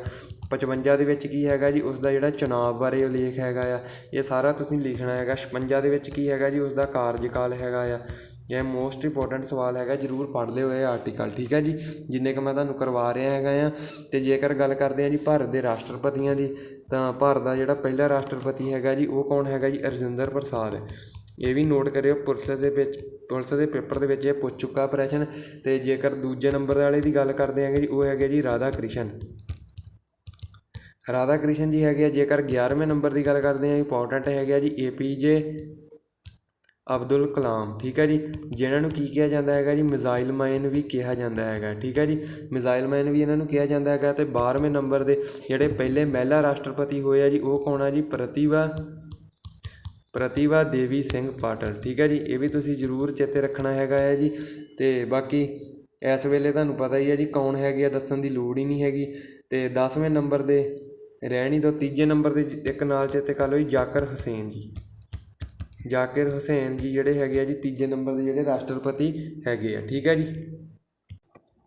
ਅਤੇ ਉਸ ਤੋਂ ਬਾਅਦ ਸਾਡਾ ਸਵਾਲ ਆ ਜਾਂਦਾ ਜੀ 22ਵਾਂ ਸਵਾਲ ਹੈਗਾ ਜੀ, ਧਨ ਬਿੱਲ ਭਾਰਤੀ ਸੰਵਿਧਾਨ ਦੇ ਵਿੱਚ ਕਿਸ ਅਨੁਛੇਦ ਦੇ ਵਿੱਚ ਆਉਂਦਾ ਹੈਗਾ ਜੀ। ਇਹ ਆਉਂਦਾ ਹੈਗਾ ਜੀ ਆਰਟੀਕਲ 110 ਦੇ ਵਿੱਚ। ਜੇਕਰ ਗੱਲ ਕਰਾਂਗੇ ਜੀ ਆਰਡੀਨੈਂਸ ਬਿੱਲ ਦੀ, ਜਿਸ ਨੂੰ ਅਧਿਆਦੇਸ਼ ਵੀ ਕਹਿੰਦੇ ਹੈਗੇ ਜੀ, ਉਹ ਕਿਸ ਅਨੁਛੇਦ ਦੇ ਵਿੱਚ ਆਉਂਦਾ ਜੀ, 123 ਆਰਟੀਕਲ ਦੇ ਵਿੱਚ ਆਉਂਦਾ। ਧਨ ਬਿੱਲ ਆਉਂਦਾ ਜੀ 110 ਕਿਸ ਦੇ ਵਿੱਚ ਪੇਸ਼ ਹੁੰਦਾ ਹੈਗਾ ਜੀ, ਲੋਕ ਸਭਾ ਦੇ ਵਿੱਚ ਜਿਹੜਾ ਕਿ ਇਹ ਬਿੱਲ ਪੇਸ਼ ਹੁੰਦਾ ਹੈਗਾ ਹੈ, ਠੀਕ ਹੈ ਜੀ। ਅਤੇ ਉਸ ਤੋਂ ਅੱਗੇ ਹੈਗਾ ਜੀ ਸਵਾਲ ਨੰਬਰ 23ਵਾਂ, ਭਾਰਤੀ ਸੰਵਿਧਾਨ ਦੇ ਕਿਸ ਅਨੁਛੇਦ ਦੁਆਰਾ ਰਾਸ਼ਟਰਪਤੀ ਲੋਕ ਸਭਾ ਵਿੱਚ ਐਂਗਲੋ ਇੰਡੀਅਨ ਦੇ ਨਾਮ ਦੇ ਜਿਹੜਾ ਕਿ ਨਾਮਿਤ ਕਰ ਸਕਦਾ ਹੈਗਾ। 23ਵੇਂ ਸਵਾਲ ਦਾ ਜਿਹੜਾ ਬਿਲਕੁਲ ਰਾਈਟ ਆਨਸਰ ਹੈਗਾ ਜੀ, ਉਹ ਹੈਗਾ ਜੀ ਆਰਟੀਕਲ 331। ਤੁਹਾਨੂੰ ਮੈਂ ਦੱਸਿਆ ਹੈਗਾ 324 ਤੋਂ ਲੈ ਕੇ 329 ਤੱਕ ਕੀ ਹੈਗਾ ਜੀ, ਭਾਰਤ ਦਾ ਜਿਹੜਾ ਹੈਗਾ ਜੀ ਇਲੈਕਸ਼ਨ ਕਮਿਸ਼ਨ। ਇਸ ਵੇਲੇ ਇਲੈਕਸ਼ਨ ਕਮਿਸ਼ਨਰ ਕੌਣ ਹੈਗੇ ਆ ਜੀ, ਰਾਜੀਵ ਕੁਮਾਰ ਹੈਗੇ ਆ। ਕਿੰਨਵੇਂ ਨੰਬਰ ਦੇ ਹੈਗੇ ਆ ਜੀ, 25ਵੇਂ ਨੰਬਰ ਦੇ ਇਲੈਕਸ਼ਨ ਕਮਿਸ਼ਨਰ ਹੈਗੇ ਆ, ਠੀਕ ਹੈ ਜੀ। ਅਤੇ ਇਸ ਦਾ ਜਿਹੜਾ ਆਰਟੀਕਲ ਹੈਗਾ ਜੀ 331 ਦੇ ਵਿੱਚ ਜਿਹੜਾ ਰਾਸ਼ਟਰਪਤੀ ਹੈ ਲੋਕ ਸਭਾ ਦੇ ਵਿੱਚ ਐਂਗਲੋ ਇੰਡੀਆ ਦੇ ਨਾਮ 'ਤੇ ਕਿੰਨੇ ਬੰਦੇ ਜੀ, 12 ਬੰਦੇ ਜਿਹੜੇ ਕਿ ਨਾਮਿਤ ਕਰ ਸਕਦਾ। ਜੇਕਰ ਗੱਲ ਕਰਦੇ ਹਾਂ ਕਿ ਰਾਜ ਸਭਾ ਦੇ ਵਿੱਚ ਕਿੰਨੇ ਬੰਦੇ ਜੀ, 2 ਬੰਦੇ ਜਿਹੜੇ ਆ ਉਹ ਐਡ ਕਰ ਸਕਦਾ। 24ਵਾਂ ਸਵਾਲ, ਕਿਸ ਆਰਟੀਕਲ ਤਹਿਤ ਸੰਸਦ ਸੰਵਿਧਾਨ ਵਿੱਚ ਸੰਸ਼ੋਧਨ ਕਰ ਸਕਦੀ ਹੈਗੀ ਹੈ ਜੀ। ਤੇ ਇਹ ਕਰ ਸਕਦੀ ਹੈ ਜੀ ਆਰਟੀਕਲ 368। ਤੁਹਾਨੂੰ ਮੈਂ ਦੱਸਿਆ ਜੀ ਕਿਹੜੇ ਦੇਸ਼ ਤੋਂ ਲਿਆ ਹੈਗਾ, ਇਹ ਤੁਹਾਨੂੰ ਮੈਂ ਚੰਗੀ ਤਰ੍ਹਾਂ ਦੱਸ ਚੁੱਕਾ ਹਾਂ। ਸਵਾਲ ਨੰਬਰ 25ਵਾਂ, ਕਿਸ ਆਰਟੀਕਲ ਤਹਿਤ ਨਵੇਂ ਰਾਜ ਦੀ ਪ੍ਰਵੇਸ਼ ਜਾਂ ਸਥਾਪਨਾ ਕਰ ਸਕਦੇ ਹੈਗੇ ਆ। ਮੋਸਟ ਇੰਪੋਰਟੈਂਟ ਸਵਾਲ ਹੈਗਾ ਜੀ, ਦੇਖੋ ਧਿਆਨ ਨਾਲ ਕਰਨਾ ਹੈਗਾ ਜੀ, ਇਹ ਪੁੱਛ ਸਕਦਾ ਪੇਪਰ ਦੇ ਵਿੱਚ। ਤਾਂ ਇਸ ਦਾ ਜਿਹੜਾ ਰਾਈਟ ਆਨਸਰ ਹੈਗਾ ਜੀ ਉਹ ਦੇਖੋ ਕਿਹੜਾ ਹੋਵੇਗਾ, ਦੇਖੋ ਉਹ ਹੋਵੇਗਾ ਜੀ ਬੀ ਆਪਸ਼ਨ। ਠੀਕ ਹੈ ਜੀ, ਆਪਸ਼ਨ 2 ਆਰਟੀਕਲ 2 ਦੇ ਵਿੱਚ ਜਿਹੜੇ ਅਸੀਂ ਨਵੇਂ ਰਾਜਾਂ ਦੀ ਜਿਹੜਾ ਪ੍ਰਵੇਸ਼ ਦੇ ਨਵੇਂ ਰਾਜ ਬਣਵਾ ਸਕਦੇ ਹੈਗੇ ਆ। ਠੀਕ ਹੈ ਜੀ, ਜਿਹੜਾ ਆਰਟੀਕਲ 1 ਹੈਗਾ ਉਸ ਦੇ ਵਿੱਚ ਕੀ ਹੈਗਾ ਜੀ, ਜਿਹੜਾ ਭਾਰਤ ਹੈਗਾ ਜੀ ਉਹ ਕੀ ਹੋਊਗਾ ਜੀ, ਰਾਜਾਂ ਦਾ ਸੰਘ ਹੋਵੇਗਾ। ਤੇ ਆਰਟੀਕਲ 3 ਇਹ ਕੀ ਹੈਗਾ ਜੀ, ਆਰਟੀਕਲ 3 ਦੇ ਵਿੱਚ ਨਵੇਂ ਰਾਜਾਂ ਦਾ ਨਿਰਮਾਣ। ਤੇ ਹਾਂ, ਜਿਹੜਾ ਆਰਟੀਕਲ 3 ਆ ਇਸ ਦੇ ਵਿੱਚ ਕੀ ਹੈਗਾ ਜੀ, ਜਿਹੜੇ ਰਾਜ ਹੈਗੇ ਆ ਉਹਨਾਂ ਦੀ ਜਿਹੜੀਆਂ ਸੀਮਾ ਆ ਉਹਨਾਂ ਨੂੰ ਕੀ ਕਰ ਸਕਦਾ ਜੀ, ਵਾਧਾ ਘਾਟਾ ਜਿਹੜਾ ਕਰ ਸਕਦਾ ਹੈਗਾ ਆ ਆਰਟੀਕਲ 3 ਦੇ ਥਰੂ। ਠੀਕ ਹੈ ਜੀ, ਤੇ ਬਾਕੀ ਇਹ ਜੇਕਰ ਗੱਲ ਕਰਦੇ ਹੈਗੇ ਆ ਆਰਟੀਕਲ 4, ਇਹ ਤੁਸੀਂ ਰਹਿਣ ਹੀ ਦਿਓ, ਇਸ ਦੀ ਇੰਨੀ ਲੋੜ ਹੈ ਨਹੀਂ ਉਹ। ਅਤੇ ਜਿਹੜੇ ਆਰਟੀਕਲ 1 ਤੋਂ ਲੈ ਕੇ 3 ਤੱਕ ਕਿਹੜੇ ਭਾਗ ਦੇ ਵਿੱਚ ਆਉਂਦੇ ਹੈਗੇ ਜੀ, ਭਾਗ ਪਹਿਲੇ ਦੇ ਵਿੱਚ ਦਰਜ ਹੈਗੇ ਆ। ਅਤੇ ਭਾਗ 2 ਦੇ ਵਿੱਚ ਤੁਹਾਨੂੰ ਪਤਾ ਹੀ ਹੈ ਜੀ ਕਿਹੜੀ ਚੀਜ਼ ਦਰਜ ਹੈਗੀ ਆ, ਬਹੁਤ ਵਾਰ ਪੁੱਛੀ ਗਈ ਹੈ ਪੇਪਰ ਦੇ ਵਿੱਚ, ਨਾਗਰਿਕਤਾ। ਇਹ 5 ਤੋਂ ਲੈ ਕੇ 11 ਆਰਟੀਕਲ ਦੇ ਵਿੱਚ ਆਉਂਦੀ ਹੈਗੀ ਆ। ਠੀਕ ਹੈ ਜੀ, ਭਾਗ 3 ਦੇ ਵਿੱਚ ਕੀ ਆਉਂਦੇ ਹੈਗੇ ਜੀ, ਮੂਲ ਅਧਿਕਾਰ ਆਉਂਦੇ ਹੈਗੇ ਆ। ਭਾਗ 4 ਦੇ ਵਿੱਚ ਕੀ ਆਉਂਦਾ ਹੈਗਾ ਜੀ, ਨੀਤੀ ਨਿਰਦੇਸ਼ਕ ਤੱਤ ਆਉਂਦੇ ਹੈਗੇ ਆ। ਠੀਕ ਹੈ ਜੀ, ਭਾਗ 5 ਦੇ ਵਿੱਚ ਤੁਹਾਨੂੰ ਪਤਾ ਹੀ ਹੈ ਜੀ ਸੰਘ ਆ ਜਾਂਦਾ, ਜਿਸ ਦੇ ਵਿੱਚ ਕੀ ਆ ਜਾਂਦਾ ਜੀ, ਰਾਸ਼ਟਰਪਤੀ ਆ ਜਾਂਦਾ ਆ, ਫਿਰ ਲੋਕ ਸਭਾ ਆ ਜਾਂਦੀ ਆ, ਫਿਰ ਰਾਜ ਸਭਾ ਆ ਜਾਂਦੀ ਹੈ। ਠੀਕ ਹੈ ਜੀ, ਇਹ ਸਾਰੀਆਂ ਚੀਜ਼ਾਂ ਆ ਜਾਂਦੀਆਂ ਆ। ਉਸ ਤੋਂ ਬਾਅਦ ਸਵਾਲ ਨੰਬਰ 26ਵਾਂ ਆ ਜਾਓ ਜੀ, ਡਾਕਟਰ ਅੰਬੇਦਕਰ ਅਨੁਸਾਰ ਭਾਰਤੀ ਸੰਵਿਧਾਨ ਦਾ ਕਿਹੜਾ ਆਰਟੀਕਲ ਸਭ ਤੋਂ ਮਹੱਤਵਪੂਰਨ ਹੈਗਾ, ਉਹ ਹੈਗਾ ਜੀ 32। ਬਹੁਤ ਵਾਰੀ ਦੱਸ ਚੁੱਕਾ ਤੁਹਾਨੂੰ ਮੈਂ, ਹੁਣ ਐਕਸਪਲੇਨੇਸ਼ਨ ਦੀ ਤਾਂ ਲੋੜ ਹੀ ਹੈ ਨਹੀਂ ਇਸ ਸਵਾਲ ਨੂੰ। ਅਤੇ ਸਵਾਲ ਨੰਬਰ ਹੈਗਾ ਜੀ 27ਵਾਂ, ਨੀਤੀ ਆਯੋਗ ਭਾਰਤ ਦੇ ਕਿਸ ਆਰਟੀਕਲ ਦੇ ਜਿਹੜਾ ਕਿ ਤਹਿਤ ਆਉਂਦਾ ਹੈਗਾ ਆ। ਹੁਣ ਦੇਖੋ ਜਿਹੜਾ ਨੀਤੀ ਆਯੋਗ ਆ, ਠੀਕ ਹੈ ਜੀ, ਬਣਿਆ ਕਿਸ ਦੀ ਥਾਂ 'ਤੇ ਸੀਗਾ ਜੀ, ਯੋਜਨਾ ਆਯੋਗ ਨੂੰ ਖ਼ਤਮ ਕਰਕੇ ਇਹ ਨਹੀਂ ਬਣਾਇਆ ਸੀਗਾ ਜੀ ਨੀਤੀ ਆਯੋਗ। ਅਤੇ ਇਹ 2015 ਨੂੰ ਬਣਿਆ ਸੀਗਾ ਜੀ। ਠੀਕ ਹੈ ਜੀ, ਨੀਤੀ ਆਯੋਗ। ਅਤੇ ਬਾਕੀ ਪੁੱਛ ਲੈਂਦਾ ਹੈਗਾ ਵੀ ਕਿਹੜੇ ਆਰਟੀਕਲ ਦੇ ਤਹਿਤ ਆਉਂਦਾ ਹੈਗਾ। 27ਵੇਂ ਸਵਾਲ ਦਾ ਜਿਹੜਾ ਬਿਲਕੁਲ ਰਾਈਟ ਜਵਾਬ ਹੈਗਾ ਜੀ ਉਹ ਹੈਗਾ ਜੀ ਕੋਈ ਨਹੀਂ। ਠੀਕ ਹੈ ਜੀ, ਇਸ ਦਾ ਜਿਹੜਾ ਆਨਸਰ ਹੈ ਕਿਸੇ ਵੀ ਜਿਹੜਾ ਆਰਟੀਕਲ ਦੇ ਵਿੱਚ ਨਹੀਂ ਆਉਂਦਾ ਨੀਤੀ ਆਯੋਗ, ਕਿਉਂਕਿ ਇਹ ਗੈਰ ਸੰਵਿਧਾਨਿਕ ਕੀ ਹੈਗੀ ਹੈ ਜੀ, ਇੱਕ ਸੰਸਥਾ ਹੈਗੀ ਆ। ਅਤੇ ਇਸ ਦਾ ਜਿਹੜਾ ਕੰਮ ਹੈਗਾ ਜੀ ਉਹ ਹੈਗਾ ਜੀ ਜੋ ਆਪਣੀਆਂ ਪਹਿਲਾਂ 5 ਵਰਸ਼ੀ ਯੋਜਨਾ ਸੀਗੀਆਂ ਜੀ, 5 ਸਾਲਾਂ ਦੀਆਂ ਸਕੀਮਾਂ ਹੁਣ ਜਿਹੜੀਆਂ ਕੱਢ ਰਹੇ ਹੈਗੇ ਆ ਜੀ ਉਹ 10-10, 20-20 ਸਾਲਾਂ ਦੀਆਂ ਜਿਹੜੀਆਂ ਸਕੀਮਾਂ ਉਹਨਾਂ ਦੀ ਜਿਹੜੀ ਕੀ ਆ ਦੇਖ ਰੇਖ ਕਰਨਾ। ਠੀਕ ਹੈ ਜੀ, ਸਵਾਲ ਨੰਬਰ 28ਵਾਂ ਹੈਗਾ, ਭਾਰਤੀ ਸੰਵਿਧਾਨ ਦਾ ਕਿਹੜਾ ਅਨੁਛੇਦ ਧਰਮ, ਵੰਸ਼, ਜਾਤੀ, ਲਿੰਗ, ਜਨਮ ਆਦਿ ਆਧਾਰ 'ਤੇ ਭੇਦਭਾਵ ਉੱਪਰ ਰੋਕ ਲਾਉਂਦਾ ਹੈਗਾ। ਮੋਸਟ ਇੰਪੋਰਟੈਂਟ ਸਵਾਲ ਹੈਗਾ ਆ। 28ਵੇਂ ਸਵਾਲ ਦਾ ਜਿਹੜਾ ਬਿਲਕੁਲ ਰਾਈਟ ਜਵਾਬ ਹੈਗਾ ਜੀ ਉਹ ਹੈਗਾ ਜੀ 15ਵਾਂ। ਇਹ ਕਿਸ ਦੇ ਜਿਹੜਾ ਅਧੀਨ ਆਉਂਦਾ ਜੀ, ਸਮਾਨਤਾ ਅਧਿਕਾਰ ਦੇ ਜਿਹੜਾ ਅਧੀਨ ਆਉਂਦਾ ਹੈਗਾ ਹੈ ਜੀ 14 ਤੋਂ ਲੈ ਕੇ 18 ਦੇ ਵਿੱਚ। ਠੀਕ ਹੈ ਜੀ, 29ਵਾਂ ਸਵਾਲ ਹੈਗਾ ਜੀ, ਕਿਹੜਾ ਅਨੁਛੇਦ ਧਾਰਮਿਕ ਸੁਤੰਤਰਤਾ ਅਧਿਕਾਰ ਦੀ ਗਰੰਟੀ ਦਿੰਦਾ ਹੈਗਾ ਆ। ਅਤੇ ਕਿਹੜਾ ਅਨੁਛੇਦ ਹੈਗਾ ਜੀ ਜਿਹੜਾ ਧਾਰਮਿਕ ਸੁਤੰਤਰਤਾ, ਉਹ ਹੈਗਾ ਜੀ 19 ਤੋਂ ਲੈ ਕੇ 22। ਠੀਕ ਹੈ ਜੀ, ਜੇਕਰ ਗੱਲ ਕਰਦੇ ਹੈਗੇ ਪ੍ਰੈਸ ਦੀ ਸੁਤੰਤਰਤਾ ਪੁੱਛ ਸਕਦਾ ਹੈ ਕਿਸ ਅਨੁਛੇਦ ਦੇ ਵਿੱਚ ਆਉਂਦੀ ਹੈਗੀ ਹੈ ਜੀ, ਉਹ ਆਉਂਦੀ ਹੈਗੀ ਜੀ 19 ਦੇ ਵਿੱਚ। ਠੀਕ ਹੈ ਜੀ, 21 ਦਾ ਜਿਹੜਾ ਆਰਟੀਕਲ ਆ ਮੋਸਟ ਇੰਪੋਰਟੈਂਟ ਹੈਗਾ ਜੀ, ਇਸ ਨੂੰ ਜੀਵਨ ਦਾ ਅਧਿਕਾਰ ਵੀ ਸ਼ਾਇਦ ਕਹਿੰਦੇ ਹੈਗੇ ਆ, ਕਿਉਂਕਿ ਇਸ ਦੇ ਵਿੱਚ ਸਿਰਫ ਬਾਕੀ ਸਾਰੇ ਅਧਿਕਾਰ ਜਿਹੜੇ ਖਤਮ ਹੋ ਜਾਂਦੇ ਆ। ਇਹ ਜਿਹੜਾ 21 ਹੈ ਜੀ ਇਹ ਨਹੀਂ ਕਦੀ ਵੀ ਖਤਮ ਹੁੰਦਾ। 23 ਤੋਂ 24 ਤੁਹਾਨੂੰ ਦੱਸਿਆ ਹੈਗਾ ਜੀ ਸ਼ੋਸ਼ਣ ਵਿਰੁੱਧ ਅਧਿਕਾਰ ਹੈਗਾ ਜੀ, ਇਹ ਆਪਾਂ 18 ਸਾਲ ਤੋਂ ਜਿਹੜਾ ਕਿ ਘੱਟ ਮਜ਼ਦੂਰੀ, ਬਾਲ ਮਜ਼ਦੂਰੀ ਨਹੀਂ ਕਰਵਾ ਸਕਦੇ, ਉਹ ਆਉਂਦਾ। 14 ਤੋਂ 18 ਸਮਾਨਤਾ ਅਧਿਕਾਰ ਆਉਂਦਾ ਹੈਗਾ ਜੀ। 15 ਦੇ ਵਿੱਚ ਜਿਹੜਾ ਲਿੰਗ, ਜਾਤੀ, ਵੰਸ਼ ਆਧਾਰ 'ਤੇ ਉੱਪਰ ਅਸੀਂ ਜਿਹੜਾ ਕਿ ਭੇਦਭਾਵ ਨਹੀਂ ਕਰ ਸਕਦੇ, ਆਰਟੀਕਲ 15 ਤੁਹਾਨੂੰ ਪੜ੍ਹਿਆ ਹੋਣੀ। 25 ਤੋਂ 28 ਜਿਹੜਾ ਕੀ ਹੈਗਾ ਜੀ ਧਾਰਮਿਕ ਨਿਰਪੱਖਤਾ ਦਾ ਜਿਹੜਾ ਅਧਿਕਾਰ ਆਉਂਦਾ ਹੈਗਾ। ਠੀਕ ਹੈ ਜੀ, ਸਵਾਲ ਨੰਬਰ 30ਵਾਂ ਹੈਗਾ ਜੀ, ਕਿਸ ਸਾਲ ਸਿੱਕਮ ਨੂੰ ਰਾਸ਼ਟਰੀ ਰਾਜ ਦਾ ਦਰਜਾ ਦਿੱਤਾ ਗਿਆ ਸੀਗਾ। ਠੀਕ ਹੈ ਜੀ, 1974 ਦੇ ਵਿੱਚ ਕੀ ਹੋਇਆ ਜੀ, ਸਿੱਕਮ ਨੂੰ ਜਿਹੜਾ ਰਾਜ ਦਿੱਤਾ ਸੀਗਾ ਜੀ ਇਹ 2A ਦੇ ਵਿੱਚ ਰੱਖਿਆ ਗਿਆ ਸੀਗਾ ਜੀ। ਆਰਟੀਕਲ ਇਹ ਸੀਗਾ ਜੀ ਆਪਣਾ ਇਹ 34ਵਾਂ ਸੰਵਿਧਾਨ ਸ਼ੋਧਨ ਸੀਗਾ ਸ਼ਾਇਦ, ਉਸ ਦੇ ਵਿੱਚ ਜਿਹੜਾ ਕੀ ਸੀਗਾ ਜੀ 2A ਨੂੰ ਸਹਿ ਰਾਜ ਸੀਗਾ, ਸਿੱਕਮ ਰਾਜ ਨਹੀਂ ਸੀਗਾ ਜੀ, ਸਹਿ ਰਾਜ ਬਣਾਇਆ ਗਿਆ ਸੀਗਾ। ਅਤੇ ਜਿਹੜਾ ਰਾਸ਼ਟਰੀ ਦਰਜਾ ਜੀ 1975 ਦੇ ਵਿੱਚ ਜਿਹੜਾ ਕਿ ਦੇ ਦਿੱਤਾ ਗਿਆ ਸੀਗਾ ਸਿੱਕਮ ਨੂੰ। ਅਤੇ ਸਿੱਕਮ ਦੀ ਬਹੁਤ ਇੰਪੋਰਟੈਂਟ ਹੈਗਾ ਜੀ, ਸਿੱਕਮ ਬਾਰੇ ਪੁੱਛ ਲੈਂਦਾ ਹੈਗਾ ਜੀ। ਜਿਹੜਾ ਸਿੱਕਮ ਹੈਗਾ ਜੀ, ਸਿੱਕਮ ਦੀ ਜਿਹੜੀ ਰਾਜਧਾਨੀ ਕੀ ਹੈ ਜੀ ਗੰਗਟੋਕ ਆ ਸ਼ਾਇਦ। ਸ਼ਾਇਦ ਕਿ ਜੀ ਪੱਕੀ ਗੰਗਟੋਕ ਹੀ ਹੈਗੀ ਆ। ਅਤੇ ਜਿਹੜਾ ਸਿੱਕਮ ਹੈਗਾ ਜੀ, ਇਹ ਜਿਹੜਾ ਇੱਕੋ ਇੱਕ ਭਾਰਤ ਦਾ ਰਾਜ ਹੈਗਾ ਜਿਹੜਾ 3 ਦੇਸ਼ਾਂ ਨਾਲ ਜਿਹੜਾ ਕਿ ਬਾਰਡਰ ਲੱਗਦਾ, ਠੀਕ ਹੈ ਨਾ। 3 ਦੇਸ਼ਾਂ ਨਾਲ ਜਿਹੜੀ ਸੀਮਾ ਲੱਗਦੀ ਹੈਗੀ, ਇੱਕੋ ਇੱਕ ਤਾਂ ਨਹੀਂ, ਸਗੋਂ ਅਰੁਣਾਚਲ ਆਪਣਾ ਨਹੀਂ ਤੁਸੀਂ ਇਹੀ ਰੱਖੋ ਵੀ ਜਿਹੜਾ ਸਿੱਕਮ ਹੈ ਇਹਦੀ 3 ਦੇਸ਼ਾਂ ਨਾਲ ਲੱਗਦੀ, ਕਿਹੜੇ ਨਾਲ? ਨੇਪਾਲ ਨਾਲ, ਭੂਟਾਨ ਨਾਲ, ਅਤੇ ਉੱਪਰੋਂ ਲੱਗਦੀ ਇਹਦੀ ਚੀਨ ਨਾਲ, ਠੀਕ ਹੈ ਜੀ।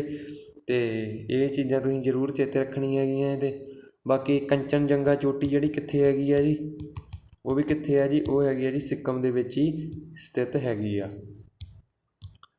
ਅਤੇ 31ਵਾਂ ਸਵਾਲ, ਭਾਰਤੀ ਸੰਵਿਧਾਨ ਵਿੱਚ ਨਾਗਰਿਕਤਾ ਦਾ ਪ੍ਰਾਵਧਾਨ ਕਦੋਂ ਤੋਂ ਲਾਗੂ ਹੋਇਆ? ਮੋਸਟ ਇੰਪੋਰਟੈਂਟ ਸਵਾਲ ਹੈ ਜੀ। 31ਵੇਂ ਸਵਾਲ ਦਾ ਜਿਹੜਾ ਬਿਲਕੁਲ ਰਾਈਟ ਜਵਾਬ ਹੈਗਾ ਜੀ, ਉਹ ਹੈਗਾ ਜੀ ਬੀ ਆਪਸ਼ਨ 1949 ਦੇ ਵਿੱਚ, ਠੀਕ ਹੈ ਜੀ। ਅਤੇ 1951 ਬਾਰੇ ਵੀ ਬਹੁਤ ਇੰਪੋਰਟੈਂਟ ਚੀਜ਼ਾਂ ਹੈਗੀਆਂ ਜੀ, ਜਿਵੇਂ ਜਿਹੜਾ ਪਹਿਲਾ ਸੰਵਿਧਾਨ ਸੰਸ਼ੋਧਨ ਆ, ਇਹ ਕਦੋਂ ਹੋਇਆ ਸੀਗਾ ਜੀ? 1951 ਨੂੰ ਹੀ ਹੋਇਆ ਸੀਗਾ। ਅਤੇ 1951 ਦੇ ਵਿੱਚ ਕੀ ਹੋਇਆ ਸੀਗਾ ਜੀ? ਜਿਹੜੀਆਂ ਪੰਚਵਰਸ਼ੀ ਯੋਜਨਾ ਆ, ਠੀਕ ਹੈ ਜੀ, ਯੋਜਨਾ ਜਿਹੜੀਆਂ ਚੱਲੀਆਂ ਸੀਗੀਆਂ ਉਹ 1951 ਤੋਂ ਹੀ ਸ਼ੁਰੂ ਹੋਈਆਂ ਸੀਗੀਆਂ, ਠੀਕ ਹੈ ਜੀ। ਅਤੇ ਅੱਗੇ ਆਜੋ ਜੀ, ਸ਼ੁਰੂ ਵਿੱਚ ਕਿੰਨੇ ਮੌਲਿਕ ਅਧਿਕਾਰ ਦਿੱਤੇ ਗਏ ਸੀਗੇ ਜੀ? ਉਹ 7 ਦਿੱਤੇ ਗਏ ਸੀਗੇ। 33ਵਾਂ ਸਵਾਲ, ਭਾਰਤੀ ਸੰਵਿਧਾਨ ਦੇ ਅੰਤਰਗਤ ਮੂਲ ਅਧਿਕਾਰਾਂ ਦਾ ਸੰਰਕਸ਼ਕ ਕੌਣ ਹੈਗਾ, ਰੱਖਿਆ ਕੌਣ ਕਰਦਾ ਹੈਗਾ ਜੀ ਮੂਲ ਅਧਿਕਾਰਾਂ ਦੀ? 33ਵੇਂ ਸਵਾਲ ਦਾ ਜਿਹੜਾ ਬਿਲਕੁਲ ਰਾਈਟ ਜਵਾਬ ਹੋ ਜਾਊਗਾ ਜੀ ਆਪਸ਼ਨ ਸੰਸਦ ਵੀ ਗਲਤ ਆ, ਰਾਸ਼ਟਰਪਤੀ ਵੀ ਗਲਤ ਆ। ਅੱਗੇ ਦੇਖਦੇ ਕਿਹੜੀ ਆਪਸ਼ਨ ਹੈ ਜੀ, ਨਿਆਂਪਾਲਿਕਾ ਜਾਂ ਮੰਤਰੀ ਮੰਡਲ? ਨਿਆਂਪਾਲਿਕਾ ਇਸ ਸਵਾਲ ਦਾ ਬਿਲਕੁਲ ਰਾਈਟ ਜਵਾਬ ਆ। ਅੱਗੇ 34ਵਾਂ ਸਵਾਲ, ਸੰਪੱਤੀ ਦਾ ਅਧਿਕਾਰ ਇੱਕ ਕੀ ਹੈਗਾ? ਪਹਿਲਾਂ ਕੀ ਸੀਗਾ ਜੀ? ਮੌਲਿਕ ਅਧਿਕਾਰ ਸੀ। ਹੁਣ ਕੀ ਹੈਗਾ ਜੀ? ਇਹ ਨਿਸਰਗਕ ਨਿਆਂ ਹੈਗਾ, ਠੀਕ ਹੈ ਜੀ।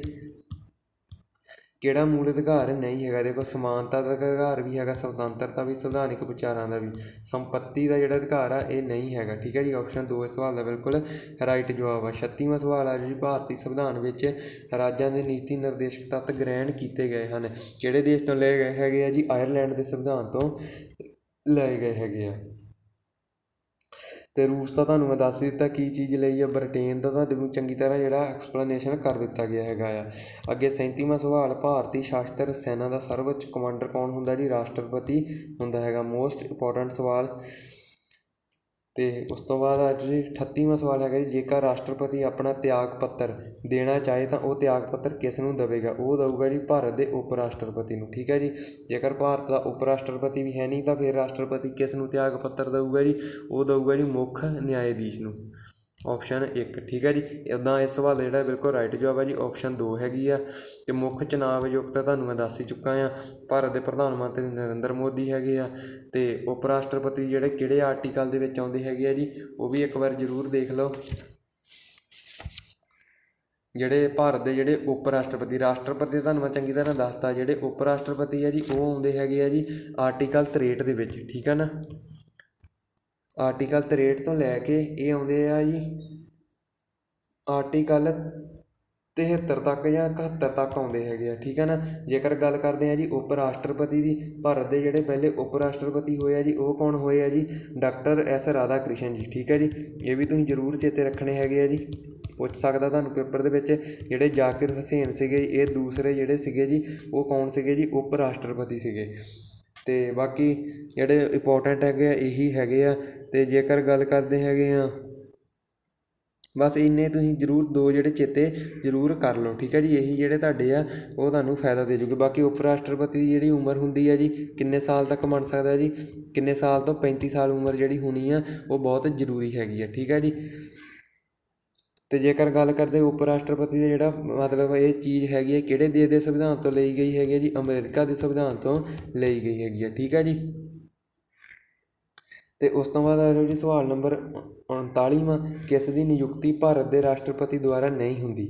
ਤਾਂ 39ਵੇਂ ਸਵਾਲ ਦਾ ਜਿਹੜਾ ਬਿਲਕੁਲ ਰਾਈਟ ਜਵਾਬ ਹੈਗਾ ਜੀ, ਦੇਖੋ ਜਿਹੜੀ ਕਿਸ ਦੀ ਨਿਯੁਕਤੀ ਆ ਭਾਰਤ ਦੇ ਰਾਸ਼ਟਰਪਤੀ ਦੁਆਰਾ ਨਹੀਂ ਹੁੰਦੀ? ਲੋਕ ਸਭਾ ਅਧਿਅਕਸ਼ ਦੀ, ਭਾਰਤ ਦੇ ਮੁੱਖ ਨਿਆਂਧੀਸ਼ ਦੀ ਵੀ ਹੁੰਦੀ ਹੈਗੀ ਆ, ਸੈਨਾ ਪ੍ਰਮੁੱਖ ਦੀ, ਜਾਂ ਕੋਈ ਨਹੀਂ? ਇਹ ਸਵਾਲ ਦੇ ਵਿੱਚ ਮੈਨੂੰ ਥੋੜ੍ਹਾ ਡਾਊਟ ਹੈਗਾ ਆ ਜੀ, ਇਹ ਸਵਾਲ ਨੂੰ ਤੁਸੀਂ ਛੱਡ ਦਿਓ। ਜੇ ਕਿਸੇ ਨੂੰ ਪਤਾ ਹੈਗਾ ਤਾਂ ਉਹ ਜਿਹੜਾ ਇਸ ਦਾ ਆਨਸਰ ਆ ਮੈਨੂੰ ਕਮੈਂਟ ਬਾਕਸ ਦੇ ਵਿੱਚ ਜ਼ਰੂਰ ਦਿਓ। ਅਤੇ 40ਵਾਂ ਸਵਾਲ ਹੈਗਾ ਜੀ, ਅਤੇ ਉੱਦਾਂ ਤੁਹਾਨੂੰ ਮੈਂ ਦੱਸਦਾ ਮੈਂ ਜਿਹੜਾ ਭਾਰਤ ਦਾ ਰਾਸ਼ਟਰਪਤੀ ਹੁੰਦਾ ਹੈਗਾ ਅਤੇ ਇਹ ਬਹੁਤ ਸਾਰੇ ਬੰਦਿਆਂ ਦੀਆਂ ਜਿਹੜੀਆਂ ਕਿ ਨਿਯੁਕਤੀਆਂ ਕਰਦਾ ਹੈਗਾ। ਕਿਹੜੇ ਕਿਹੜੇ ਹੁੰਦੇ ਹੈਗੇ ਜੀ ਉਹ ਬੰਦੇ? ਦੇਖੋ, ਉਹ ਹੈਗਾ ਜੀ ਪ੍ਰਧਾਨ ਮੰਤਰੀ ਦੀ ਵੀ ਕਰਦਾ ਹੈਗਾ ਆ ਜਿਹੜਾ ਅਧਿਕਾਰ ਹੈਗਾ ਆ, ਠੀਕ ਹੈ ਜੀ। ਇੱਕ ਜੇਕਰ ਗੱਲ ਕਰਦੇ ਹਾਂ ਜੀ ਆਪਣੇ ਇਲੈਕਸ਼ਨ ਕਮਿਸ਼ਨਰ ਦੀ, ਹੈ ਨਾ, ਚੁਣਾਵ ਆਯੁਕਤ ਦੀ, ਉਹਦੀ ਵੀ ਜਿਹੜੀ ਹੈ ਨਿਯੁਕਤੀ ਕਰਦਾ ਹੈਗਾ ਆ। ਤੇ ਬਾਕੀ ਜਿਹੜੇ UPSC ਦੁਆਰਾ ਜਿਹੜੇ IAS ਬਣਦੇ ਉਹਨਾਂ ਦੀ ਨਿਯੁਕਤੀ ਵੀ ਇਹੀ ਕਰਦਾ ਹੈਗਾ ਆਪਣਾ ਰਾਸ਼ਟਰਪਤੀ। ਠੀਕ ਹੈ ਜੀ। ਵਿੱਤ ਆਯੋਗ ਦੇ ਜਿਹੜੇ ਸਦੱਸਿਆ ਹੈਗੇ ਆ ਉਹਨਾਂ ਦੀ ਨਿਯੁਕਤੀ ਵੀ ਜਿਹੜਾ ਰਾਸ਼ਟਰਪਤੀ ਹੀ ਕਰਦਾ ਹੈਗਾ ਆ। ਬਹੁਤ ਸਾਰਿਆਂ ਦੀ ਨਿਯੁਕਤੀ ਜਿਹੜਾ ਰਾਸ਼ਟਰਪਤੀ ਕਰਦਾ ਹੈਗਾ ਆ। ਤੇ 40ਵਾਂ ਸਵਾਲ ਦਾ ਦੇਖੋ 123ਵਾਂ ਆਰਟੀਕਲ ਤੁਹਾਨੂੰ ਮੈਂ ਦੱਸਿਆ ਜੀ ਉੱਪਰ, ਉਹ ਅਧਿਆਦੇਸ਼ ਕੌਣ ਜਾਰੀ ਕਰਦਾ ਜੀ, ਉਹ ਕਰਦਾ ਹੈਗਾ ਜੀ ਰਾਸ਼ਟਰਪਤੀ। ਠੀਕ ਹੈ ਜੀ। 41ਵਾਂ ਸਵਾਲ, ਭਾਰਤ ਦੇ ਰਾਸ਼ਟਰਪਤੀ ਤੇ ਮਹਾਭਿਯੋਗ ਲਾਉਣ ਦਾ ਅਧਿਕਾਰ ਕਿਸ ਉੱਪਰ ਹੈਗਾ ਜੀ, ਉਹ ਹੈਗਾ ਜੀ ਸੰਸਦ ਦੇ ਦੋਨਾਂ ਸਦਨਾਂ ਦੇ ਵਿੱਚੋਂ। ਠੀਕ ਹੈ ਜੀ। ਇਹ ਜਿਹੜਾ ਮਹਾਭਿਯੋਗ ਹੈਗਾ ਜੀ ਆਰਟੀਕਲ ਕਿਹੜੇ ਦੇ ਵਿੱਚ ਆਉਂਦਾ ਜੀ, 61 ਦੇ ਵਿੱਚ ਆਉਂਦਾ ਹੈਗਾ ਆ। ਇਹ ਕਿਸੇ ਵੀ ਸਦਨ ਦੇ ਵਿੱਚ ਜਿਹੜਾ ਕਿ ਪੇਸ਼ ਕੀਤਾ ਜਾ ਸਕਦਾ, ਚਾਹੇ ਉਹ ਸੰਸਦ ਆਪਣੀ ਲੋਕ ਸਭਾ ਤੇ ਚਾਹੇ ਉਹ ਰਾਜ ਸਭਾ। ਤੇ 42ਵਾਂ ਸਵਾਲ ਹੈਗਾ ਜੀ, ਭਾਰਤ ਦਾ ਰਾਸ਼ਟਰਪਤੀ ਚੁਣਿਆ ਜਾਂਦਾ ਹੈਗਾ। ਮੋਸਟ ਇੰਪੋਰਟੈਂਟ ਸਵਾਲ ਹੈ ਜੀ, ਇਹ ਕਿਹਨਾਂ ਦੇ ਦੁਆਰਾ ਜਿਹੜਾ ਭਾਰਤ ਦਾ ਰਾਸ਼ਟਰਪਤੀ ਚੁਣਿਆ ਜਾਂਦਾ ਹੈਗਾ ਜੀ। 42ਵੇਂ ਸਵਾਲ ਦਾ ਬਿਲਕੁਲ ਸਹੀ ਜਵਾਬ ਹੈਗਾ ਜੀ ਆਪਸ਼ਨ ਡੀ, ਨਿਰਵਾਚਿਤ ਸੰਸਦ ਦੇ ਜਿਹੜੇ ਸਦੱਸਿਆ ਹੁੰਦੇ ਮੈਂਬਰ ਹੁੰਦੇ ਆ ਤੇ ਜਾਂ ਵਿਧਾਨ ਸਭਾ ਦੇ ਜਿਹੜੇ ਸਦੱਸਿਆ ਹੁੰਦੇ ਉਹਨਾਂ ਦੁਆਰਾ ਜਿਹੜਾ ਰਾਸ਼ਟਰਪਤੀ ਦੀ ਚੋਣ ਆ ਉਹ ਹੁੰਦੀ ਹੈਗੀ ਹੈ। ਠੀਕ ਹੈ ਜੀ। ਜਨਤਾ ਦੁਆਰਾ ਹੁੰਦੀ ਨਹੀਂ ਹੈਗੀ। ਠੀਕ ਹੈ ਜੀ। ਤੇ ਬਾਕੀ ਸੰਸਦ ਦੁਆਰਾ ਇਕੱਲੀ ਸੰਸਦ ਵੀ ਨਹੀਂ ਕਰ ਸਕਦੀ। 43ਵਾਂ ਸਵਾਲ, ਰਾਜ ਸਭਾ ਦੇ ਸਦੱਸਿਆ ਲਈ ਨਿਊਨਤਮ ਉਮਰ ਹੈਗੀ ਹੈ ਜੀ, ਉਮਰ ਪੁੱਛ ਰਿਹਾ ਹੈਗਾ ਤਾਂ ਉਹ ਆ ਜਾਊਗੀ ਜੀ 30 ਸਾਲ। ਠੀਕ ਹੈ ਜੀ। ਤੇ ਉਸ ਤੋਂ ਬਾਅਦ ਹੈਗਾ ਜੀ ਸਵਾਲ ਨੰਬਰ, ਰਾਜ ਸਭਾ ਦਾ ਜਿਹੜਾ ਸਭਾਪਤੀ ਹੈਗਾ ਜੀ ਉਹ ਕੌਣ ਹੁੰਦਾ ਜੀ, ਉਹ ਹੁੰਦਾ ਜੀ ਉਪ ਰਾਸ਼ਟਰਪਤੀ। ਠੀਕ ਹੈ ਜੀ। ਸਵਾਲ ਨੰਬਰ 45ਵਾਂ, ਧਨ ਬਿੱਲ ਪਾਰਿਤ ਕਰਨ ਲਈ ਰਾਜ ਸਭਾ ਨੂੰ ਕਿੰਨਾ ਸਮਾਂ ਦਿੱਤਾ ਜਾਂਦਾ ਹੈਗਾ। 45ਵੇਂ ਸਵਾਲ ਦਾ ਬਿਲਕੁਲ ਰਾਈਟ ਜਵਾਬ ਹੈਗਾ ਜੀ ਇਹ ਆਪਸ਼ਨ 14 ਦਿਨ ਦਾ। ਠੀਕ ਹੈ ਜੀ। ਧਨ ਬਿੱਲ ਜਿਹੜੇ ਹੈਗੇ ਆ ਜੀ ਕਿਸ ਜਿਹੜੇ ਆਰਟੀਕਲ ਦੇ ਵਿੱਚ ਪੇਸ਼ ਹੁੰਦੇ ਆ ਜੀ, 110 ਦੇ ਵਿੱਚ। ਠੀਕ ਹੈ ਜੀ। ਇਹ ਵੀ ਜ਼ਰੂਰ ਚੇਤੇ ਰੱਖਣਾ ਹੈਗਾ ਜੀ। ਰਾਜ ਸਭਾ ਕਿਸ ਦੁਆਰਾ ਜਿਹੜੀ ਭੰਗ ਕੀਤੀ ਜਾ ਸਕਦੀ ਹੈਗੀ ਆ, ਰਾਜ ਸਭਾ ਦਾ ਜਿਹੜੀ ਕਦੀ ਵੀ ਭੰਗ ਨਹੀਂ ਹੁੰਦੀ। ਠੀਕ ਹੈ ਜੀ। ਇਸ ਨੂੰ ਕੋਈ ਨਹੀਂ ਭੰਗ ਕਰ ਸਕਦਾ। ਤੇ ਜਿਹੜੀ ਲੋਕ ਸਭਾ ਹੈ ਜੀ ਉਹ ਭੰਗ ਹੋ ਜਾਂਦੀ ਹੈਗੀ ਹੈ। ਠੀਕ ਹੈ ਨਾ। 47ਵਾਂ ਸਵਾਲ, ਲੋਕ ਸਭਾ ਦੇ ਸਦੱਸਿਆ ਦੀ ਅਧਿਕਤਮ ਕਿੰਨੀ ਸੰਖਿਆ ਹੋ ਸਕਦੀ ਆ, ਤੇ ਉਹ ਹੋ ਸਕਦੀ ਹੈ ਜੀ 552। ਤੇ ਤੁਹਾਨੂੰ ਪਤਾ ਹੀ ਹੈ ਰਾਸ਼ਟਰਪਤੀ ਕਿੰਨੇ ਬੰਦੇ ਜਿਹੜੇ ਨਮੋਨਿਤ ਕਰ ਦਿੰਦਾ ਹੈਗਾ ਜੀ, 12 ਬੰਦੇ। ਠੀਕ ਹੈ ਜੀ। ਤੇ ਲੋਕ ਸਭਾ ਦੀ ਜਿਹੜੀ ਨਿਊਨਤਮ ਆਯੂ ਹੈਗੀ ਆ ਜੀ ਉਹ ਹੈਗੀ ਆ ਜੀ 25 ਸਾਲ। ਠੀਕ ਹੈ ਜੀ। 25 ਸਾਲ ਤੋਂ ਘੱਟ ਜਿਹੜਾ 25 ਸਾਲ ਤੋਂ ਵੱਧ ਜਿਹੜਾ ਬੰਦਾ ਹੈ ਲੋਕ ਸਭਾ ਦਾ ਮੈਂਬਰ ਬਣ ਸਕਦਾ ਹੈਗਾ ਆ। ਤੇ ਬਾਕੀ ਜਿਹੜੀ ਗੱਲ ਹੈ ਜੀ, ਜਿਹੜੀ ਲੋਕ ਸਭਾ ਕਿਹੜੇ ਆਰਟੀਕਲ ਦੇ ਵਿੱਚ ਆਉਂਦੀ ਹੈਗੀ ਜੀ, ਆਰਟੀਕਲ 79 ਤੋਂ ਸ਼ੁਰੂ ਹੁੰਦੀ ਹੈ। ਜ਼ਰੂਰ ਚੇਤੇ ਰੱਖਣਾ ਹੈਗਾ ਆ। ਧਨ ਬਿੱਲ 110 ਦੇ ਥਰੂ ਹੈ ਨਾ ਲੋਕ ਸਭਾ ਦੇ ਵਿੱਚ ਹੀ ਪੇਸ਼ ਹੁੰਦੇ ਹੈਗੇ ਆ। ਉਸ ਤੋਂ ਬਾਅਦ ਕਿਸ ਨੂੰ ਪਾਪੂਲਰ ਚੈਂਬਰ ਵੀ ਕਿਹਾ ਜਾਂਦਾ ਹੈਗਾ, ਤੇ ਇਹ ਵੀ ਜਿਹੜਾ SSC ਦੁਆਰਾ ਪੁੱਛਿਆ ਗਿਆ ਸਵਾਲ ਹੈਗਾ ਜੀ, ਇਹ ਤਾਜ਼ਾ ਸਵਾਲ ਹੈ। ਪਾਪੂਲਰ ਚੈਂਬਰ ਜਿਹੜਾ ਹੈਗਾ ਜੀ ਉਹ ਕਿਸ ਨੂੰ ਕਹਿੰਦੇ ਆ ਜੀ, ਉਹ ਕਹਿੰਦੇ ਹੈਗੇ ਆ ਜੀ ਲੋਕ ਸਭਾ ਨੂੰ ਜਿਹੜਾ ਪਾਪੂਲਰ ਚੈਂਬਰ ਕਿਹਾ ਜਾਂਦਾ ਹੈਗਾ ਆ। ਤੇ ਬਾਕੀ ਇਸ ਤੋਂ ਜਿਹੜਾ ਮਤਲਬ ਹੋਰ ਦੇਖ ਲੈਂਦੀਆਂ ਚੀਜ਼ਾਂ ਜਿਹੜੀਆਂ ਮੋਸਟ ਇੰਪੋਰਟੈਂਟ ਹੈਗੀਆਂ ਜੀ। ਦੇਖੋ ਜਿਹੜੀ ਲੋਕ ਸਭਾ ਹੈਗੀ ਹੈ ਜੀ, ਇਹ ਮੈਂ ਤੁਹਾਨੂੰ ਦੱਸਿਆ ਸੀਗਾ 79 ਆਰਟੀਕਲ, 79 ਦੇ ਵਿੱਚ ਨਹੀਂ, ਸਗੋਂ ਇਹ ਤੁਸੀਂ ਗੱਲ ਕੱਟ ਕੇ ਲਿਖ ਲਓ ਜੀ 81 ਆਰਟੀਕਲ ਦੇ ਵਿੱਚ ਆਉਂਦੀ ਆ। ਠੀਕ ਹੈ ਜੀ। 81 ਆਰਟੀਕਲ ਦੇ ਵਿੱਚ ਆਉਂਦੀ ਹੈਗੀ ਆ ਜਿਹੜੀ ਲੋਕ ਸਭਾ। ਤੇ ਬਾਕੀ ਜਿਹੜੀ ਜਨਸੰਖਿਆ ਆਪਣੀ ਸੰਖਿਆ ਹੈਗੀ ਆ ਲੋਕ ਸਭਾ ਦੀ, ਉਹ ਤੁਹਾਨੂੰ ਮੈਂ ਦੱਸ ਹੀ ਚੁੱਕਾ ਹੈਗਾ ਜੀ ਕਿੰਨੇ ਮੈਂਬਰ ਜਿਹੜੇ ਆ ਉਹ ਹੋ ਸਕਦੇ ਹੈਗੇ ਆ। ਤੇ ਬਾਕੀ ਬਹੁਤਾ ਕੁਛ ਇਸ ਦੇ ਵਿੱਚ ਯਾਦ ਰੱਖਣ ਦੀ ਲੋੜ ਹੈ ਨਹੀਂ। ਤੇ ਹੁਣ ਆ ਜਾਓ ਜੀ ਸਵਾਲ ਨੰਬਰ 49ਵੇਂ ਦੇ ਵੱਲ। ਪ੍ਰਥਮ ਲੋਕ ਸਭਾ ਦਾ ਗਠਨ ਹੈ ਜੀ ਉਹ ਕਦੋਂ ਹੋਇਆ ਸੀਗਾ ਜੀ, ਉਹ ਹੋਇਆ ਸੀਗਾ ਜੀ 1951 ਦੇ ਵਿੱਚ। ਠੀਕ ਹੈ ਜੀ। ਤੇ 50ਵਾਂ ਸਵਾਲ ਹੈਗਾ ਜੀ, ਸਾਲ 1975 ਤੋਂ 1977 ਵਿੱਚ ਆਪਾਤਕਾਲ ਦੇ ਦੌਰਾਨ ਭਾਰਤ ਦੇ ਜਿਹੜੇ ਪ੍ਰਧਾਨ ਮੰਤਰੀ ਆ ਕੌਣ ਸੀਗੇ, ਤੇ ਇਸਦੇ ਜਿਹੜੇ ਪ੍ਰਧਾਨ ਮੰਤਰੀ ਸੀਗੇ ਜੀ ਉਹ ਸੀਗੇ ਜੀ ਇੰਦਰਾ ਗਾਂਧੀ। ਠੀਕ ਹੈ ਜੀ। ਇੰਦਰਾ ਗਾਂਧੀ ਜੀ ਜਿਹੜੇ ਸੀਗੇ। ਤੇ ਬਾਕੀ ਜੇਕਰ ਗੱਲ ਕਰਦੇ ਹਾਂ ਵੀ ਭਾਰਤ ਦੀ ਜਿਹੜੀ ਪਹਿਲੀ ਮਹਿਲਾ ਬਜਟ ਪੇਸ਼ ਕਰਨ ਵਾਲੀ ਉਹ ਕੌਣ ਹੈਗਾ ਜੀ, ਉਹ ਹੈਗੀ ਹੈ ਜੀ ਇੰਦਰਾ ਗਾਂਧੀ। ਕਦੋਂ ਪੇਸ਼ ਕੀਤਾ ਸੀਗਾ ਜੀ ਇਹਨਾਂ ਨੇ, 1979 ਦੇ ਵਿੱਚ ਜਿਹੜਾ ਪੇਸ਼ ਕੀਤਾ ਸੀਗਾ ਇਹਨਾਂ ਨੇ। ਠੀਕ ਹੈ ਜੀ। ਉਸ ਟਾਈਮ ਕੀ ਸੀਗੇ ਜੀ, ਵਿੱਤ ਮੰਤਰੀ ਸੀਗੇ। ਇਸ ਵੇਲੇ ਵਿੱਤ ਮੰਤਰੀ ਕੌਣ ਹੈਗੇ ਆ ਜੀ, ਨਿਰਮਲਾ ਸੀਤਾਰਮਨ ਹੈਗੇ ਆ, ਜਿਨ੍ਹਾਂ ਨੇ 4 ਵਾਰੀ ਜਿਹੜਾ ਭਾਰਤ ਦਾ ਬਜਟ ਆ ਉਹ ਪੇਸ਼ ਕਰ ਦਿੱਤਾ ਗਿਆ ਜੀ। ਜਿਹੜਾ ਜੇਕਰ ਗੱਲ ਕਰਦੇ ਬਜਟ, ਇਹ ਕਿਸ ਆਰਟੀਕਲ ਦੇ ਵਿੱਚ ਆਉਂਦਾ ਹੈ ਜੀ, 112 ਆਰਟੀਕਲ ਦੇ ਵਿੱਚ ਜਿਹੜਾ ਬਜਟ ਆ ਉਹ ਭਾਰਤ ਦਾ ਆਉਂਦਾ ਹੈਗਾ ਹੈ। ਠੀਕ ਹੈ ਜੀ। ਇਹ ਕਿਸ ਦੇ ਅੰਗਰੇਜ਼ ਅਧੀਨ ਜਿਹੜਾ ਭਾਰਤ ਦਾ ਪਹਿਲਾ ਬਜਟ ਪਾਸ ਹੋਇਆ ਸੀਗਾ ਜੀ, ਉਹ ਲਾਰਡ ਕੈਨਿੰਗ ਦੇ ਸਮੇਂ ਜਿਹੜਾ ਭਾਰਤ ਦਾ ਪਹਿਲਾ ਬਜਟ ਪੇਸ਼ ਹੋਇਆ ਸੀਗਾ। ਠੀਕ ਹੈ ਜੀ। ਤੇ ਜੇਕਰ ਗੱਲ ਕਰਦੇ ਹਾਂ ਵੀ ਜੇਕਰ ਸ਼ੁਰੂ ਦੇ ਵਿੱਚ ਗੱਲ ਕੀਤੀ ਕਦੋਂ ਪੇਸ਼ ਹੋਇਆ ਸੀਗਾ, ਉਹ ਹੋਇਆ ਸੀਗਾ ਜੀ 1760 ਦੇ ਵਿੱਚ। ਠੀਕ ਹੈ ਜੀ। 1760 ਦੇ ਵਿੱਚ ਜਿਹੜਾ ਉਹ, ਹੁਣ ਦੇਖੋ ਮੁਰਾਰਜੀ ਦੇਸਾਈ ਕੌਣ ਆ, ਇਹਨਾਂ ਦੇ ਸਮੇਂ ਕੀ ਹੋਇਆ ਸੀਗਾ ਜੀ, ਭਾਰਤ ਦੀ ਪਹਿਲੀ ਜਨਗਣਨਾ ਹੋਈ ਸੀਗੀ। ਜਨਗਣਨਾ ਨਹੀਂ ਕਹਿ ਸਕਦਾ, ਇਹਨਾਂ ਦੇ ਸਮੇਂ ਹੋਈ ਸੀਗੀ ਜੀ ਭਾਰਤ ਦੀ ਜਿਹੜੀ ਪ੍ਰਤੀ ਵਿਅਕਤੀ ਆਏ ਮਾਪੀ ਗਈ ਸੀਗੀ। ਠੀਕ ਹੈ ਜੀ। ਉਹ ਜਿਹੜੀ ਮੁਰਾਰਜੀ ਦੇਸਾਈ ਦੇ ਸਮੇਂ ਜਿਹੜੀ ਪਹਿਲੀ ਮਾਪੀ ਗਈ ਸੀਗੀ। ਕਿੰਨੀ ਨਿਕਲ ਕੇ ਆਈ ਸੀਗੀ ਜੀ? 20 ਰੁਪਏ ਨਿਕਲ ਕੇ ਆਈ ਸੀਗੀ ਜੀ ਭਾਰਤ ਦੀ ਪ੍ਰਤੀ ਵਿਅਕਤੀ ਆਏ। ਠੀਕ ਹੈ ਜੀ। ਤੁਹਾਨੂੰ ਪਤਾ ਹੀ ਰਾਜੀਵ ਗਾਂਧੀ ਦੇ ਨਾਮ ਦੇ ਉੱਪਰ ਹੀ ਜਿਹੜਾ ਕਿ ਆ ਪੁਰਸਕਾਰ ਦਿੱਤਾ ਜਾਂਦਾ ਹੈਗਾ ਜੀ, ਰਾਜੀਵ ਗਾਂਧੀ ਖੇਲ ਰਤਨ। ਕਦੋਂ ਸ਼ੁਰੂ ਹੋਏ ਸੀਗੇ ਜੀ? 1992 ਦੇ ਵਿੱਚ ਹੋਏ ਸੀ। ਖੇਡ ਰਤਨ ਦਾ ਸਾਰਿਆਂ ਨਾਲੋਂ ਵੱਡਾ ਪੁਰਸਕਾਰ ਕਿਹੜਾ ਜੀ? ਰਾਜੀਵ ਗਾਂਧੀ ਖੇਲ ਰਤਨ। ਅਤੇ ਇਸ ਦਾ ਜਿਹੜਾ ਨਾਮ ਆ ਜੀ ਉਹ ਚੇਂਜ ਕਰਕੇ ਹੁਣ ਕੀ ਰੱਖ ਦਿੱਤਾ ਗਿਆ ਜੀ? ਮੇਜਰ ਧਿਆਨ ਚੰਦ ਖੇਲ ਰਤਨ ਪੁਰਸਕਾਰ। ਠੀਕ ਹੈ ਜੀ। ਇਹ ਵੀ ਚੀਜ਼ ਤੁਸੀਂ ਜਿਹੜੀ ਆ ਜ਼ਰੂਰ ਚੇਤੇ ਰੱਖਣੀ ਹੈਗੀ ਆ। ਅਤੇ ਅੱਜ ਦੇ ਜਿਹੜੇ ਸਾਡੇ ਆ ਜੀ 50 ਸਵਾਲ ਹੈ ਜੀ ਇਹ ਕੰਪਲੀਟ ਹੁੰਦੇ ਹੈਗੇ ਆ। ਅਤੇ ਬਾਕੀ ਇਹ ਪੋਲੀਟੀ ਦੇ ਜਿਹੜੇ ਕੰਪਲੀਟ ਹੈਗੇ ਆ। ਠੀਕ ਹੈ ਜੀ। ਇਹ ਪੋਲੀਟੀ ਦੇ ਜਿੰਨੇ ਮੈਂ ਕਰਾਏ ਹੈਗੇ ਆ ਸਾਰੇ ਕਰ ਲਿਓ। ਜਿਹੜੇ ਪੇਪਰ ਦੇ ਵਿੱਚ 3-4 ਪ੍ਰਸ਼ਨ ਪੋਲੀਟੀ ਰਿਲੇਟਡ ਆਉਂਦੇ ਆ ਜ਼ਰੂਰ ਤੁਹਾਨੂੰ ਜਿਹੜੇ ਪੇਪਰ ਦੇ ਵਿੱਚ ਇਸ ਵੀਡੀਓ ਦੇ ਵਿੱਚ ਦੇਖਣ ਨੂੰ ਮਿਲਣਗੇ। ਅਤੇ ਅੱਗੇ ਜਿਹੜੀ ਆਪਣੀ ਜਿਹੜੇ ਸਵਾਲ ਹੈਗੇ ਆ ਜੀ ਉਹ ਅਸੀਂ ਕਰਾਂਗੇ। ਉਹ ਦੇਖਦੇ ਹਾਂ ਕਿਹੜਾ ਟੌਪਿਕ ਹੈਗਾ ਜੀ।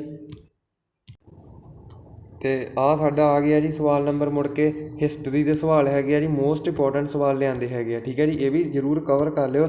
ਇਹਦੇ ਵਿੱਚੋਂ ਆ ਜਿਹੜੀ ਜੀਕੇ ਹੈਗੀ ਆ ਜੀ ਤੁਹਾਡੀ ਇਹ ਅਸੀਂ ਕਰਵਾ ਕੇ ਜਾਵਾਂਗੇ। ਠੀਕ ਹੈ ਜੀ ਕੰਪਲੀਟ। ਅਤੇ ਹੁਣ ਦੇਖੋ ਜੀ ਜੀਕੇ ਦਾ ਪਹਿਲਾਂ ਤਾਂ ਕਿਸ ਐਕਟ ਦੇ ਨਾਲ ਜਿਹੜਾ ਈਸਟ ਇੰਡੀਆ ਕੰਪਨੀ ਦੇ ਕੰਮ ਨੂੰ ਪਹਿਲੀ ਵਾਰੀ ਰਾਜਨੀਤਿਕ ਅਤੇ ਪ੍ਰਸ਼ਾਸਨਿਕ ਮਾਨਤਾ ਮਿਲੀ ਸੀਗੀ ਜੀ? ਉਹ ਮਿਲ ਗਈ ਸੀਗੀ ਜੀ ਤੁਹਾਨੂੰ ਮੈਂ ਦੱਸਿਆ ਹੈਗਾ ਜੀ ਰੈਗੂਲੇਟਿੰਗ ਐਕਟ 1773 ਦੇ ਨਾਲ। ਤੁਹਾਨੂੰ ਦੱਸ ਹੀ ਦਿੱਤਾ ਹੈਗਾ ਜੀ ਰੈਗੂਲੇਟਿੰਗ ਐਕਟ ਜਿਹੜੇ ਹੈਗੇ ਆ ਇਸ ਨਾਲ ਕੀ ਜਿਹੜੀ ਆ ਚੇਂਜਸ ਆਈ ਸੀਗੀ। ਪਿਟਸ ਇੰਡੀਆ ਐਕਟ ਵੀ ਬਾਰੇ ਵੀ ਤੁਹਾਨੂੰ ਮੈਂ ਡਿਟੇਲ 'ਚ ਦੱਸ ਚੁੱਕਾ ਹਾਂ। 1833 ਦੇ ਚਾਰਟਰ ਐਕਟ ਬਾਰੇ ਵੀ ਦੱਸ ਚੁੱਕਾ ਹੈਗਾ। ਠੀਕ ਹੈ ਜੀ। ਅਤੇ ਉਸ ਤੋਂ ਬਾਅਦ ਇਸ ਸਵਾਲ ਦਾ ਬਿਲਕੁਲ ਰਾਈਟ ਜਵਾਬ ਹੈ ਜੀ ਆਪਸ਼ਨ ਏ। ਅਤੇ ਦੂਜਾ ਸਵਾਲ ਹੈਗਾ ਜੀ ਆਜ਼ਾਦ ਭਾਰਤ ਦਾ ਪਹਿਲਾ ਜਿਹੜਾ ਗਵਰਨਰ ਜਨਰਲ ਕੌਣ ਸੀਗਾ ਜੀ? ਅਤੇ ਆਜ਼ਾਦ ਭਾਰਤ ਦਾ ਜਿਹੜਾ ਪਹਿਲਾ ਗਵਰਨਰ ਜਨਰਲ ਹੈਗਾ ਜੀ ਉਹ ਦੇਖੋ ਲਾਰਡ ਕਲਾਈਵ ਨਹੀਂ, ਲਾਰਡ ਵਿਲੀਅਮ ਬੈਂਟਿੰਗਮ ਨਹੀਂ ਹੈਗਾ ਜੀ। ਜਿਸ ਦਾ ਜਿਹੜਾ ਬਿਲਕੁਲ ਹੈਗਾ ਜੀ ਰਾਈਟ ਜਵਾਬ ਉਹ ਹੈਗਾ ਜੀ ਲਾਰਡ ਕੈਨਿੰਗ। ਠੀਕ ਹੈ ਜੀ। ਲਾਰਡ ਕੈਨਿੰਗ ਇਸ ਸਵਾਲ ਦਾ ਬਿਲਕੁਲ ਰਾਈਟ ਜਵਾਬ ਆ। ਭਾਰਤ ਦੇ ਸੰਵਿਧਾਨ ਨੂੰ ਸੰਵਿਧਾਨ ਸਭਾ ਦੁਆਰਾ ਤਿਆਰ ਕੀਤਾ ਗਿਆ। ਠੀਕ ਹੈ ਨੀ। ਇਹ ਵੀ ਸਵਾਲ ਤੁਹਾਨੂੰ ਮੈਂ ਪੋਲੀਟੀ 'ਚ ਕਰਾ ਕੇ ਆਇਆ ਪਿੱਛੇ। ਜਿਹੜਾ ਭਾਰਤ ਦਾ ਸੰਵਿਧਾਨ ਆ ਉਹਦੀ ਜਿਹੜੀ ਸੰਵਿਧਾਨ ਸਭਾ ਦੁਆਰਾ ਕਦੋਂ ਤਿਆਰ ਹੋ ਗਿਆ ਸੀਗਾ ਜੀ? ਪੁੱਛ ਰਿਹਾ ਵੀ ਕਿਸ ਅਕੋਰਡਿੰਗ ਜਿਹੜਾ ਤਿਆਰ ਹੋਇਆ ਸੀਗਾ ਜੀ। ਉਹ ਆਪਸ਼ਨ ਹੈਗਾ ਜੀ ਤੀਜੇ ਸਵਾਲ ਦਾ ਜਿਹੜਾ ਆਨਸਰ ਹੈਗਾ ਜੀ ਇੱਥੇ ਥੋੜ੍ਹਾ ਮੈਨੂੰ ਲੱਗਦਾ ਗਲਤ ਹੋ ਰਿਹਾ ਹੈਗਾ ਆ ਹੈ ਨਾ। ਇੱਥੇ ਜਿਹੜਾ ਆਊਗਾ ਜੀ ਆਨਸਰ ਭਾਰਤੀ ਜਿਹੜਾ ਸੰਵਿਧਾਨ ਹੈਗਾ ਸੰਵਿਧਾਨ ਸਭਾ ਦੁਆਰਾ ਤਿਆਰ ਕੀਤਾ ਗਿਆ। ਇਹ ਕੀਤਾ ਗਿਆ ਸੀਗਾ ਜੀ ਕੈਬਨਿਟ ਮਿਸ਼ਨ ਦੁਆਰਾ ਹੈ ਨਾ। ਕੈਬਨਿਟ ਮਿਸ਼ਨ ਦੁਆਰਾ ਤਿਆਰ ਕੀਤਾ ਗਿਆ ਸੀ। ਇੱਕ ਮਿੰਟ ਮੈਂ ਦੇਖ ਲਾਂ। ਹਾਂ ਇਹ ਇੱਕ ਗੱਲ ਦੀ ਮਾफ़ੀ ਚਾਹੁੰਦੇ ਹੈਗੇ ਆ ਜੀ। ਇਹ ਜਿਹੜੀ ਸਾਡੀ PDF ਹੈਗੀ ਆ ਜੀ ਇਹ ਥੋੜ੍ਹੀ ਗੱਭਿਓਂ ਸ਼ੁਰੂ ਹੋ ਗਈ ਸੀਗੀ ਵਿਚਕਾਰ ਤੋਂ। ਅਤੇ ਜਿਸ ਦੇ ਨਾਲ ਸਾਡਾ ਜਿਹੜਾ ਕੀ ਆ ਉਹ ਪਤਾ ਨਹੀਂ ਲੱਗ ਰਿਹਾ ਸੀ ਮਤਲਬ ਮੈਂ ਵੀ ਕਹਾਂ ਵੀ ਇਹ PDF ਕਿਸ ਤਰੀਕੇ ਦਾ ਜਿਹੜੀ ਸ਼ੁਰੂ ਹੋ ਗਈ। ਅਤੇ ਹੁਣ ਇੱਥੋਂ ਤੁਸੀਂ ਕਰਨੀ ਹੈਗੀ ਆ। ਠੀਕ ਹੈ ਨਾ। ਇਸ ਦਾ ਜਿਹੜਾ ਹੁਣ ਇੱਥੋਂ ਚੈੱਕ ਕਰਨਾ ਹੈਗਾ ਉਹ ਸਾਨੂੰ ਮਾफ़ੀ ਚਾਹੁੰਦੇ ਹੈਗੇ ਆ ਜੀ। ਉਹ ਗਲਤ PDF ਲੱਗ ਚੁੱਕੀ ਸੀਗੀ। ਅਤੇ ਇਹ ਜਿਹੜੇ 100 ਸਵਾਲ ਹੈਗਾ ਜਿਹੜਾ ਹੁਣ ਸ਼ੁਰੂ ਹੁੰਦਾ ਹੈਗਾ ਜੀ ਪੋਲੀਟੀ ਤੋਂ ਬਾਅਦ ਅਤੇ ਉਹ ਹੈ ਇੱਥੋਂ ਸ਼ੁਰੂ ਹੁੰਦੇ ਆ। ਠੀਕ ਹੈ ਜੀ। ਦੇਖੋ ਹੁਣ ਸਵਾਲ ਹੈਗਾ ਜੀ ਪੰਜਾਬ ਜੀਕੇ ਨਾਲ ਰਿਲੇਟਡ। ਇਹ ਮੋਸਟ ਇੰਪੋਰਟੈਂਟ ਸਵਾਲ ਆ। ਪੰਜਾਬ ਨਾਲ ਕਿੰਨੇ ਰਾਜਾਂ ਦੀ ਸਾਂਝੀ ਸਰਹੱਦ ਲੱਗਦੀ ਹੈਗੀ ਆ? ਅਤੇ ਜੇਕਰ ਗੱਲ ਕਰਦੇ ਹਾਂ ਵੀ ਪੰਜਾਬ ਦੇ ਨਾਲ ਕਿੰਨੇ ਰਾਜਾਂ ਦੀ ਸਰਹੱਦ ਲੱਗਦੀ ਹੈਗੀ ਜੀ ਉਹ ਦੇਖੋ ਇੱਕ ਤਾਂ ਲੱਗਦੀ ਹੈਗੀ ਆ ਜੀ ਰਾਜਸਥਾਨ ਬਠਿੰਡਾ ਵਾਲੀ ਸਾਈਡੋਂ। ਅਤੇ ਜੇਕਰ ਦੂਜੇ ਨੰਬਰ 'ਤੇ ਦੇਖਦੇ ਹੈਗੇ ਜੀ ਉਹ ਲੱਗਦੀ ਹੈਗੀ ਜੀ ਹਰਿਆਣੇ ਦੇ ਨਾਲ ਚੰਡੀਗੜ੍ਹ ਵਾਲੇ ਪਾਸਿਓਂ। ਅਤੇ ਜੇਕਰ ਤੀਜੇ 'ਤੇ ਦੇਖਦੇ ਹੈਗੇ ਜੀ ਉਹ ਹਿਮਾਚਲ ਲੱਗਦੀ ਹੈਗੀ ਹੈ ਜੀ। ਉਹ ਲੱਗਦੀ ਹੈਗੀ ਆ ਜੀ ਆਪਣਾ ਹਿਮਾਚਲ ਲੱਗਦਾ ਹੈਗਾ ਇੱਧਰੋਂ ਹੁਸ਼ਿਆਰਪੁਰ ਹੋ ਗਿਆ ਹੈ ਨਾ। ਇਹ ਜਿਹੜੀ ਜ਼ਿਲ੍ਹੇ ਵੱਲੋਂ 3 ਰਾਜਾਂ ਦੀ ਜਿਹੜੀ ਆ ਬਾਊਂਡਰੀ ਲਾਈਨ ਆ ਉਹ ਪੰਜਾਬ ਦੀ ਜਿਹੜੀ ਆ ਇੰਡੀਅਨ ਸਟੇਟਾਂ ਦੇ ਨਾਲ ਲੱਗਦੀ ਹੈਗੀ ਆ। ਆਨਸਰ 3 ਹੈਗਾ ਆ। ਜੇਕਰ ਗੱਲ ਕਰਦੇ ਯੂਟੀ ਦੀ ਜਿਹੜੀ ਦੋਵਾਂ ਦੇ ਨਾਲ ਲੱਗਦੀ ਕਿਹੜੇ ਕਿਹੜੇ ਆ ਜੀ? JNK ਅਤੇ ਚੰਡੀਗੜ੍ਹ। ਠੀਕ ਹੈ ਨਾ। ਅਤੇ ਚੰਡੀਗੜ੍ਹ ਜਿਹੜੀ ਹੈਗੀ ਆ ਸੁਖਨਾ ਲੇਕ ਕਿੱਥੇ ਆ ਜੀ? ਚੰਡੀਗੜ੍ਹ ਆ। ਚੰਡੀਗੜ੍ਹ ਦਾ ਨਾਮ ਜਿਹੜਾ ਚੰਡੀ ਮੰਦਰ ਤੋਂ ਪਿਆ ਹੈਗਾ ਜੀ। ਰੌਕ ਗਾਰਡਨ ਕਿੱਥੇ ਹੈਗੀ ਜੀ? ਚੰਡੀਗੜ੍ਹ ਸ਼ਹਿਰ ਦੇ ਵਿੱਚ ਹੀ ਸਥਿਤ ਹੈਗੀ ਆ। ਇਸ ਤਰ੍ਹਾਂ ਇਹ ਵੀ ਤੁਸੀਂ ਚੇਤੇ ਰੱਖਣੀ ਹੈਗੀ ਆ। ਜੰਮੂ ਕਸ਼ਮੀਰ। ਅਤੇ ਉਸ ਤੋਂ ਬਾਅਦ ਆ ਜਾਓ ਜੀ ਹੁਣ ਆ ਜਾਓ ਸਵਾਲ ਨੰਬਰ 2 'ਤੇ। ਸਿੱਖ ਧਰਮ ਦੇ 5 ਤਖ਼ਤਾਂ ਵਿੱਚੋਂ ਪੰਜਾਬ ਦੇ ਵਿੱਚ ਕਿੰਨੇ ਤਖ਼ਤ ਹਨ? ਤਾਂ ਇਸਦਾ ਜਿਹੜਾ ਬਿਲਕੁਲ ਰਾਈਟ ਜਵਾਬ ਹੈਗਾ ਜੀ ਉਹ ਆ ਜਾਊਗਾ ਜੀ ਸਾਰਿਆਂ ਨੂੰ ਪਤਾ ਹੀ ਹੈ ਜੀ ਕਿੰਨੇ ਆ ਜੀ? ਉਹ ਹੈਗੇ ਜੀ 3 ਤਖ਼ਤ। 3 ਤਖ਼ਤ ਜਿਹੜੇ ਕਿੱਥੇ ਹੈਗੇ ਆ ਜੀ? ਪੰਜਾਬ ਦੇ ਵਿੱਚ ਹੀ ਹੈਗੇ ਆ। ਕਿਹੜੇ ਕਿਹੜੇ ਤਖ਼ਤ ਹੈਗੇ ਜੀ? 5 ਤਖ਼ਤ ਤੁਹਾਡੇ ਸਾਹਮਣੇ ਹੈਗੇ ਆ। ਇੱਕ ਵਾਰੀ ਜ਼ਰੂਰ ਪੜ੍ਹੋ। ਠੀਕ ਹੈ ਜੀ। ਸ਼੍ਰੀ ਅਕਾਲ ਤਖ਼ਤ ਸਾਹਿਬ ਅੰਮ੍ਰਿਤਸਰ। ਪਟਨਾ ਸਾਹਿਬ ਕਿੱਥੇ ਆ ਜੀ? ਬਿਹਾਰ ਦੇ ਵਿੱਚ ਆ। ਗੁਰੂ ਗੋਬਿੰਦ ਸਿੰਘ ਜੀ ਦੀ ਜਨਮ ਸਥਾਨ ਭੂਮੀ ਹੈਗੀ ਹੈ ਜੀ।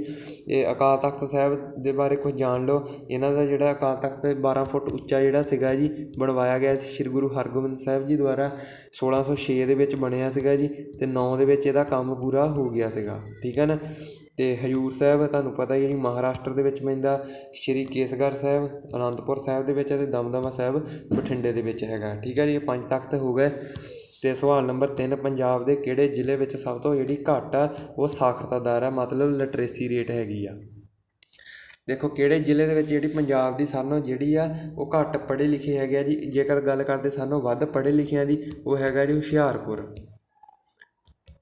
ਹੈਗਾ ਜੀ। 2011 ਦੀ ਜਿਹੜੀ ਮਰਦਸ਼ੁਮਾਰੀ ਹੋਈ ਹੈਗੀ ਆ। ਬਹੁਤ ਪ੍ਰਸ਼ਨ ਜਿਹੜੇ ਕਾਂਸਟੇਬਲ ਦੇ ਪੇਪਰ 'ਚ ਆ ਰਹੇ ਹੈਗੇ ਆ, ਇੱਕ ਵਾਰੀ ਜ਼ਰੂਰ ਨੋਟ ਕਰ ਲਿਓ। ਜੇਕਰ ਗੱਲ ਕਰੇ ਲਿੰਗ ਅਨੁਪਾਤ ਦੀ, ਉਹ ਪੰਜਾਬ ਦਾ ਹੈਗਾ ਜੀ 895, ਠੀਕ ਆ ਨਾ, 895 ਹੈਗਾ ਆ। ਅਤੇ ਬਾਕੀ ਜਿਹੜਾ ਕਿ ਸਾਰਿਆਂ ਨਾਲੋਂ ਘੱਟ ਪੜ੍ਹਿਆ ਲਿਖਿਆ ਜ਼ਿਲ੍ਹਾ ਹੈਗਾ ਜੀ, ਉਹ ਹੈਗਾ ਜੀ ਮਾਨਸੇ ਵਾਲਿਓ, ਠੀਕ ਹੈ ਜੀ, ਪੜ੍ਹ ਲਓ। ਤੀਜੇ ਸਵਾਲ ਦਾ ਬਿਲਕੁਲ ਰਾਈਟ ਜਵਾਬ ਹੋ ਜਾਊਗਾ ਜੀ ਆਪਸ਼ਨ ਕਿਹੜੀ ਹੈ ਜੀ, ਦੇਖੋ ਡੀ ਆਪਸ਼ਨ ਬਿਲਕੁਲ ਰਾਈਟ ਜਵਾਬ ਹੈਗਾ, ਠੀਕ ਹੈ ਜੀ। ਅਤੇ ਹੁਣ ਅਗਲਾ ਸਵਾਲ ਹੈਗਾ ਜੀ ਚੌਥੇ ਸਵਾਲ ਦਾ ਜਿਹੜਾ ਬਿਲਕੁਲ ਰਾਈਟ ਜਵਾਬ ਦੇਖੋ ਕਿਹੜਾ ਆਊਗਾ ਜੀ।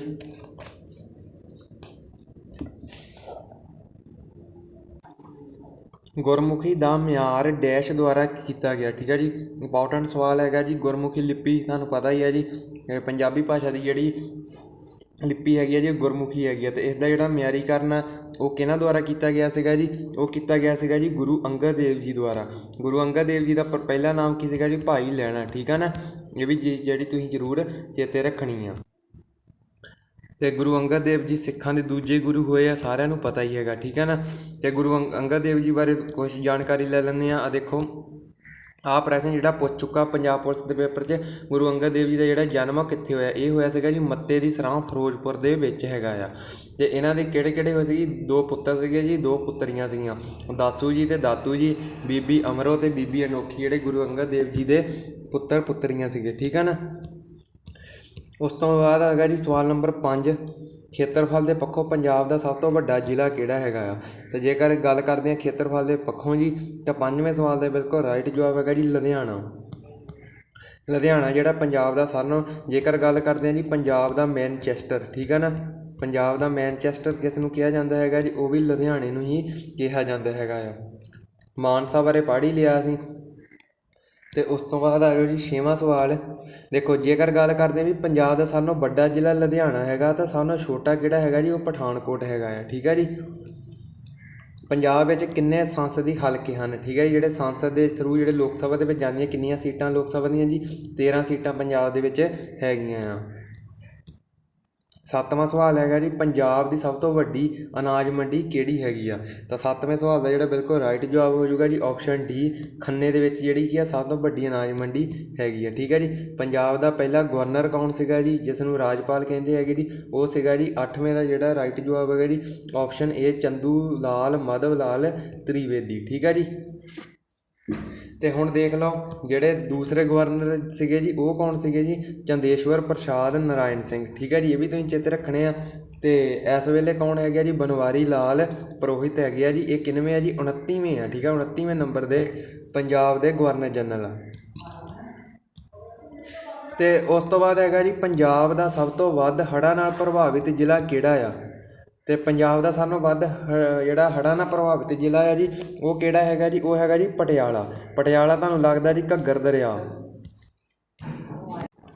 ਅਤੇ ਘੱਗਰ ਦਰਿਆ ਸਾਰਿਆਂ ਨੂੰ ਪਤਾ ਹੀ ਹੈਗਾ ਜੀ, ਪਟਿਆਲੇ ਦੇ ਵਿੱਚ ਹੜ੍ਹਾਂ ਦਾ ਜਿਹੜਾ ਮੁੱਖ ਕਾਰਨ ਬਣਦਾ ਹੈਗਾ ਆ, ਠੀਕ ਹੈ ਜੀ।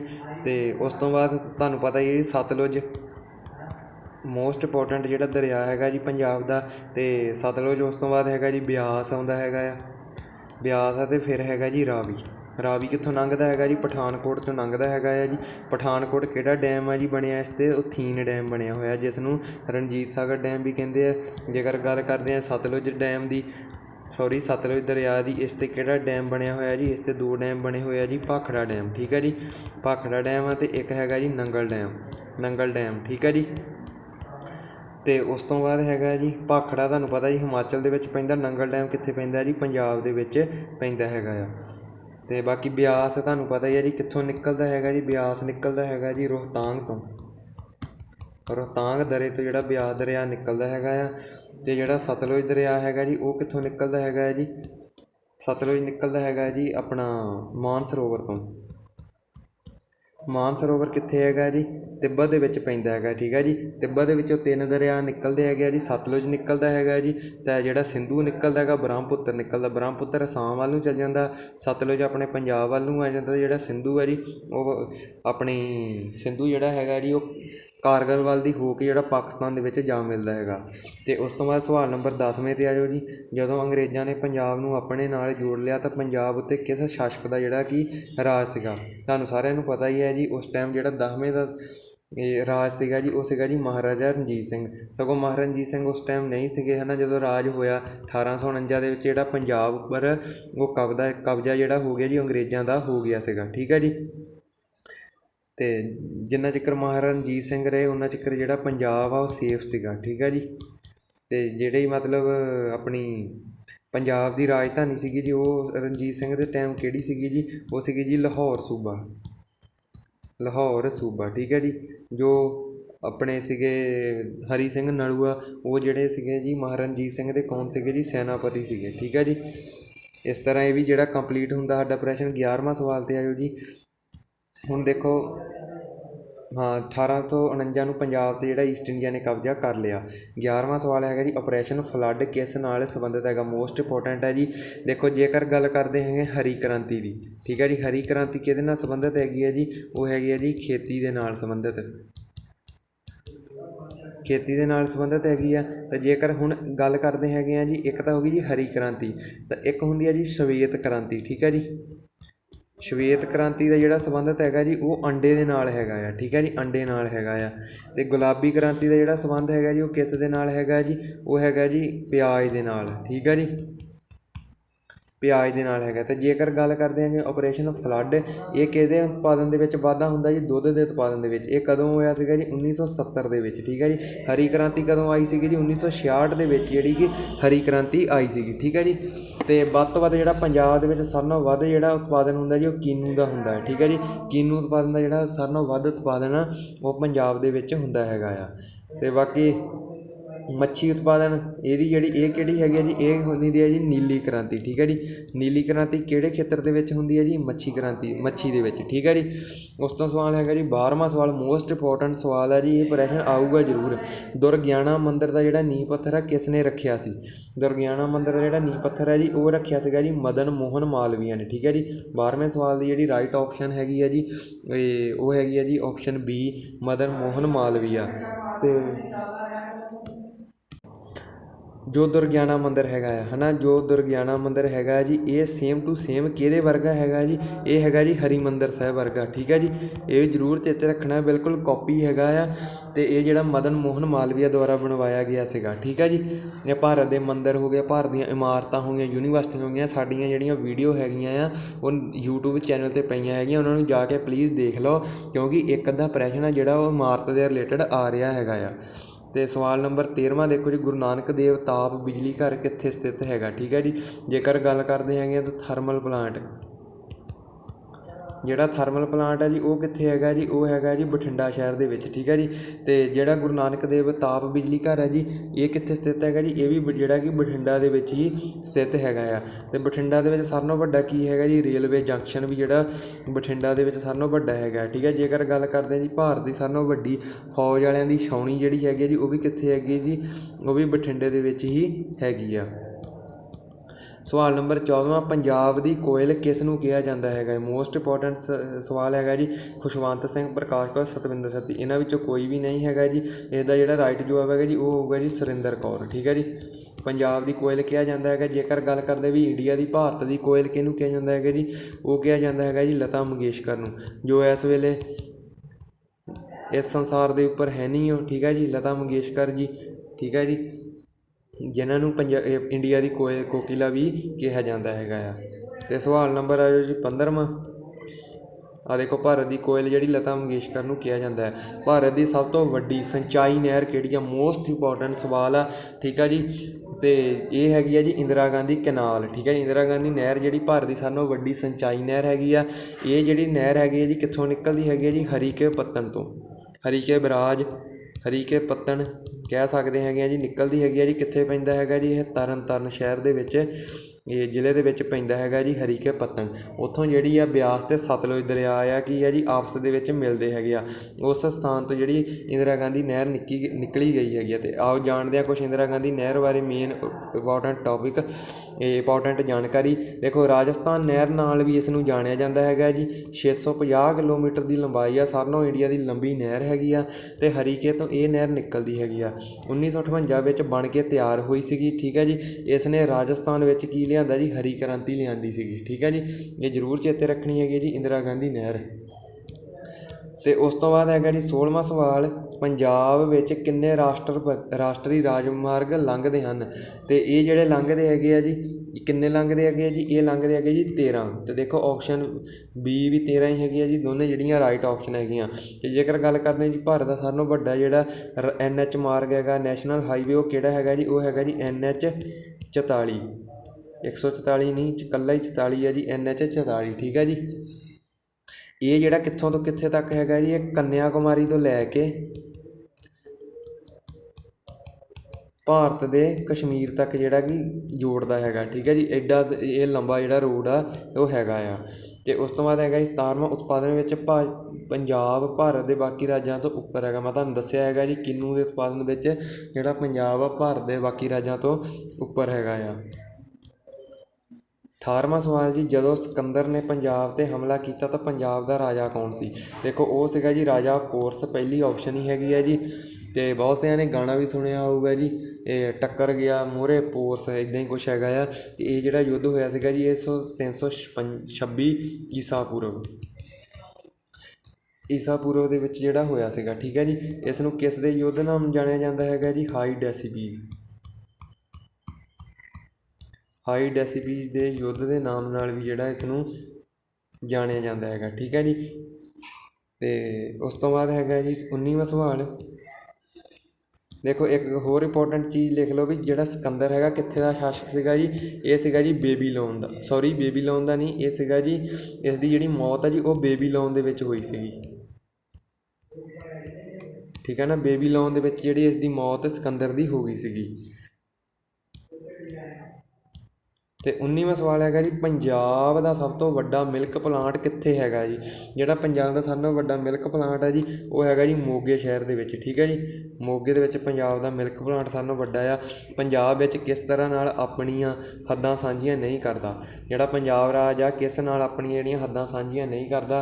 ਅਤੇ 4 ਸਾਨੂੰ ਦਿੱਤੇ ਹੈਗੇ ਜੀ ਰਾਜ। ਅਤੇ ਤੁਹਾਨੂੰ ਮੈਂ ਪਹਿਲੇ ਸਵਾਲ 'ਚ ਹੀ ਦੱਸ ਕੇ ਆਇਆ ਸੀਗਾ ਵੀ 3 ਰਾਜ ਲੱਗਦੇ ਕਿਹੜੇ, ਹਿਮਾਚਲ, ਜੰਮੂ ਕਸ਼ਮੀਰ ਅਤੇ ਰਾਜਸਥਾਨ। ਅਤੇ ਉੱਤਰਾਖੰਡ ਆ ਜੀ ਜਿਹੜਾ, ਉਹ ਪੰਜਾਬ ਦੇ ਨਾਲ ਨਹੀਂ ਲੱਗਦਾ। ਉਹ ਕਿਹਦੇ ਨਾਲ ਲੱਗਦਾ ਹੈਗਾ ਜੀ, ਉਹ ਲੱਗਦਾ ਜੀ ਹਿਮਾਚਲ ਪ੍ਰਦੇਸ਼ ਨਾਲ, ਠੀਕ ਹੈ ਜੀ।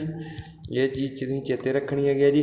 ਜੇਕਰ ਗੱਲ ਕਰੇ ਵੀ ਨੰਦਾ ਦੇਵੀ ਪਰਬਤ ਕਿੱਥੇ ਹੈਗਾ ਜੀ, ਉਹ ਵੀ ਕਿੱਥੇ UK ਦੇ ਵਿੱਚ, ਯਾਨੀ ਕਿ ਉੱਤਰਾਖੰਡ ਦੇ ਵਿੱਚ ਹੈਗਾ ਆ, ਠੀਕ ਹੈ ਜੀ। ਅਤੇ ਉੱਤਰਾਖੰਡ ਦੇ ਵਿੱਚ ਵੀ ਬਹੁਤ, ਜਿਵੇਂ ਕਿ ਆਪਣਾ ਇਹ ਉੱਤਰਾਖੰਡ ਦੇ ਵਿੱਚ ਉਹ ਬਹੁਤ ਮਸ਼ਹੂਰ ਹੈਗਾ ਆ, ਜਿੱਦਾਂ ਬਦਰੀਨਾਥ ਮੰਦਿਰ ਹੈਗਾ ਜੀ, ਪੁੱਛ ਲੈਂਦਾ ਹੈਗਾ ਜੀ। ਬਦਰੀਨਾਥ ਹੋ ਗਿਆ ਜੀ, ਕੇਦਾਰਨਾਥ ਹੋ ਗਿਆ, ਅਤੇ ਸਿੱਖਾਂ ਦਾ ਧਾਰਮਿਕ ਸਥਾਨ ਹੇਮਕੁੰਟ ਸਾਹਿਬ ਹੋ ਗਿਆ ਨਾ, ਇਹ ਵੀ ਕਿੱਥੇ ਹੈਗਾ ਜੀ, ਇਹ ਉੱਤਰਾਖੰਡ ਦੇ ਵਿੱਚ ਹੀ ਸਥਿਤ ਹੈਗਾ ਆ। ਅਤੇ ਜੇਕਰ ਗੱਲ ਕਰਦੇ ਹੈਗੇ ਜੀ ਮਸੂਰੀ ਇੱਕ ਪਰਬਤੀ ਨਗਰ ਹੈਗਾ ਆ ਜੀ, ਪਹਾੜੀ ਨਗਰ ਆ, ਕਿੱਥੇ ਸਥਿਤ ਹੈਗਾ ਜੀ, ਉੱਤਰਾਖੰਡ ਦੇ ਵਿੱਚ ਹੀ ਸਥਿਤ ਹੈਗਾ ਆ, ਠੀਕ ਹੈ ਜੀ। ਅਤੇ ਉਸ ਤੋਂ ਬਾਅਦ ਆ ਜਾਓ ਜੀ ਸਵਾਲ ਨੰਬਰ 21 'ਤੇ ਵਾਰਿਸ ਸ਼ਾਹ ਤੋਂ ਇਲਾਵਾ ਕਿਹੜੀ ਸ਼ਖਸੀਅਤ ਹੀਰ ਦੇ ਕਿੱਸੇ ਲਈ ਮਸ਼ਹੂਰ ਹੈਗੀ ਆ। ਅਤੇ ਵਾਰਿਸ ਸ਼ਾਹ ਤੋਂ ਦੇਖੋ ਹੀਰ ਸਾਰਿਆਂ ਨਾਲੋਂ ਤਕੜੀ ਜਿਹੜੀ ਲਿਖੀ ਹੈ ਜੀ, ਉਹ ਵਾਰਿਸ ਸ਼ਾਹ ਨੇ ਲਿਖੀ ਹੈਗੀ ਆ। ਅਤੇ ਪੁੱਛ ਰਿਹਾ ਵੀ ਇਸ ਤੋਂ ਇਲਾਵਾ ਕਿਸ ਨੇ ਜਿਹੜੀ ਸਾਰਿਆਂ ਨਾਲੋਂ ਵਧੀਆ ਲਿਖੀ ਹੈਗੀ ਹੈ ਜੀ। 21ਵੇਂ ਸਵਾਲ ਦਾ ਬਿਲਕੁਲ ਰਾਈਟ ਜਵਾਬ ਹੈਗਾ ਜੀ, ਉਹ ਹੈਗਾ ਜੀ ਆਪਸ਼ਨ ਸੀ, ਦਮੋਦਰ ਦੁਆਰਾ ਲਿਖੀ ਗਈ ਹੈਗੀ ਹੈ। ਅਤੇ 22ਵਾਂ ਸਵਾਲ ਹੈਗਾ ਜੀ, ਦਸਮ ਗ੍ਰੰਥ ਕਿੰਨੀਆਂ ਪੁਸਤਕਾਂ ਦਾ ਸੰਕਲਨ ਹੈਗਾ ਆ, ਠੀਕ ਹੈ ਜੀ। ਇਸ ਦਾ ਜਿਹੜਾ ਜਵਾਬ ਆ ਮੈਨੂੰ ਕਮੈਂਟ ਬਾਕਸ ਦੇ ਵਿੱਚ ਤੁਸੀਂ ਦੇਣਾ ਹੈਗਾ। ਅਤੇ ਦਸਮ ਗ੍ਰੰਥ ਦੀ ਜਿਹੜੀ ਰਚਨਾ ਗੁਰੂ ਗੋਬਿੰਦ ਸਿੰਘ ਜੀ ਦੁਆਰਾ ਕੀਤੀ ਗਈ ਸੀਗੀ, ਠੀਕ ਹੈ ਜੀ। 23ਵਾਂ ਸਵਾਲ ਹੈਗਾ ਜੀ, ਆਧੁਨਿਕ ਪੰਜਾਬੀ ਭਾਸ਼ਾ ਦਾ ਮੋਢੀ ਕੌਣ ਹੈਗਾ ਆ। ਅਤੇ ਆਧੁਨਿਕ ਪੰਜਾਬੀ ਭਾਸ਼ਾ ਦਾ ਮੋਢੀ ਕੌਣ ਹੈਗਾ ਜੀ, ਉਹ ਹੈਗਾ ਜੀ 23ਵੇਂ ਸਵਾਲ ਦਾ ਬਿਲਕੁਲ ਰਾਈਟ ਜਵਾਬ ਭਾਈ ਵੀਰ ਸਿੰਘ ਜੀ, ਠੀਕ ਹੈ ਜੀ। ਅਤੇ ਜਾਣਦੇ ਹਾਂ ਕੁਛ ਭਾਈ ਵੀਰ ਸਿੰਘ ਬਾਰੇ। ਇੰਪੋਰਟੈਂਟ ਜਾਣਕਾਰੀ ਦੇਖੋ, ਇਹ ਜ਼ਰੂਰ ਚੇਤੇ ਰੱਖਿਓ, ਪੁੱਛਿਆ ਜਾਂਦਾ ਪੇਪਰ ਦੇ ਵਿੱਚ। ਭਾਈ ਵੀਰ ਸਿੰਘ, ਠੀਕ ਹੈ ਜੀ। ਇਹ ਜਿਹੜੇ ਇਹਨਾਂ ਦੇ ਨਾਵਲ ਹੈਗੇ ਆ, ਰਾਣਾ ਸੂਰਤ ਸਿੰਘ, ਲਹਿਰਾਂ ਦੇ ਹਾਰ, ਪ੍ਰੀਤ ਵੀਣਾ, ਕੰਬ ਦੀ ਕਲਾਈ, ਇਹ ਪੁੱਛ ਲਿਆ ਜਾਂਦਾ ਹੈਗਾ ਵੀ ਇਹ ਕਿਸ ਦੇ ਦੁਆਰਾ ਲਿਖਿਆ ਗਿਆ। ਇਹ ਚਾਰੇ ਤੁਸੀਂ ਚੇਤੇ ਕਰ ਲਿਓ ਜੀ, ਇਹ ਭਾਈ ਵੀਰ ਸਿੰਘ ਦੁਆਰਾ ਲਿਖੇ ਗਏ ਆ। ਅਤੇ ਗੱਲ ਕਰਦੇ ਹਾਂ ਜੀ ਅੰਮ੍ਰਿਤਾ ਪ੍ਰੀਤਮ ਦੁਆਰਾ, ਜਿਹੜਾ 1956 ਦੇ ਵਿੱਚ ਜਿਹੜਾ ਸਾਹਿਤ ਅਕੈਡਮੀ ਪੁਰਸਕਾਰ ਆ ਉਹ ਪ੍ਰਾਪਤ ਕੀਤਾ ਗਿਆ ਸੀਗਾ, ਠੀਕ ਹੈ ਜੀ। ਅਤੇ 1982 ਦੇ ਵਿੱਚ ਗਿਆਨਪੀਠ ਪੁਰਸਕਾਰ, ਅਤੇ 2004 ਦੇ ਵਿੱਚ ਪਦਮ ਵਿਭੂਸ਼ਣ ਪੁਰਸਕਾਰ ਜਿਹੜਾ ਕਿ ਅੰਮ੍ਰਿਤਾ ਪ੍ਰੀਤਮ ਨੂੰ ਮਿਲਿਆ ਹੈਗਾ। ਇਹ ਦੋਨੇ ਇੰਪੋਰਟੈਂਟ ਫੈਕਟ ਹੈਗੇ ਆ, ਚੇਤੇ ਰੱਖ ਲਓ ਇਹਨੂੰ ਪੋਟਿਆਂ 'ਤੇ। ਬਾਕੀ ਅੰਮ੍ਰਿਤਾ ਪ੍ਰੀਤਮ ਜੀ ਦੀਆਂ ਜਿਹੜੀਆਂ ਮੁੱਖ ਰਚਨਾਵਾਂ ਹੈਗੀਆਂ 17 ਕਹਾਣੀਆਂ, 2 ਖਿੜਕੀਆਂ, ਪਿੰਜਰ, ਅੰਮ੍ਰਿਤਾ ਲਹਿਰ, ਠੀਕ ਹੈ ਜੀ, ਇਹ ਵੀ ਹੈਗੀਆਂ। ਅਤੇ 24ਵਾਂ ਸਵਾਲ ਹੈਗਾ ਜੀ, ਅਵਲ ਅੱਲਾ ਨੂਰ ਪਾਇਆ ਕੁਦਰਤ ਕੇ ਸਭ ਬੰਦੇ, ਇਹ ਜਿਹੜੀ ਪੰਕਤੀ ਹੈਗੀ ਹੈ ਕਿਸ ਦੁਆਰਾ ਲਿਖੀ ਗਈ ਹੈਗੀ ਹੈ ਜੀ। 24ਵੇਂ ਸਵਾਲ ਦਾ ਬਿਲਕੁਲ ਰਾਈਟ ਜਵਾਬ ਆ ਜਾਊਗਾ ਜੀ ਆਪਸ਼ਨ ਸੀ, ਭਗਤ ਕਬੀਰ ਜੀ ਦੁਆਰਾ, ਠੀਕ ਹੈ ਜੀ। ਅਤੇ ਭਗਤ ਕਬੀਰ ਜੀ ਦੁਆਰਾ। ਅਤੇ ਬਾਬਾ ਫਰੀਦ, ਤੁਹਾਨੂੰ ਪਤਾ ਹੀ ਹੈ ਜੀ, ਜਿਹਨਾਂ ਦਾ ਪ੍ਰਸਿੱਧ ਸਥਲ ਕਿੱਥੇ ਹੈਗਾ ਜੀ, ਪਾਕਪਟਨ ਦੇ ਵਿੱਚ। ਪਾਕਪਟਨ ਇਸ ਵੇਲੇ ਕਿੱਥੇ ਹੈਗਾ ਜੀ, ਪਾਕਿਸਤਾਨ ਦੇ ਵਿੱਚ ਸਥਿਤ ਹੈਗਾ ਆ, ਠੀਕ ਹੈ ਜੀ। ਪਾਕਿਸਤਾਨ ਜਿਹੜਾ ਹੈਗਾ ਹੈ ਜੀ, ਇਸ ਦੀ ਜਿਹੜੀ ਰਾਜਧਾਨੀ ਆ ਸਾਰਿਆਂ ਨੂੰ ਪਤਾ ਹੀ ਹੈ, ਇਸਲਾਮਾਬਾਦ ਹੈਗੀ ਆ। ਅਤੇ ਜਿਹੜਾ ਪਾਕਿਸਤਾਨ ਦਾ ਰਾਸ਼ਟਰੀ ਆਜ਼ਾਦੀ ਦਿਵਸ ਹੈਗਾ ਜੀ, ਉਹ 14 ਅਗਸਤ ਨੂੰ ਜਿਹੜਾ ਮਨਾਇਆ ਜਾਂਦਾ ਹੈਗਾ, ਠੀਕ ਹੈ ਜੀ। ਅਤੇ ਉਸ ਤੋਂ ਬਾਅਦ ਆ ਜਾਓ ਜੀ ਸਵਾਲ ਨੰਬਰ 25ਵਾਂ। ਦੇਖੋ ਇੱਥੇ ਜਿਹੜੇ ਸਾਡੇ ਆ ਜੀ ਪੰਜਾਬ ਜੀਕੇ ਦੇ ਸਵਾਲ ਆ ਜੀ ਉਹ ਮੁੱਕਦੇ ਹੈਗੇ ਆ। ਅਤੇ ਹੁਣ ਆ ਜੀ ਹਿਸਟਰੀ ਰਿਲੇਟਡ, ਹਿਸਟਰੀ ਦੇ ਸਵਾਲ ਲੈ ਕੇ ਆਏ ਹੈਗੇ ਜੀ, ਮੋਸਟ ਇੰਪੋਰਟੈਂਟ ਸਵਾਲ ਆ, ਅਤੇ ਚੰਗੀ ਤਰ੍ਹਾਂ ਪੜ੍ਹਿਓ ਇਹਨਾਂ ਨੂੰ। ਦੇਖੋ ਸਵਾਲ ਕੀ ਹੈਗਾ ਜੀ, ਈਸਟ ਇੰਡੀਆ ਕੰਪਨੀ ਦੀ ਜਿਹੜੀ ਸਥਾਪਨਾ ਕਦੋਂ ਹੋਈ ਹੈਗੀ ਆ। ਅਤੇ ਈਸਟ ਇੰਡੀਆ ਕੰਪਨੀ ਤੁਹਾਨੂੰ ਪਤਾ ਹੀ ਹੈ ਜੀ ਕਿਸ ਦੇ ਟਾਈਮ ਦੇ ਵਿੱਚ ਜਿਹੜੀ ਆਈ ਸੀਗੀ ਜੀ। ਇਹ ਉਸ ਟਾਈਮ ਜਿਹੜਾ ਭਾਰਤ ਦੇ ਉੱਪਰ ਸੀਗਾ ਜੀ, ਜਹਾਂਗੀਰ ਦਾ ਜਿਹੜਾ ਕੀ ਸੀਗਾ ਜੀ, ਰਾਜ ਸੀਗਾ, ਠੀਕ ਹੈ ਜੀ, ਉਸ ਟਾਈਮ 'ਤੇ ਆਈ ਸੀਗੀ। ਅਤੇ ਇਹ ਆਏ ਕਾਰਨ ਕੀ ਸੀਗੇ ਜੀ, ਵਪਾਰ ਕਰਨ ਆਏ ਸੀਗੇ। ਅਤੇ ਹੋਇਆ ਕਿ ਇਹਨਾਂ ਦੀ ਜਿਹੜੀ ਸਥਾਪਨਾ ਈਸਟ ਇੰਡੀਆ ਕੰਪਨੀ ਦੀ ਜੀ, ਉਹ ਕਦੋਂ ਹੋਈ ਸੀਗੀ ਜੀ, 31 ਦਸੰਬਰ 1600 ਨੂੰ, ਠੀਕ ਹੈ ਨਾ। ਆਪਸ਼ਨ 2 ਇਸ ਸਵਾਲ ਦਾ ਬਿਲਕੁਲ ਰਾਈਟ ਜਵਾਬ ਹੈਗਾ ਆ। ਅਤੇ ਇਹਨਾਂ ਨੇ ਜਿਹੜਾ ਆਪਣਾ ਪਹਿਲਾ ਕਾਰਖਾਨਾ ਲਾਇਆ ਸੀਗਾ ਜੀ, ਉਹ ਕਿੱਥੇ ਲਾਇਆ ਸੀਗਾ ਜੀ, ਸੂਰਤ ਦੇ ਵਿੱਚ। ਬਹੁਤ ਵਾਰ ਪੁੱਛਿਆ ਜਾ ਗਿਆ ਪ੍ਰਸ਼ਨ ਹੈਗਾ ਜੀ, ਸੂਰਤ ਦੇ ਵਿੱਚ ਇਹਨਾਂ ਨੇ ਪਹਿਲਾਂ ਆਪਣਾ ਕਾਰਖਾਨਾ ਅੰਗਰੇਜ਼ਾਂ ਨੇ ਲਾਇਆ ਸੀਗਾ। ਅਤੇ ਉਸ ਤੋਂ ਬਾਅਦ ਆ ਜਾਓ ਸਵਾਲ ਨੰਬਰ 2, ਭਾਰਤ ਵਿੱਚ ਸਭ ਤੋਂ ਆਖਿਰ ਦੇ ਵਿੱਚ ਕੌਣ ਆਏ, ਠੀਕ ਹੈ ਜੀ। ਦੇਖੋ ਕੌਣ ਆਏ ਜੀ, ਉਹ ਆਏ ਸੀਗੇ ਜੀ ਫਰਾਂਸੀਸੀ, ਠੀਕ ਹੈ ਜੀ। ਫਰਾਂਸੀਸੀ ਜਿਹੜੇ ਭਾਰਤ ਦੇ ਵਿੱਚ ਸਾਰਿਆਂ ਨਾਲੋਂ ਲਾਸਟ ਦੇ ਵਿੱਚ ਆਏ। ਤੁਹਾਨੂੰ ਪਤਾ ਹੈ ਜੀ ਪਹਿਲਾਂ ਕੌਣ ਆਏ ਸੀਗੇ ਜੀ, ਪੁਰਤਗਾਲੀ।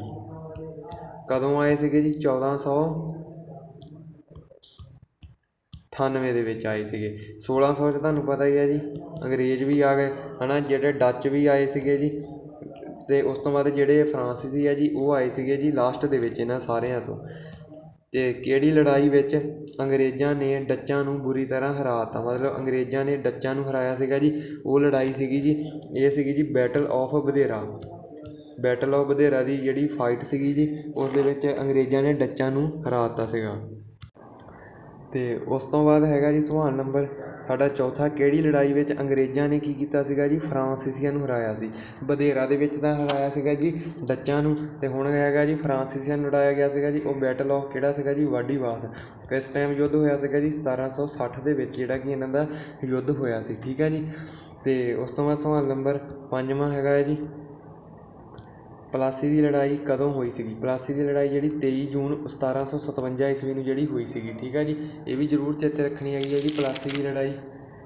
ਅਤੇ ਸਵਾਲ ਨੰਬਰ 6ਵੇਂ 'ਤੇ ਆ ਜਾਓ ਜੀ, ਬਕਸਰ ਦੀ ਲੜਾਈ ਕਦੋਂ ਹੋਈ ਸੀਗੀ। ਇਹ ਦੋਨੇ ਲੜਾਈਆਂ ਬਹੁਤ ਇੰਪੋਰਟੈਂਟ ਹੈਗੀਆਂ ਜੀ। ਇਹ 1764 ਦੇ ਵਿੱਚ ਹੋਈ ਸੀਗੀ ਬਕਸਰ ਦੀ ਲੜਾਈ, ਠੀਕ ਹੈ ਜੀ। ਅਤੇ ਉਸ ਤੋਂ ਬਾਅਦ ਹੈਗਾ ਜੀ ਇਲਾਹਾਬਾਦ ਦਾ ਸਮਝੌਤਾ ਕਦੋਂ ਅਤੇ ਕਿਸ ਦੇ ਵਿਚਕਾਰ ਹੋਇਆ ਸੀ।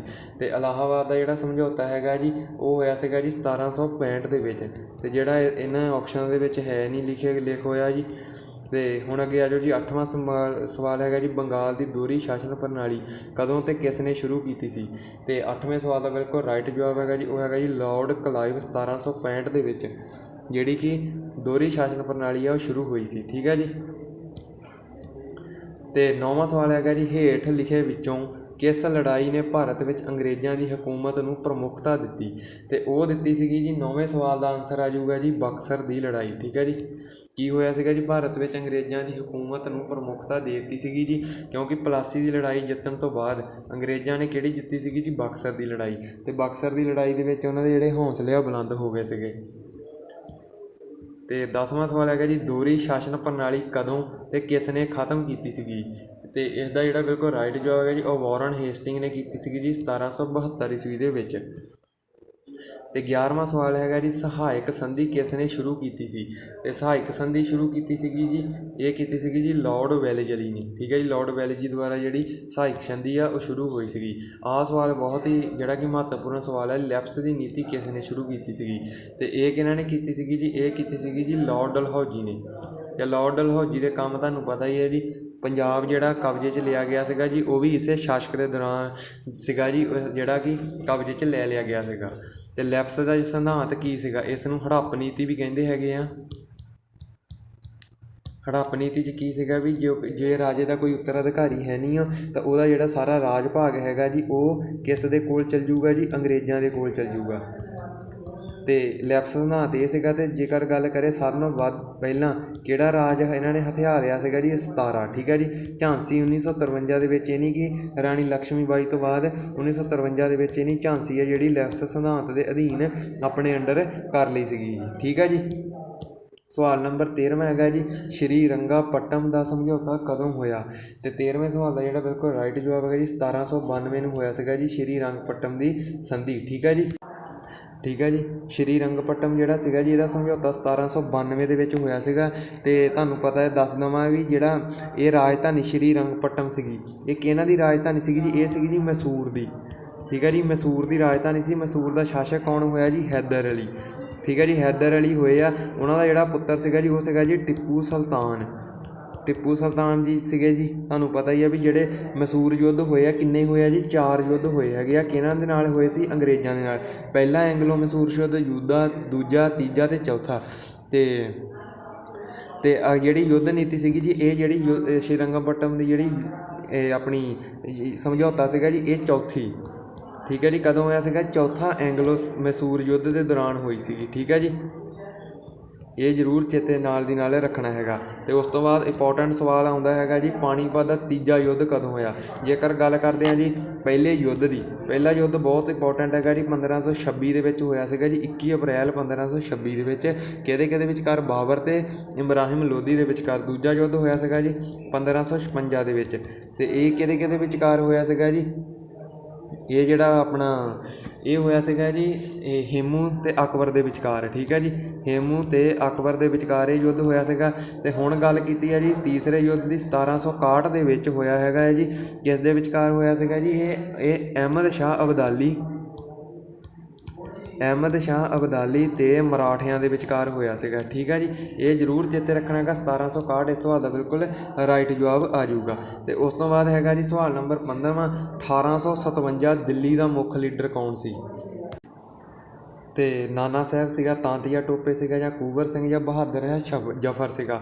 ਤੇ ਇਸ ਦਾ ਜਿਹੜਾ ਬਿਲਕੁਲ ਰਾਈਟ ਜਵਾਬ ਹੈਗਾ ਜੀ, ਪਹਿਲਾਂ ਮੇਰੇ ਗੱਲ ਦੇਖ ਲਓ। ਦਿੱਲੀ ਤੋਂ ਪਹਿਲਾਂ ਅਸੀਂ ਹੋਰ ਵੀ ਚੇਤੇ ਦੇਖ ਲੈਂਦੇ ਹੈਗੇ ਜੀ, ਮੋਸਟ ਇੰਪੋਰਟੈਂਟ ਹੈਗੇ ਆ ਕਿਹੜੇ ਲੀਡਰ ਪੁੱਛ ਸਕਦਾ। ਜੇਕਰ ਗੱਲ ਕਰਦੇ ਹੈਗੇ ਜੀ ਝਾਂਸੀ ਦੀ, ਝਾਂਸੀ ਦੇ ਕੌਣ ਸੀਗੀ ਜੀ, ਰਾਣੀ ਲਕਸ਼ਮੀ ਬਾਈ। ਇਹ ਤਾਂ ਸਾਰਿਆਂ ਨੂੰ ਪਤਾ ਹੀ ਹੈਗਾ ਜੀ। ਤੇ ਜੇਕਰ ਗੱਲ ਕਰਦੇ ਹੈਗੇ ਜੀ ਕਾਨਪੁਰ ਦੀ, ਤਾਂ ਉਸ ਦੇ ਕੌਣ ਸੀਗੇ ਜੀ, ਉਸ ਦੇ ਸੀਗੇ ਜੀ ਨਾਨਾ ਸਾਹਿਬ।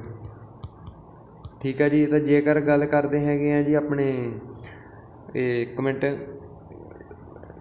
ਹਾਂ ਦਿੱਲੀ ਦੀ ਦੇਖੋ, ਦਿੱਲੀ ਦੇ ਦਿੱਤਾ ਗਿਆ ਜੀ ਆਪਸ਼ਨ ਬਹਾਦਰ ਸ਼ਾਹ ਜ਼ਫਰ। ਠੀਕ ਹੈ ਜੀ, ਬਹਾਦਰ ਸ਼ਾਹ ਜ਼ਫਰ ਹੀ ਜਿਹੜੇ ਸੀਗੇ ਉਹ ਦਿੱਲੀ ਦੇ ਸੀਗੇ ਜੀ। ਠੀਕ ਹੈ ਜੀ। ਤੇ ਬਾਕੀ ਜਿਹੜਾ 1857 ਦਾ ਵਿਦਰੋਹ, ਪਹਿਲਾ ਸ਼ਹੀਦ ਕੌਣ ਹੋਇਆ ਜੀ, ਮੰਗਲ ਪਾਂਡੇ ਹੋਇਆ ਸੀਗਾ ਜੀ। ਇਹ ਸਾਰਿਆਂ ਨੂੰ ਪਤਾ ਹੀ ਹੈਗਾ ਹੈ ਜੀ। ਤੇ ਉਸ ਤੋਂ ਬਾਅਦ ਆ ਜੀ ਸਵਾਲ ਨੰਬਰ 16ਵਾਂ 1857 ਦੇ ਵਿਦਰੋਹ ਦਾ ਕਾਨਪੁਰ ਤੋਂ ਲੀਡਰ। ਹੁਣੀ ਤੁਹਾਨੂੰ ਮੈਂ ਦੱਸ ਕੇ ਹਟਿਆ ਆ, ਇਸ ਦਾ ਜਿਹੜਾ ਆਨਸਰ ਹੈ ਜੀ ਉਹ ਨਾਨਾ ਸਾਹਿਬ ਆ ਜਾਏਗਾ। ਠੀਕ ਹੈ ਜੀ। ਤੇ 17ਵਾਂ ਸਵਾਲ ਹੈਗਾ ਜੀ ਮੰਗਲ ਪਾਂਡੇ ਨੇ 1857 ਵਿਦਰੋਹ ਦਾ ਪਹਿਲਾ ਸ਼ਹੀਦ, ਉਹ ਕਿਸ ਰੈਜੀਮੈਂਟ ਤੇ ਛਾਉਣੀ ਦੇ ਨਾਲ ਸੰਬੰਧਿਤ ਸੀਗੇ। ਤੇ ਇਸ ਦਾ ਜਿਹੜਾ ਬਿਲਕੁਲ ਰਾਈਟ ਜਵਾਬ ਹੈਗਾ ਜੀ ਉਹ ਹੈਗਾ ਜੀ ਬੀ ਆਪਸ਼ਨ, ਬੈਰਕਪੁਰ ਛਾਉਣੀ ਤੇ 34ਵੀਂ ਨੇਟਿਵ ਇਨਫੈਂਟਰੀ ਦੇ ਨਾਲ ਜਿਹੜੇ ਕਿ ਉਹ ਸੈਨਿਕ ਸੀਗੇ। ਤੇ 18ਵਾਂ ਸਵਾਲ ਹੈਗਾ ਜੀ, ਇਹ ਇੰਪੋਰਟੈਂਟ ਸਵਾਲ ਹੈ। ਦੇਖੋ, ਇੰਡੀਅਨ ਨੈਸ਼ਨਲ ਕਾਂਗਰਸ ਦੀ ਜਿਹੜੀ ਸਥਾਪਨਾ ਹੈਗੀ ਆ ਜੀ, ਪੁੱਛ ਰਿਹਾ ਵੀ ਕਦੋਂ ਹੋਈ ਸੀਗੀ। ਇਹ ਹੋਈ ਸੀਗੀ ਜੀ 1885 ਦੇ ਵਿੱਚ। ਕਿਸ ਦੇ ਦੁਆਰਾ, ਹਿਊਮ ਦੇ ਦੁਆਰਾ ਜਿਹੜੀ ਇਸ ਦੀ ਸਥਾਪਨਾ ਹੋਈ ਸੀਗੀ। ਤੇ ਹੁਣ ਗੱਲ ਕਰਦੇ ਹੈਗੇ ਆ ਕੁਝ ਮਹੱਤਵਪੂਰਨ, ਠੀਕ ਹੈ ਜੀ, ਜਿਹੜੀਆਂ ਸੰਸਥਾਵਾਂ ਹੈਗੀਆਂ ਜ਼ਰੂਰ ਨੋਟ ਕਰਿਓ, ਤੁਹਾਨੂੰ ਪੇਪਰ ਦੇ ਵਿੱਚੋਂ ਇੱਕ ਅੱਧੀ ਤਾਂ ਜ਼ਰੂਰ ਪੁੱਛ ਲਊਗਾ। ਠੀਕ ਹੈ ਜੀ। ਹਿਊਮ ਨੇ ਦੁਆਰਾ ਕੀਤੀ ਜੀ ਇਸ ਦੀ। ਤੇ ਜੇਕਰ ਗੱਲ ਕਰਦੇ ਹਾਂ ਜੀ ਬੰਗ ਭੰਗ ਅੰਦੋਲਨ, ਇੱਥੇ ਲਿਖੀ ਜਾਂਦਾ ਹੈਗਾ, ਨਾਲ ਦੀ ਨਾਲ ਤੁਸੀਂ ਨੋਟ ਕਰੀ ਜਾਇਓ। ਬੰਗ ਭੰਗ ਅੰਦੋਲਨ। ਬੰਗ ਭੰਗ ਅੰਦੋਲਨ ਦਾ ਜਿਹੜਾ ਦੂਸਰਾ ਨਾਮ ਸੀਗਾ ਜੀ ਉਹ ਸਵਦੇਸ਼ੀ ਅੰਦੋਲਨ ਸੀਗਾ। 1905 ਦੇ ਵਿੱਚ ਸ਼ੁਰੂ ਹੋਇਆ ਸੀਗਾ। ਕਿਹਦੇ ਕਰਕੇ ਜੀ? ਬੰਗਾਲ ਵਿਭਾਜਨ ਦੇ ਕਰਕੇ। ਬੰਗਾਲ ਵਿਭਾਜਨ ਕਿਹਨੇ ਕੀਤਾ ਸੀ? ਲਾਰਡ ਕਰਜ਼ਨ ਨੇ। ਠੀਕ ਹੈ ਜੀ। ਜੇਕਰ ਗੱਲ ਕਰਦੇ ਹੈਗੇ ਜੀ ਮੁਸਲਿਮ ਲੀਗ, ਮੁਸਲਿਮ ਲੀਗ ਦੀ ਜਿਹੜੀ ਸਥਾਪਨਾ ਹੋਈ ਸੀਗੀ ਜੀ ਉਹ ਕਦੋਂ ਹੋਈ ਸੀਗੀ ਜੀ? ਉਹ ਹੋਈ ਸੀਗੀ ਜੀ 1906 ਦੇ ਵਿੱਚ। ਠੀਕ ਹੈ ਜੀ। 1906 ਦੇ ਵਿੱਚ ਹੋਈ ਸੀਗੀ। ਅਤੇ ਉਸ ਤੋਂ ਬਾਅਦ ਹੁੰਦਾ ਹੈਗਾ ਜੀ ਜਿਹੜਾ ਕਾਂਗਰਸ ਦਾ ਵਿਭਾਜਨ ਹੁੰਦਾ ਹੈ। ਕਾਂਗਰਸ ਦੋ ਗੁੱਟਾਂ ਦੇ ਵਿੱਚ ਵੰਡੀ ਸੀਗੀ। ਉਹ ਕਦੋਂ ਵੰਡੀ ਸੀਗੀ ਜੀ? 1907 ਦੇ ਵਿੱਚ। ਇਹ ਡੇਟਾਂ ਹੈਗੀਆਂ ਜਿਹੜੇ ਸਾਨਾ ਜ਼ਰੂਰ ਚੇਤੇ ਕਰ ਲਿਓ, ਰਿਕਵੈਸਟ ਹੀ ਆ। ਠੀਕ ਹੈ ਜੀ। ਇੰਨਾ ਜਿਹੜਾ ਕੰਟੈਂਟ ਆ ਤੁਹਾਨੂੰ ਕੋਈ ਵੀ YouTube ਦੇ ਉੱਪਰ ਪ੍ਰੋਵਾਈਡ ਨਹੀਂ ਕਰਵਾਊਗਾ ਇੱਕ ਹੀ ਵੀਡੀਓ 'ਚ। ਠੀਕ ਹੈ ਜੀ। ਅਤੇ ਅਸੀਂ ਜਿਹੜਾ ਤੁਹਾਨੂੰ ਧਿਆਨ ਦੇ ਵਿੱਚ ਕਰਵਾ ਰਹੇ ਹੈਗੇ ਹਾਂ, ਪਲੀਜ਼ ਨੋਟ ਕਰ ਲਓ, ਤੁਹਾਨੂੰ ਬਹੁਤ ਬੈਨੀਫਿਟ ਮਿਲੇਗਾ। ਅਤੇ ਉਸ ਤੋਂ ਬਾਅਦ ਦੇਖੋ ਇਹ ਆਪਣਾ ਹੈਗਾ ਹੀ ਹੈ ਜੀ, ਹੋਰ ਦੇਖ ਲਓ ਹੋਮ ਰੂਲ ਅੰਦੋਲਨ। ਠੀਕ ਹੈ ਜੀ। ਹੋਮ ਰੂਲ ਅੰਦੋਲਨ ਜਿਹੜਾ ਹੈਗਾ ਆ ਜੀ ਇਹ ਕਦੋਂ ਹੋਇਆ ਸੀਗਾ ਜੀ? ਇਹ ਹੋਇਆ ਸੀਗਾ ਜੀ 1916 ਦੇ ਵਿੱਚ। 1916 ਦੇ ਵਿੱਚ ਹੋਇਆ ਸੀਗਾ। ਅਤੇ ਇਸ ਦੀ ਜਿਹੜੀ ਆਪਣੀ ਕਿਸ ਨੇ ਕੀਤੀ ਸੀਗੀ ਜੀ ਇਸ ਦੀ ਅਗਵਾਈ? ਉਹ ਕੀਤੀ ਸੀਗੀ ਜੀ ਐਨੀ ਬੈਂਸਟ ਨੇ। ਇਹ ਜ਼ਰੂਰ ਚੇਤੇ ਨਾ ਰੱਖਣਾ ਹੈਗਾ, ਫੀਮੇਲ ਹੈਗੀ ਐਨੀ ਬੈਂਸਟ। ਅਤੇ ਉਸ ਤੋਂ ਬਾਅਦ ਹੈਗਾ ਜੀ ਰੌਲਟ ਐਕਟ, ਮੋਸਟ ਇੰਪੋਰਟੈਂਟ ਹੈਗਾ ਜੀ। ਰੌਲਟ ਐਕਟ ਜਿਹੜਾ ਕਦੋਂ ਆ ਜੀ? ਇਹ ਕਦੋਂ ਆਇਆ ਸੀਗਾ ਜੀ? ਇਹ 1919 ਨੂੰ ਆਇਆ ਸੀਗਾ ਜੀ। ਠੀਕ ਹੈ ਜੀ। ਕਿ ਇਸ ਨੂੰ ਕਾਲਾ ਕਾਨੂੰਨ ਵੀ ਕਹਿੰਦੇ ਸੀਗੇ ਜੀ, ਰੌਲਟ ਐਕਟ ਨੂੰ। ਠੀਕ ਹੈ ਜੀ। ਕਿਉਂ? ਕਿਉਂਕਿ ਸ਼ੱਕ ਦੇ ਆਧਾਰ ਦੇ ਉੱਪਰ ਬੰਦੇ ਨੂੰ ਚੱਕ ਲੈਂਦੇ ਸੀਗੇ ਜੀ। ਤਾਂ ਹੁਣ ਦੇਖੋ ਜੀ ਜਲ੍ਹਿਆਂਵਾਲਾ ਬਾਗ ਹੱਤਿਆਕਾਂਡ 1919 ਦੇ ਵਿੱਚ ਹੋਇਆ। ਅਤੇ ਉਸ ਤੋਂ ਬਾਅਦ ਜੀ ਜਿਹੜਾ ਖਿਲਾਫਤ ਅੰਦੋਲਨ ਹੈਗਾ, ਖਿਲਾਫਤ ਅੰਦੋਲਨ ਜਿਹੜਾ ਹੈਗਾ ਆ ਉਹ ਕਦੋਂ ਹੋਇਆ ਸੀਗਾ ਜੀ? ਉਹ 1920 ਦੇ ਵਿੱਚ। ਠੀਕ ਹੈ ਜੀ। ਨਹੀਂ ਸੌਰੀ 1919 ਨੂੰ। ਖਿਲਾਫਤ ਅੰਦੋਲਨ 1919 ਨੂੰ ਹੁੰਦਾ ਹੈਗਾ ਜੀ। ਇਹ ਅਲੀ ਬ੍ਰਦਰ ਨੇ ਕੀਤਾ ਸੀਗਾ। ਅਤੇ ਉਸ ਤੋਂ ਬਾਅਦ ਜਿਹੜਾ ਅਸਹਿਯੋਗ ਅੰਦੋਲਨ ਹੈਗਾ ਜੀ ਉਹ 1920 ਨੂੰ ਹੁੰਦਾ ਹੈਗਾ। ਠੀਕ ਹੈ ਜੀ। 1920 ਨੂੰ। ਅਤੇ ਉਸ ਤੋਂ ਬਾਅਦ ਜਿਹੜੀ ਸਵਰਾਜ ਪਾਰਟੀ ਬਣੀ ਸੀਗੀ ਜੀ ਉਹ ਕਦੋਂ ਬਣੀ ਸੀਗੀ ਜੀ? ਉਹ 1923 ਨੂੰ। ਸਵਰਾਜ ਪਾਰਟੀ ਦਾ ਗਠਨ 1923 ਨੂੰ ਹੋਇਆ ਸੀਗਾ ਜੀ। ਕਿਸ ਦੁਆਰਾ ਕੀਤਾ ਗਿਆ ਸੀਗਾ ਜੀ? ਮੋਤੀ ਲਾਲ ਨਹਿਰੂ ਦੁਆਰਾ ਕੀਤਾ ਗਿਆ ਸੀਗਾ। ਠੀਕ ਹੈ ਜੀ। ਸਾਈਮਨ ਕਮਿਸ਼ਨ 1928 ਨੂੰ ਜਿਹੜਾ ਭਾਰਤ ਦੇ ਵਿੱਚ ਆਇਆ ਸੀਗਾ ਜੀ। ਅਤੇ ਉਸ ਤੋਂ ਬਾਅਦ ਜਿਹੜੀ ਬਰਦੌਲੀ ਸੱਤਿਆਗ੍ਰਹਿ ਹੋਇਆ ਸੀਗਾ ਜੀ ਉਹ ਕਦੋਂ ਹੋਇਆ ਸੀਗਾ ਜੀ? ਉਹ ਵੀ 1928 ਨੂੰ ਹੀ ਹੋਇਆ ਸੀਗਾ। ਠੀਕ ਹੈ ਜੀ। ਉਸ ਤੋਂ ਬਾਅਦ ਤੁਸੀਂ ਨਮਕ ਅੰਦੋਲਨ ਤੁਹਾਨੂੰ ਪਤਾ ਹੀ ਹੈ ਜੀ 1930 ਨੂੰ ਹੋਇਆ ਸੀਗਾ ਜੀ। ਨਮਕ ਅੰਦੋਲਨ ਜਿਹੜਾ 1930 ਨੂੰ ਹੋਇਆ ਸੀਗਾ। ਅਤੇ ਆਹ ਪ੍ਰਸ਼ਨ ਵੀ ਜਿਹੜਾ ਪੁੱਛਿਆ ਗਿਆ ਹੈਗਾ ਵੀ ਜਿਹੜਾ ਪਹਿਲਾ ਗੋਲਮੇਜ਼ ਸੰਮੇਲਨ ਹੈਗਾ। ਠੀਕ ਹੈ ਜੀ। ਪਹਿਲਾ ਗੋਲਮੇਜ਼ ਸੰਮੇਲਨ ਕਦੋਂ ਹੋਇਆ? ਇਹ ਹੁਣੀ ਪੇਪਰ ਦੇ ਵਿੱਚ ਪੁੱਛਿਆ ਜਾ ਚੁੱਕਾ ਹੈਗਾ ਜੀ। ਇਹ ਹੋਇਆ ਸੀਗਾ ਜੀ 1930 ਨੂੰ। ਅਤੇ ਜਿਹੜਾ ਦੂਜਾ ਗੋਲਮੇਜ਼ ਸੰਮੇਲਨ ਹੈਗਾ ਜੀ ਇਹ ਕਦੋਂ ਹੋਇਆ ਸੀਗਾ ਜੀ? 1931 ਨੂੰ। ਠੀਕ ਹੈ ਜੀ। ਜਿਹੜਾ ਤੀਜਾ ਗੋਲਮੇਜ਼ ਸੰਮੇਲਨ ਹੈਗਾ ਜੀ ਇਹ ਕਦੋਂ ਹੋਇਆ ਸੀਗਾ ਜੀ? ਤੀਜਾ ਗੋਲਮੇਜ਼ ਸੰਮੇਲਨ ਜਿਹੜਾ ਹੋਇਆ ਸੀਗਾ ਜੀ ਉਹ 1932 ਨੂੰ ਹੋਇਆ ਸੀ। ਠੀਕ ਹੈ ਜੀ। ਇਹ ਤਿੰਨੇ ਸੰਮੇਲਨ ਤੁਸੀਂ ਜ਼ਰੂਰ ਚੇਤੇ ਰੱਖਣੇ ਹੈਗੇ ਆ। ਸਵਾਲ ਨੰਬਰ 19ਵਾਂ grand old man of India ਕਿਸ ਨੂੰ ਕਿਹਾ ਜਾਂਦਾ ਹੈਗਾ ਜੀ? ਪਹਿਲੀ ਆਪਸ਼ਨ ਹੀ ਹੈਗੀ ਹੈ ਜੀ ਦਾਦਾ ਭਾਈ ਨਰੋਜੀ ਨੂੰ ਜਿਹੜਾ ਕਿ ਕਿਹਾ ਜਾਂਦਾ ਹੈਗਾ ਜੀ। 12ਵਾਂ ਸਵਾਲ ਆ ਗਿਆ ਜੀ ਸਵਦੇਸ਼ੀ ਅੰਦੋਲਨ। ਹੁਣੀ ਮੈਂ ਤੁਹਾਨੂੰ ਦੱਸਿਆ ਵੀ ਇਸ ਨੂੰ ਬੰਗ ਭੰਗ ਅੰਦੋਲਨ ਵੀ ਕਿਹਾ ਜਾਂਦਾ ਸੀ। ਕਿਹਦੇ ਵਿਰੁੱਧ ਦੇ ਵਿੱਚ ਕੱਢਿਆ ਗਿਆ ਸੀਗਾ ਜੀ? ਇਹ ਬੰਗਾਲ ਵਿਭਾਜਨ 1905 ਦੇ ਵਿਰੁੱਧ ਦੇ ਵਿੱਚ ਕੱਢਿਆ ਗਿਆ ਸੀਗਾ। ਅਤੇ ਉਸ ਤੋਂ ਬਾਅਦ ਦੇਖੋ ਜੀ ਹੁਣ ਸਵਾਲ ਸਾਡੇ ਦੂਜੇ ਆ ਗਏ ਜੀ ਜੀਓਗ੍ਰਾਫੀ ਰਿਲੇਟਡ। ਠੀਕ ਹੈ ਜੀ। ਮੋਸਟ ਇੰਪੋਰਟੈਂਟ ਹੈਗੇ ਆ ਭਾਰਤੀ ਤੱਟ ਰੇਖਾ ਦੀ ਲੰਬਾਈ ਕਿੰਨੀ ਹੈਗੀ ਆ? ਅਤੇ ਦੇਖੋ ਜਿਹੜਾ ਇੰਡੀਆ ਹੈਗਾ ਜੀ ਜਿਹੜੀ ਆਪਣੀ ਸੀਮਾ ਸਮੁੰਦਰ ਦੇ ਨਾਲ ਵੀ ਸਾਂਝੀ ਕਰਦਾ ਹੈਗਾ ਆ। ਠੀਕ ਹੈ ਜੀ। ਆਪਣੀ ਸਥਲ ਸੀਮਾ ਵੀ ਹੈਗੀ ਆ ਜਿਹੜੀ ਭੂਮੀ ਵਾਲੀ ਸੀਮਾ ਆ। ਅਤੇ ਉਹ ਪੁੱਛ ਰਿਹਾ ਹੈਗਾ ਵੀ ਜਿਹੜੀ ਸਮੁੰਦਰ ਦੇ ਨਾਲ ਸੀਮਾ ਲੱਗ ਰਹੀ ਹੈਗੀ ਆ ਉਸ ਦੀ ਜਿਹੜੀ ਲੰਬਾਈ ਆ ਜੀ ਉਹ ਕਿੰਨੀ ਹੈਗੀ ਆ? ਤਾਂ ਉਹ ਹੈਗੀ ਆ ਜੀ ਆਪਸ਼ਨ B 7165। ਠੀਕ ਹੈ ਜੀ। ਜੇਕਰ ਦੂਜੀ ਵੀ ਐਡ ਕਰਦੇ ਹੈਗੇ ਆ ਆਪਣੀ ਅੰਡੇਮਾਨ ਨਿਕੋਬਾਰ ਵਾਲੀ ਤਾਂ ਫਿਰ ਥੋੜ੍ਹੀ ਹੋਰ ਜ਼ਿਆਦਾ ਹੋ ਜਾਂਦੀ ਆ। ਅਤੇ ਉਸ ਤੋਂ ਬਾਅਦ ਆ ਜਾਂਦਾ ਜੀ ਸਵਾਲ ਨੰਬਰ ਸਾਡਾ ਦੂਜਾ ਜੀ ਬੇਕਿੰਗ ਸੋਡਾ ਦਾ ਜਿਹੜਾ ਰਸਾਇਣਿਕ ਸੂਤਰ ਆ ਉਹ ਕੀ ਹੈਗਾ ਆ? ਬੇਕਿੰਗ ਸੋਡੇ ਦਾ ਜਿਹੜਾ ਰਸਾਇਣਿਕ ਸੂਤਰ ਹੈਗਾ ਜੀ ਉਹ ਹੈਗਾ ਜੀ ਸੋਡੀਅਮ ਕਾਰਬੋਨੇਟ। ਠੀਕ ਹੈ ਜੀ। ਜੇਕਰ ਸਧਾਰਨ ਨਾਮਕ ਦੀ ਗੱਲ ਕਰਦਾ ਹੈਗਾ ਜੀ ਉਹ ਹੈਗਾ ਜੀ NaCl। ਠੀਕ ਹੈ ਜੀ। ਅਤੇ ਉਸ ਤੋਂ ਬਾਅਦ ਹੈਗਾ ਜੀ ਪਹਿਲਾ ਭਾਰਤੀ ਨੋਬਲ ਪੁਰਸਕਾਰ ਜੇਤੂ ਕੌਣ ਸੀਗਾ? ਦੇਖੋ ਇਹ ਸਵਾਲ ਬਹੁਤ ਇੰਪੋਰਟੈਂਟ ਹੈਗਾ ਜੀ। ਇਹਦਾ ਜਿਹੜਾ ਹੈਗਾ ਜੀ ਉਹ ਹੈਗਾ ਜੀ ਰਵਿੰਦਰਨਾਥ ਟੈਗੋਰ। ਕਦੋਂ ਮਿਲਿਆ ਸੀਗਾ ਜੀ? 1913 ਦੇ ਵਿੱਚ ਮਿਲਿਆ ਸੀ। ਕਾਹਦੇ ਲਈ ਮਿਲਿਆ ਸੀਗਾ ਜੀ? ਗੀਤਾਂਜਲੀ ਦੇ ਕਰਕੇ। ਗੀਤਾਂਜਲੀ ਪੁਸਤਕ ਲਿਖੀ ਸੀਗੀ ਤਾਂ ਕਰਕੇ ਇਹਨਾਂ ਨੇ ਲਿਖਿਆ ਸੀ। ਅਤੇ ਰਵਿੰਦਰਨਾਥ ਟੈਗੋਰ ਨੇ ਭਾਰਤ ਰਾਸ਼ਟਰੀ ਜਿਹੜਾ ਗਾਣ ਆ ਉਹ ਰਚਿਆ ਸੀਗਾ। ਅਤੇ ਉਸ ਦੇ ਨਾਲ ਜਿਹੜਾ ਰਚਿਆ ਸੀਗਾ ਜੀ ਬੰਗਲਾਦੇਸ਼ ਦਾ ਵੀ। ਠੀਕ ਹੈ ਜੀ।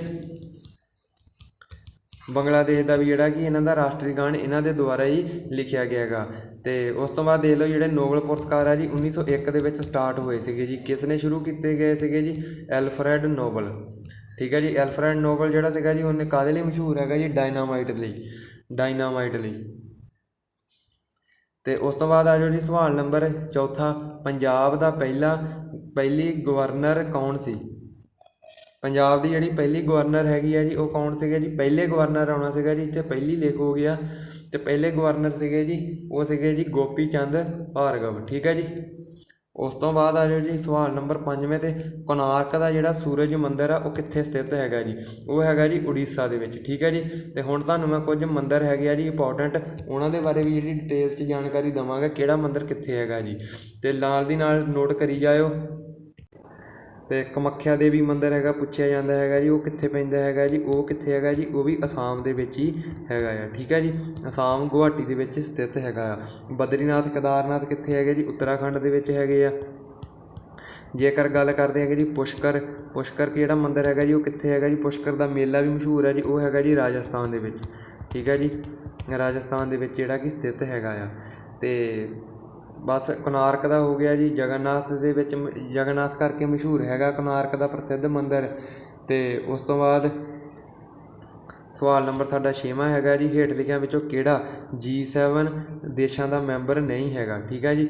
G7 ਦੇ ਵਿੱਚ ਕੀ ਆ? ਗਰੁੱਪ ਆਫ 7 ਕੰਟਰੀਆਂ ਦਾ ਸਮੂਹ ਹੈਗਾ ਜੀ। ਜਿਹੜਾ G7 ਹੈਗਾ ਆ ਇਹ ਕਿ ਇਸ ਦੇ ਵਿੱਚ ਕਿਹੜਾ ਮੈਂਬਰ ਨਹੀਂ ਹੈਗਾ ਜੀ? ਉਹ ਹੈਗਾ ਆ ਜੀ ਸਾਡਾ ਚੀਨ। ਠੀਕ ਹੈ ਜੀ। ਚੀਨ ਜਿਹੜਾ ਇਸ ਦੇ ਵਿੱਚ ਸ਼ਾਮਿਲ ਨਹੀਂ ਹੈਗਾ। ਤੇ ਉਸ ਤੋਂ ਬਾਅਦ ਆ ਜਾਓ ਜੀ ਸਵਾਲ ਨੰਬਰ, ਕਿਹੜੇ ਭਾਰਤੀ ਸ਼ਹਿਰ ਨੂੰ ਗਾਰਡਨ ਸਿਟੀ ਵੀ ਕਿਹਾ ਜਾਂਦਾ ਹੈਗਾ? ਇੱਕ ਮਿੰਟ ਮੈਨੂੰ ਦੇਖ ਲੈਣ ਦਿਓ।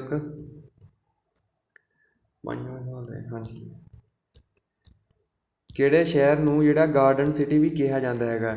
ਉਹ ਕਿਹਾ ਜਾਂਦਾ ਹੈਗਾ ਜੀ 7ਵੇਂ ਸਵਾਲ ਦਾ ਬਿਲਕੁਲ ਰਾਈਟ ਜਵਾਬ ਹੈ ਜੀ ਬੰਗਲੌਰ ਨੂੰ। ਠੀਕ ਹੈ ਜੀ। ਬੰਗਲੌਰ ਨੂੰ ਜਿਹੜਾ ਗਾਰਡਨ ਸਿਟੀ ਵੀ ਕਿਹਾ ਜਾਂਦਾ ਹੈਗਾ ਆ। ਤੇ ਉਸ ਤੋਂ ਬਾਅਦ ਹੈਗਾ ਜੀ 8ਵਾਂ ਸਵਾਲ, ਸੰਤੋਸ਼ ਟਰੋਫੀ ਕਿਸ ਖੇਡ ਦੇ ਨਾਲ ਸੰਬੰਧਿਤ ਹੈਗਾ ਆ?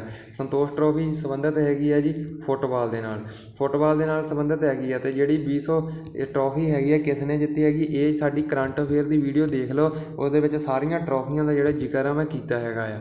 ਠੀਕ ਹੈ ਜੀ। ਟੈਨਿਸ ਦੀਆਂ 4 ਪ੍ਰਤੀਯੋਗਤਾਵਾਂ ਹੁੰਦੀਆਂ, ਉਹਨਾਂ ਦਾ ਵੀ ਜਿਹੜਾ ਸਾਰਾ ਡਿਟੇਲ ਦੇ ਵਿੱਚ ਉਸ ਦੇ ਵਿੱਚ ਦੱਸਿਆ ਗਿਆ ਹੈਗਾ। ਤੇ ਉਸ ਤੋਂ ਬਾਅਦ ਹੈਗਾ ਜੀ ਗੀਰ ਨੈਸ਼ਨਲ ਪਾਰਕ ਕਿੱਥੇ ਸਥਿਤ ਹੈਗਾ? ਦੇਖੋ ਜਿਹੜਾ ਗੀਰ ਨੈਸ਼ਨਲ ਪਾਰਕ ਹੈ ਜੀ ਇਹ ਕਿੱਥੇ ਸਥਿਤ ਹੈਗਾ ਆ? ਇਸ ਤੋਂ ਪਹਿਲਾਂ ਮੈਂ ਤੁਹਾਨੂੰ ਇੱਕ ਹੋਰ ਜਾਣਕਾਰੀ ਦੱਸ ਦੇਵਾਂ। ਤੇ ਹੁਣ ਦੇਖੋ ਆਪਣਾ ਇਹ ਕੁਛ ਮੈਂ ਤੁਹਾਨੂੰ ਹੋਰ ਜਿਹੜੇ ਨੈਸ਼ਨਲ ਪਾਰਕ ਹੈਗੇ ਆ ਉਹ ਵੀ ਤੁਹਾਨੂੰ ਦੱਸ ਦੇਵਾਂ। ਜੇਕਰ ਗੱਲ ਕਰਦਾ ਹੈਗਾ ਹਜ਼ਾਰੀ ਬਾਗ ਦੀ। ਠੀਕ ਹੈ ਜੀ। ਹਜ਼ਾਰੀ ਬਾਗ ਨੈਸ਼ਨਲ ਪਾਰਕ ਕਿੱਥੇ ਸਥਿਤ ਹੈਗਾ ਜੀ? ਇਹ ਹੈਗਾ ਜੀ ਝਾਰਖੰਡ ਦੇ ਵਿੱਚ।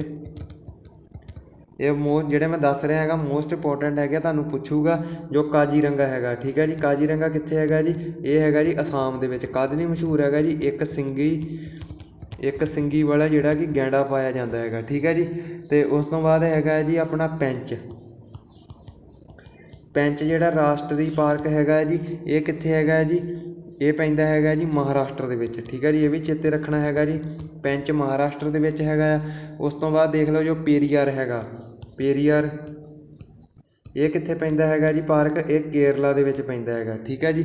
ਕੇਰਲਾ ਦੇ ਵਿੱਚ ਪੈਂਦਾ ਹੈਗਾ ਜੀ। ਜੇਕਰ ਗੱਲ ਕਰੇ ਕਾਨਾ ਨੈਸ਼ਨਲ ਪਾਰਕ ਦੀ, ਤਾਂ ਇਹ ਕਿੱਥੇ ਹੈਗਾ ਜੀ? MP ਦੇ ਵਿੱਚ ਹੈਗਾ। ਤੇ ਜੋ ਕੂਨੋ ਨੈਸ਼ਨਲ ਪਾਰਕ ਹੈਗਾ ਉਹ ਵੀ ਕਿੱਥੇ ਹੈਗਾ ਜੀ? ਮੱਧ ਪ੍ਰਦੇਸ਼ ਦੇ ਵਿੱਚ ਹੈਗਾ। ਤੇ ਤੁਹਾਨੂੰ ਪਤਾ ਹੀ ਹੈ ਜੀ ਜਿਹੜੇ ਨਾਈਜੀਰੀਆ ਤੋਂ 7 ਚੀਤੇ ਲਿਆਂਦੇ ਸੀਗੇ ਮੋਦੀ ਨੇ, ਉਹ ਵੀ ਜਿਹੜੇ ਕੂਨੋ ਨੈਸ਼ਨਲ ਪਾਰਕ ਦੇ ਵਿੱਚ ਹੀ ਛੱਡੇ ਸੀਗੇ।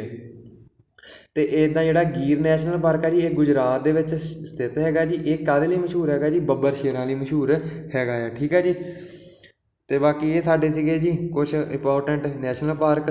ਤੇ 10ਵਾਂ ਸਵਾਲ ਹੈਗਾ ਜੀ ਕਲਿੰਗ ਪੁਰਸਕਾਰ ਜਿਹੜਾ ਕੀ ਹੈ ਕਿਸ ਖੇਤਰ ਦੇ ਨਾਲ ਸੰਬੰਧਿਤ ਹੈਗਾ?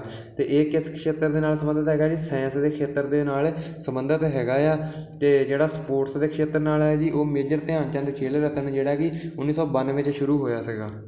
ਤੇ ਅਰਜਨ ਅਵਾਰਡ ਵੀ ਜਿਹੜਾ 1961 ਦੇ ਵਿੱਚ ਸ਼ੁਰੂ ਹੋਇਆ ਸੀਗਾ। ਸਿਨੇਮੇ ਦੇ ਵਿੱਚ ਦਿੱਤਾ ਜਾਂਦਾ ਹੈ ਜੀ ਦਾਦਾ ਸਾਹਿਬ ਫਾਲਕੇ ਪੁਰਸਕਾਰ।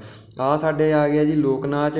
ਮੋਸਟ ਇੰਪੋਰਟੈਂਟ ਇੱਕ ਨਾ ਇੱਕ ਸਵਾਲ ਤੁਹਾਨੂੰ ਪੰਜਾਬ ਪੁਲਿਸ ਦੇ ਪੇਪਰ ਦੇ ਵਿੱਚ ਜ਼ਰੂਰ ਮਿਲੂਗਾ, ਗਾਰੰਟੀ ਮੇਰੀ ਹੈ ਜੀ। ਤੇ ਦੇਖੋ ਬਿਹੂ ਨਾਚ ਪੁੱਛ ਰਿਹਾ ਹੈਗਾ ਜੀ, ਬਿਹੂ ਨਾਚ ਕਿੱਥੇ ਦਾ ਹੈਗਾ? ਬਿਹੂ ਨਾਚ ਹੈਗਾ ਜੀ ਅਸਾਮ ਦਾ, ਠੀਕ ਹੈ ਜੀ। ਪੰਜਾਬ ਦਾ ਜਿੱਦਾਂ ਗਿੱਧਾ ਭੰਗੜਾ, ਉਸੇ ਤਰ੍ਹਾਂ ਬਿਹੂ ਜਿਹੜਾ ਅਸਾਮ ਦਾ ਹੈਗਾ ਆ। ਤੇ ਗੱਲ ਕਰਦੇ ਹੈਗੇ ਜੀ ਸ਼ਾਸਤਰੀ ਨ੍ਰਿੱਤ ਦੀ। ਸ਼ਾਸਤਰੀ ਨ੍ਰਿੱਤ ਜਿਹੜੇ ਸੂਚੀ ਦੇ ਵਿੱਚ ਕਿੰਨੇ ਦਰਜ ਹੈਗੇ ਜੀ? 8 ਹੈਗੇ ਆ ਜੀ। ਕਿਹੜੇ ਕਿਹੜੇ ਆ? ਭਾਰਤ ਨਾਟਿਅਮ ਹੋ ਗਿਆ, ਕੁਚੀਪੁੜੀ, ਉਡੀਸੀ, ਕਥਕਲੀ, ਕੱਥਕ, ਮਨੀਪੁਰੀ ਤੇ ਮੋਹਨੀ ਅੱਟਮ, ਠੀਕ ਹੈ ਜੀ। ਤਾਂ ਇੱਕ ਹੋਰ ਹੈਗਾ ਜੀ ਨਵਾਂ, ਉਹ ਹੈਗਾ ਜੀ ਸਤਰੀਆ, ਠੀਕ ਹੈ ਜੀ। ਇਹ ਵੀ ਐਡ ਹੋ ਚੁੱਕਾ ਹੈਗਾ ਆ। ਤੇ ਇਹ ਸਾਡੇ ਸੀਗੇ ਜੀ ਜੋ ਸਾਡੇ ਇਹ ਸ਼ਾਸਤਰੀ ਨਾਚ ਸੀਗੇ। ਤੇ ਜਿੱਦਾਂ ਹੁਣ ਬਿਹੂ ਹੋ ਗਿਆ ਜੀ, ਇਹ ਅਸਾਮ ਦਾ ਹੈਗਾ ਆ। ਜੇਕਰ ਗੱਲ ਕਰਦਾ ਜੀ ਡਾਂਡੀਆ, ਡਾਂਡੀਆ ਕਿੱਥੇ ਦਾ ਹੈਗਾ ਜੀ? ਗੁਜਰਾਤ ਦਾ ਹੈਗਾ। ਡਾਂਡੀਆ ਹੋ ਗਿਆ, ਟਿੱਪਣੀ ਯੂਰੀਅਨ ਹੋ ਗਿਆ, ਰਾਸ ਲੀਲਾ, ਇਹ ਕਿੱਥੇ ਦੀ ਹੈ ਜੀ? ਗੁਜਰਾਤ ਦੀ ਹੈਗੀ ਆ। ਤੇ ਉਸ ਤੋਂ ਬਾਅਦ ਦੇਖੋ ਜੀ ਹਰਿਆਣੇ ਦਾ ਵੀ ਕੁਝ ਖਾਸ ਹੈ ਨਹੀਂ ਨਾਚ, ਹੈ ਨਾ। ਤੇ ਜਿੱਦਾਂ ਹੈਗਾ ਜੀ ਰਾਜਸਥਾਨ ਦਾ ਹੈਗਾ ਜੀ ਘੂਮਰ, ਘੂਮਰ ਕਿੱਥੇ ਦਾ ਹੈਗਾ ਜੀ? ਰਾਜਸਥਾਨ ਦਾ ਹੈਗਾ। ਇਹ ਵੀ ਤੁਸੀਂ ਜ਼ਰੂਰ ਚੇਤੇ ਰੱਖਣੇ ਹੈਗੇ ਆ। 12ਵਾਂ ਸਵਾਲ, ਪੰਜਾਬੀ ਭਾਸ਼ਾ ਨੂੰ ਕਦੋਂ ਲਾਜ਼ਮੀ ਭਾਸ਼ਾ ਬਣਾਇਆ ਗਿਆ ਸੀਗਾ? ਤਾਂ ਇਹਦਾ ਜਿਹੜਾ ਬਿਲਕੁਲ ਰਾਈਟ ਜਵਾਬ ਹੈਗਾ ਜੀ, ਉਹ ਹੈਗਾ ਜੀ 1992 ਦੇ ਵਿੱਚ, ਠੀਕ ਹੈ ਜੀ। ਤੁਹਾਨੂੰ ਪਤਾ ਹੈ ਕਿਹੜੀ ਸੋਧ ਹੋਈ ਸੀਗੀ ਉਸ ਟਾਈਮ? 73ਵੀਂ ਸੋਧ ਹੋਈ ਸੀ। ਇਹ ਪੇਪਰ ਦੇ ਵਿੱਚ ਵੀ ਪੁੱਛੀ ਜਾ ਚੁੱਕੀ ਹੈਗੀ ਆ। 13ਵਾਂ ਸਵਾਲ ਹੈਗਾ ਜੀ ਭਾਰਤ ਵਿੱਚ ਬਜਟ ਪ੍ਰਣਾਲੀ ਕਿਸ ਦੇ ਦੌਰਾਨ ਪੇਸ਼ ਕੀਤੀ ਗਈ ਸੀ? ਉਹ ਹੈਗਾ ਜੀ ਲਾਰਡ ਕੈਨਿੰਗ ਦੇ ਦੌਰਾਨ ਜਿਹੜੀ ਆ ਉਹ ਬਜਟ ਪ੍ਰਣਾਲੀ ਪੇਸ਼ ਹੋਈ ਸੀਗੀ 1760 'ਚ। ਤੇ ਇੰਡੀਅਨ ਪੈਨਲ ਕੋਡ ਯਾਨੀ ਕਿ IPC, ਜਿਸ ਦੇ ਵਿੱਚ ਅਕੋਰਡਿੰਗ ਕੀ ਲੱਗਦਾ ਹੈਗਾ ਜੀ? ਧਾਰਾਂ ਲੱਗਦੀਆਂ ਹੈਗੀਆਂ, ਠੀਕ ਹੈ ਜੀ। ਜਿਹੜੀ 26 ਦੀ ਧਾਰਾ ਤੁਹਾਨੂੰ ਸਾਰਿਆਂ ਨੂੰ ਪਤਾ ਹੀ ਹੈ ਜੀ। ਤੇ ਹੁਣ ਦੇਖੋ 302 ਹੋ ਗਈ, 307 ਦਾ ਪਰਚਾ, ਇਹ ਸਾਰੀਆਂ IPS ਦੀਆਂ ਕੀ ਹੈਗੀਆਂ ਜੀ? ਧਾਰਾਂ ਹੈਗੀਆਂ। ਦੀ ਫੁੱਲ ਫਾਰਮ ਕੀ ਹੈਗੀ ਆ? Indian panel code. ਤੇ ਇਹ ਕਦੋਂ ਲਾਗੂ ਹੋਇਆ ਸੀਗਾ ਜੀ? ਇਹ ਹੋਇਆ ਸੀਗਾ ਜੀ 1862 ਦੇ ਵਿੱਚ। 15ਵਾਂ ਸਵਾਲ, ਸਾਡਾ ਰਾਸ਼ਟਰੀ ਗੀਤ ਪਹਿਲੀ ਵਾਰ ਹੀ ਕਦੋਂ ਤੇ ਕਿੱਥੇ ਗਾਇਆ ਗਿਆ ਸੀ?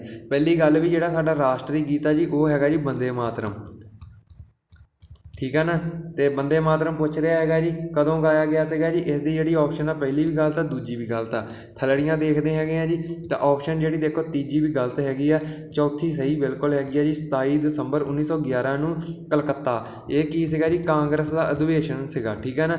ਕਾਂਗਰਸ ਦੇ ਅਧਿਵੇਸ਼ਨ ਦੇ ਵਿੱਚ ਜਿਹੜਾ ਕੀ ਆ ਇਹ ਬੰਦੇ ਮਾਤਰਮ ਗੀਤ ਆ ਜੀ ਉਹ ਗਾਇਆ ਗਿਆ ਸੀਗਾ। ਲਿਖਿਆ ਕਿ ਇਹਨਾਂ ਦੁਆਰਾ ਬਿਕਰਮ ਚੰਦਰ ਚੈਟਰਜੀ ਦੁਆਰਾ। ਤੇ ਭਾਰਤ ਦੇ ਸੰਵਿਧਾਨ ਲਈ ਕਿਹੜਾ ਸਭ ਤੋਂ ਵੱਡਾ ਸਰੋਤ ਹੈਗਾ? ਤਾਂ ਉਹ ਹੈਗਾ ਜੀ ਗੌਰਮੈਂਟ ਇੰਡੀਆ ਐਕਟ 1935, ਠੀਕ ਹੈ ਜੀ। ਮੇਰੇ ਹਿਸਾਬ ਨਾਲ ਇਸ ਦੇ ਤਹਿਤ ਹੀ ਜਿਹੜੇ 250 ਆਰਟੀਕਲ ਆ ਉਹ ਇਸ ਦੇ ਤਹਿਤ ਹੀ ਜਿਹੜੇ ਭਾਰਤੀ ਸੰਵਿਧਾਨ ਦੇ ਵਿੱਚ ਦਰਜ ਹੋਏ ਸੀਗੇ। ਤੇ ਜੋ ਮਾਨਿਆ ਅਮਰ ਦੇਸ਼ ਹੈਗਾ, ਠੀਕ ਹੈ ਨਾ, ਜਿਹਨੂੰ ਬਰਮਾ ਵੀ ਕਹਿੰਦੇ ਹੈਗੇ ਆ, ਉਹ ਵੀ ਜਿਹੜਾ ਅਲੱਗ ਹੋਇਆ ਸੀਗਾ 1935 ਅਧਿਵੇਸ਼ਨ ਦੇ ਨਾਲ ਹੀ ਜਿਹੜਾ ਅਲੱਗ ਹੋਇਆ ਸੀ ਭਾਰਤ ਤੋਂ। 17ਵਾਂ ਸਵਾਲ ਹੈਗਾ ਜੀ ਸੁਪਰੀਮ ਕੋਰਟ ਕਲਕੱਤਾ ਦੀ ਸਥਾਪਨਾ ਡੈਸ਼ ਦੁਆਰਾ ਕੀਤੀ ਗਈ ਸੀ? ਠੀਕ ਹੈ ਜੀ। ਕਿਸ ਐਕਟ ਦੇ ਦੁਆਰਾ ਕੀਤੀ ਗਈ ਸੀਗੀ ਜੀ? ਰੈਗੂਲੇਟਿੰਗ 1773। ਚੰਗੀ ਤਰ੍ਹਾਂ ਤੁਹਾਨੂੰ ਮੈਂ ਸ਼ੁਰੂ ਦੇ ਵਿੱਚ ਹੀ ਦੱਸਦਾ ਆ। ਤੇ 18ਵਾਂ ਸਵਾਲ ਹੈਗਾ ਜੀ ਇਹਨਾਂ ਵਿੱਚੋਂ ਕਿਹੜਾ ਸਵਾਈਨ ਫਲੂ ਦਾ ਕਾਰਨ ਬਣਦਾ ਹੈਗਾ? ਦੇਖੋ ਸਵਾਈਨ ਫਲੂ ਇੱਕ ਬਿਮਾਰੀ ਹੈਗੀ ਆ, ਉਹਦਾ ਪੁੱਛ ਰਿਹਾ ਹੈਗਾ ਵੀ ਕਿਹਦੇ ਦੁਆਰਾ ਫੈਲਦੀ ਹੈਗੀ ਆ। ਤਾਂ 18ਵੇਂ ਸਵਾਲ ਦਾ ਬਿਲਕੁਲ ਰਾਈਟ ਜਵਾਬ ਆ ਜਾਊਗਾ ਜੀ ਵਾਇਰਸ, ਠੀਕ ਹੈ ਜੀ। ਵਾਇਰਸ ਕੰਪਿਊਟਰ ਦੇ ਵਿੱਚ ਵੀ ਪੜ੍ਹਿਆ ਵੀ ਪਹਿਲਾ ਵਾਇਰਸ ਕਿਹੜਾ ਹੈਗਾ? ਕਰੀਪਰ। ਤੇ ਐਂਟੀਵਾਇਰਸ ਕਿਹੜਾ ਹੈਗਾ? ਰੀਪਰ। ਇਹ ਸਾਰੀ ਡਿਟੇਲ ਜਿਹੜੀ ਆ ਮੈਂ ਜੀ ਕੰਪਿਊਟਰ ਵਾਲੀ ਵੀਡੀਓ ਦੇ ਵਿੱਚ ਦਿੱਤੀ ਹੈਗੀ ਹੈ। ਜਿਹਨੇ ਨਹੀਂ ਦੇਖੀ ਉਹ ਜਾ ਕੇ ਦੇਖ ਲਓ ਤੇ ਆਪਣੇ 5 ਨੰਬਰ ਕਰ ਲਓ ਪੱਕੇ। ਤੇ ਉਸ ਤੋਂ ਬਾਅਦ ਹੈਗਾ ਜੀ 19ਵਾਂ ਸਵਾਲ, ਰਾਤ ਦਾ ਅੰਨਾਪਣ ਕਿਸ ਦੀ ਕਮੀ ਦੇ ਨਾਲ ਹੁੰਦਾ? ਤੇ ਦੇਖੋ ਕਿਹੜਾ ਵਿਟਾਮਿਨ ਆ ਜੀ? ਉਹ ਵਿਟਾਮਿਨ ਹੈਗਾ ਜੀ ਏ। ਵਿਟਾਮਿਨ ਏ ਦੇ ਨਾਲ ਕੀ ਹੁੰਦਾ ਜੀ? ਹੁੰਦਾ ਹੈਗਾ ਅੰਧਰਾਤਾ, ਠੀਕ ਹੈ ਜੀ, ਜਿਸ ਨੂੰ ਕੀ ਕਹਿੰਦੇ ਹੈਗੇ ਜੀ? ਰਤੌਂਦੀ ਵੀ ਕਹਿੰਦੇ ਹੈਗੇ ਆ। ਇਹ ਸਾਨੂੰ ਰਾਤ ਨੂੰ ਦਿਖਾਈ ਨਹੀਂ ਦਿੰਦਾ, ਹੈ ਨਾ। ਬੀ ਹੈਗਾ ਜੀ ਬੇਰੀ। ਤੇ ਬੀ ਦਾ ਜਿਹੜਾ ਵਿਗਿਆਨਕ ਨਾਮ ਹੈਗਾ ਜੀ ਉਹ ਹੈਗਾ ਜੀ ਥਾਈਮਸ। ਤੇ ਉਹ ਤੋਂ ਬਾਅਦ ਗਲੂਕੋਜ਼ ਤੁਹਾਨੂੰ ਪਤਾ ਹੈ ਜੀ ਸਾਰਿਆਂ ਨਾਲੋਂ ਛੇਤੀ ਜਿਹੜਾ ਇਹ ਸਰੀਰ ਨੂੰ ਕੀ ਸ਼ਕਤੀ ਦੇਣ ਵਾਲਾ ਕਿਹੜਾ ਹੈਗਾ ਜੀ? ਉਹ ਗਲੂਕੋਜ਼ ਹੈਗਾ ਆ। ਤੇ ਵਿਟਾਮਿਨ B2 ਹੈਗਾ ਆ, ਇਹ ਜਿਹੜਾ ਇਸ ਦੇ ਨਾਲ ਕਮੀ ਨਾਲ ਉਹੀ ਬੇਰੀ ਰੋਗ ਹੁੰਦਾ ਹੈਗਾ। ਸੀ ਜਿਹੜਾ ਐਸਕਾਰਬਨਿਕ ਹੈਗਾ ਜੀ। ਤੇ ਡੀ ਤੁਹਾਨੂੰ ਪਤਾ ਹੀ ਹੈ ਰਿਕਟਸ ਬਿਮਾਰੀ ਹੁੰਦੀ ਹੈ, ਹੱਡੀਆਂ ਦੀ ਹੁੰਦੀ ਹੈ। ਕਿਤੋਂ ਮਿਲਦਾ ਆ? ਧੁੱਪ ਤੋਂ ਸਾਨੂੰ ਮਿਲਦਾ ਹੈਗਾ। 20ਵਾਂ ਸਵਾਲ ਹੈਗਾ ਜੀ ਖੂਨ ਦੇ ਜੰਮਣ ਲਈ ਕਿਹੜਾ ਸੈੱਲ ਲਾਜ਼ਮੀ ਹੈਗਾ? ਤੇ ਸਾਰਿਆਂ ਨੂੰ ਪਤਾ ਹੀ ਹੈ ਜੀ ਪਲੇਟਲੈਟਸ ਸਾਰਿਆਂ ਨਾਲੋਂ ਜਿਹੜਾ ਜ਼ਿਆਦਾ ਉਹ ਖੂਨ ਦਾ ਜਮਾਓ ਕਰਦੇ ਹੈਗੇ। ਵਾਈਟ ਬਲੱਡ ਸੈੱਲ ਜੇ ਘਟ ਜਾਣ ਤਾਂ ਕੀ ਹੁੰਦਾ? ਕਿਹੜੀ ਬਿਮਾਰੀ ਹੁੰਦੀ ਆ? ਤੇ ਉਹ ਨਾਮਰਾਦ ਬਿਮਾਰੀ ਦਾ ਮੈਂ ਹੁਣ ਨਾਂ ਨਹੀਂ ਲੈਣਾ ਚਾਹੁੰਦਾ। ਤੇ ਰੈੱਡ ਬਲੱਡ ਸੈੱਲ ਹੈਗੀ ਆ ਜੀ RBC। ਤੇ ਇਹਨਾਂ ਦਾ ਜੀਵਨ ਕਾਲ ਕਿੰਨੇ ਦਿਨ ਦਾ ਹੁੰਦਾ? 120 ਦਿਨ ਦਾ ਹੁੰਦਾ ਜੀ। ਬਣਦੇ ਕੱਚ ਹੈਗੇ ਆ ਜੀ ਅਸਥੀ ਮੱਜਾ ਦੇ ਵਿੱਚ ਜਿਹੜੇ ਇਹਨਾਂ ਦਾ ਨਿਰਮਾਣ ਹੁੰਦਾ ਹੈਗਾ, ਠੀਕ ਹੈ ਜੀ। ਤੇ ਉਸ ਤੋਂ ਬਾਅਦ ਆ ਜਾਓ ਜੀ ਸਵਾਲ ਨੰਬਰ 21ਵੇਂ ਤੇ, ਟਾਈਫਾਈਡ ਬੁਖਾਰ ਕਿਸ ਦੇ ਕਾਰਨ ਹੁੰਦਾ ਹੈਗਾ? ਠੀਕ ਹੈ ਜੀ, ਵਾਹਕ ਪੁੱਛ ਰਿਹਾ ਹੈਗਾ। ਤੇ ਇਹ ਇਸ ਦਾ ਜਿਹੜਾ ਰਾਈਟ ਜਵਾਬ ਹੈਗਾ ਜੀ ਉਹ ਬੈਕਟੀਰੀਆ ਦੇ ਦੁਆਰਾ ਉਹ ਹੁੰਦਾ ਹੈਗਾ, ਠੀਕ ਹੈ ਜੀ। ਤੇ ਸਵਾਲ ਨੰਬਰ 22ਵਾਂ, ਮਨੁੱਖੀ ਸਰੀਰ ਵਿੱਚ ਸਭ ਤੋਂ ਲੰਬੀ ਹੱਡੀ ਕਿਹੜੀ ਹੁੰਦੀ ਆ? ਤਾਂ ਉਹ ਹੁੰਦੀ ਆ ਜੀ ਫੀਮਰ। ਠੀਕ ਹੈ ਜੀ। ਇਸ ਨੂੰ ਦੂਜਾ ਨਾਮ ਕਹਿੰਦੇ ਹੈਗੇ ਜੀ ਜਾਂਘ ਦੀ ਹੱਡੀ ਵੀ ਕਹਿ ਦਿੰਦੇ ਹੈਗੇ ਆ। ਅਤੇ ਇਹ ਹੁੰਦੀ ਕਿਹਦੇ ਵਿੱਚ ਹੈਗੇ ਜੀ? ਇਹ ਲੱਤ ਦੇ ਵਿੱਚ ਹੁੰਦੀ ਆ, ਪੱਟ ਦੇ ਵਿੱਚ ਹੁੰਦੀ ਆ। ਅਤੇ ਸਾਰਿਆਂ ਨਾਲੋਂ ਛੋਟੀ ਹੱਡੀ ਕਿਹੜੀ ਆ ਜੀ? ਉਹ ਵੀ ਲਿਖ ਲਓ, ਉਹ ਹੈਗੀ ਆ ਜੀ ਸਟੈਪੀਜ। ਕਿੱਥੇ ਹੁੰਦੀ ਆ ਜੀ? ਸਾਡੇ ਕੰਨ ਦੇ ਵਿੱਚ ਪਾਈ ਜਾਂਦੀ ਹੈਗੀ ਆ। ਸਵਾਲ ਨੰਬਰ 23ਵਾਂ ਹੈਗਾ ਜੀ ਗਲਾਕੋਮਾ ਕਿਸੇ ਇੱਕ ਅੰਗ ਦੀ ਜਿਹੜੀ ਬਿਮਾਰੀ ਹੈਗੀ ਆ, ਕਿਹੜੇ ਅੰਗ ਦੀ ਬਿਮਾਰੀ ਆ ਜੀ? ਉਹ ਹੈਗੀ ਜੀ ਅੱਖਾਂ ਦੀ। ਠੀਕ ਹੈ ਜੀ। ਨੈਫਰੋਨ ਕੀ ਹੈਗੀ ਆ ਜੀ? ਇਹ ਫੇਫੜਿਆਂ ਦੀ ਇਕਾਈ ਹੈਗੀ ਆ। ਇਹ ਵੀ ਨਾਲ ਦੀ ਨਾਲ ਤੁਸੀਂ ਚੇਤੇ ਰੱਖਣਾ ਹੈਗਾ। ਅਤੇ ਹੋਰ ਇੱਕ ਚੀਜ਼ ਨੋਟ ਕਰ ਲਓ, ਜਿਹੜੀ ਦਿਮਾਗ ਹੈਗਾ ਜੋ ਅਸੀਂ ਸੋਚਦੇ ਹੈਗੇ ਆ, ਉਹ ਕਿਹੜੇ ਹਿੱਸੇ ਰਾਹੀਂ ਸੋਚਿਆ ਜਾਂਦਾ ਹੈਗਾ ਜੀ? ਸਾਈਬਰਮ। ਠੀਕ ਹੈ ਜੀ। ਸਾਈਬਰਮ ਦੁਆਰਾ ਜਿਹੜਾ ਅਸੀਂ ਸੋਚਣ ਸ਼ਕਤੀ ਹੁੰਦੀ ਆ। ਅਤੇ ਉਸ ਤੋਂ ਬਾਅਦ ਆ ਜੀ ਸਵਾਲ ਨੰਬਰ 24ਵਾਂ, ਸਰੀਰ ਵਿੱਚ ਵਾਈਟ ਬਲੱਡ ਸੈੱਲ ਦਾ ਮੁੱਖ ਕੰਮ ਕੀ ਹੈਗਾ? ਜਿਹੜੇ ਵਾਈਟ ਬਲੱਡ ਸੈੱਲ ਹੈ ਜੀ WBC, ਇਹਨਾਂ ਦਾ ਕੰਮ ਹੈਗਾ ਜੀ ਪ੍ਰੋਟੈਕਟ ਬਾਡੀ ਅਗੇਂਸਟ ਡਿਸੀਜ਼। ਮਤਲਬ ਇਹ ਸਾਡੀ ਬਾਡੀ ਦੀ ਰੱਖਿਆ ਕਰਦੇ ਹੈਗੇ ਆ ਜੀ ਬਿਮਾਰੀਆਂ ਤੋਂ ਬਚਾਉਣ ਲਈ। ਅਤੇ ਉਸ ਤੋਂ ਬਾਅਦ ਸਵਾਲ ਨੰਬਰ 25ਵਾਂ, ਕਾਰਬੋਹਾਈਡਰੇਟਸ ਸਰੀਰ ਵਿੱਚ ਸਟੋਰ ਕੀਤਾ ਜਾਂਦਾ, ਕਿੱਥੇ ਜਿਹੜੇ ਸਟੋਰ ਹੁੰਦੇ ਹੈਗੇ ਜੀ? ਇਹ ਹੁੰਦੇ ਹੈਗੇ ਆ ਜੀ 25ਵੇਂ ਸਵਾਲ ਦਾ ਰਾਈਟ ਜਵਾਬ ਹੈ ਜੀ ਗਲਾਈਕੋਨਸ ਵਿੱਚ। ਠੀਕ ਹੈ ਜੀ। ਇਸ ਤਰ੍ਹਾਂ ਜਿਹੜੇ ਆ ਸਾਡੇ ਸਵਾਲ ਹੈ ਜੀ।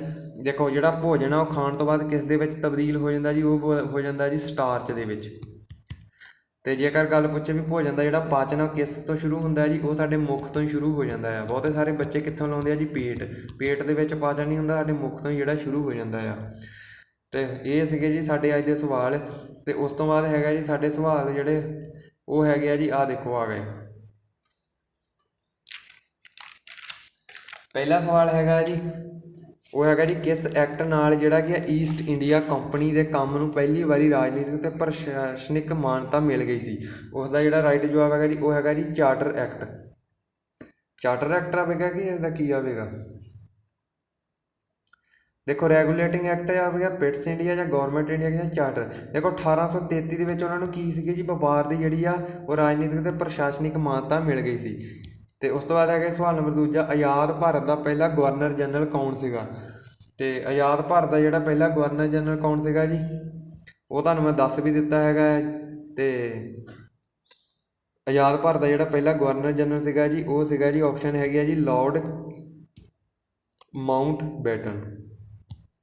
ਆਪਸ਼ਨ 4 ਆ ਇਸ ਸਵਾਲ ਦਾ ਆਨਸਰ। ਅਤੇ ਉਸ ਤੋਂ ਬਾਅਦ ਹੈਗਾ ਜੀ ਸਵਾਲ ਨੰਬਰ, ਭਾਰਤ ਦੇ ਸੰਵਿਧਾਨ ਨੂੰ ਸੰਵਿਧਾਨ ਸਭਾ ਦੁਆਰਾ ਤਿਆਰ ਕੀਤਾ ਗਿਆ। ਦੇਖੋ ਕਿਸ ਸੰਵਿਧਾਨ 'ਚ? ਇਹ ਹੈਗਾ ਜੀ ਕੈਬਨਿਟ ਪਲਾਨ ਜਿਹੜਾ ਹੋਇਆ ਸੀ 1946 ਨੂੰ। ਠੀਕ ਹੈ ਜੀ। ਇਸ ਦੇ ਅਕੋਰਡਿੰਗ ਜਿਹੜਾ ਇਸ ਨੂੰ ਤਿਆਰ ਕੀਤਾ ਗਿਆ ਸੀਗਾ। ਅਤੇ ਚੌਥਾ ਸਵਾਲ, ਸੰਵਿਧਾਨ ਸਭਾ ਵਿੱਚ ਪਹਿਲੀ ਵਾਰ ਕਿਸ ਦੁਆਰਾ ਪੇਸ਼ ਕੀਤਾ ਗਿਆ ਸੀਗਾ? ਮਤਲਬ ਜਿਹੜੀ ਸੰਵਿਧਾਨ ਸਭਾ ਦਾ ਵਿਚਾਰ ਆ ਇਹ ਕਿਸ ਦੁਆਰਾ ਜਿਹੜਾ ਪੇਸ਼ ਕੀਤਾ ਗਿਆ ਸੀਗਾ ਜੀ? ਇਹ ਕੀਤਾ ਗਿਆ ਸੀਗਾ ਜੀ ਸਰਦਾਰ ਵੱਲਭ ਭਾਈ ਪਟੇਲ। ਇਹ ਕਿਸ ਤਰ੍ਹਾਂ ਹੋ ਸਕਦਾ? ਇਹ ਸਵਾਲ ਤੁਸੀਂ ਰਹਿਣ ਦਿਓ। ਠੀਕ ਹੈ ਜੀ। ਅਤੇ ਤੁਸੀਂ ਜਿੰਨੇ ਤੁਹਾਨੂੰ ਮੈਂ ਸਵਾਲ ਇਸ ਵੀਡੀਓ ਦੇ ਵਿੱਚ ਕਰਵਾ ਦਿੱਤੇ ਹੈਗੇ ਆ ਅਤੇ ਉਹ ਤੁਸੀਂ ਜ਼ਰੂਰ ਕਰ ਲਓ। ਅਤੇ ਜਿਹੜਾ ਪੇਪਰ ਹੈਗਾ ਹੈ ਜੀ ਉਹ ਤੁਹਾਨੂੰ ਇਸੇ ਵੀਡੀਓ ਦੇ ਵਿੱਚ ਆ ਜਾਊਗਾ। ਅਤੇ ਵੀਡੀਓ ਕਿਸ ਤਰ੍ਹਾਂ ਦੀ ਲੱਗੀ ਪਲੀਜ਼ ਸ਼ੇਅਰ ਕਰਨੀ ਹੈਗੀ ਆ ਅਤੇ ਸਾਨੂੰ ਕਮੈਂਟ ਬਾਕਸ ਦੇ ਵਿੱਚ ਇਸਦਾ ਦੱਸਣਾ ਹੈਗਾ। ਧੰਨਵਾਦ ਫਰੈਂਡਸ।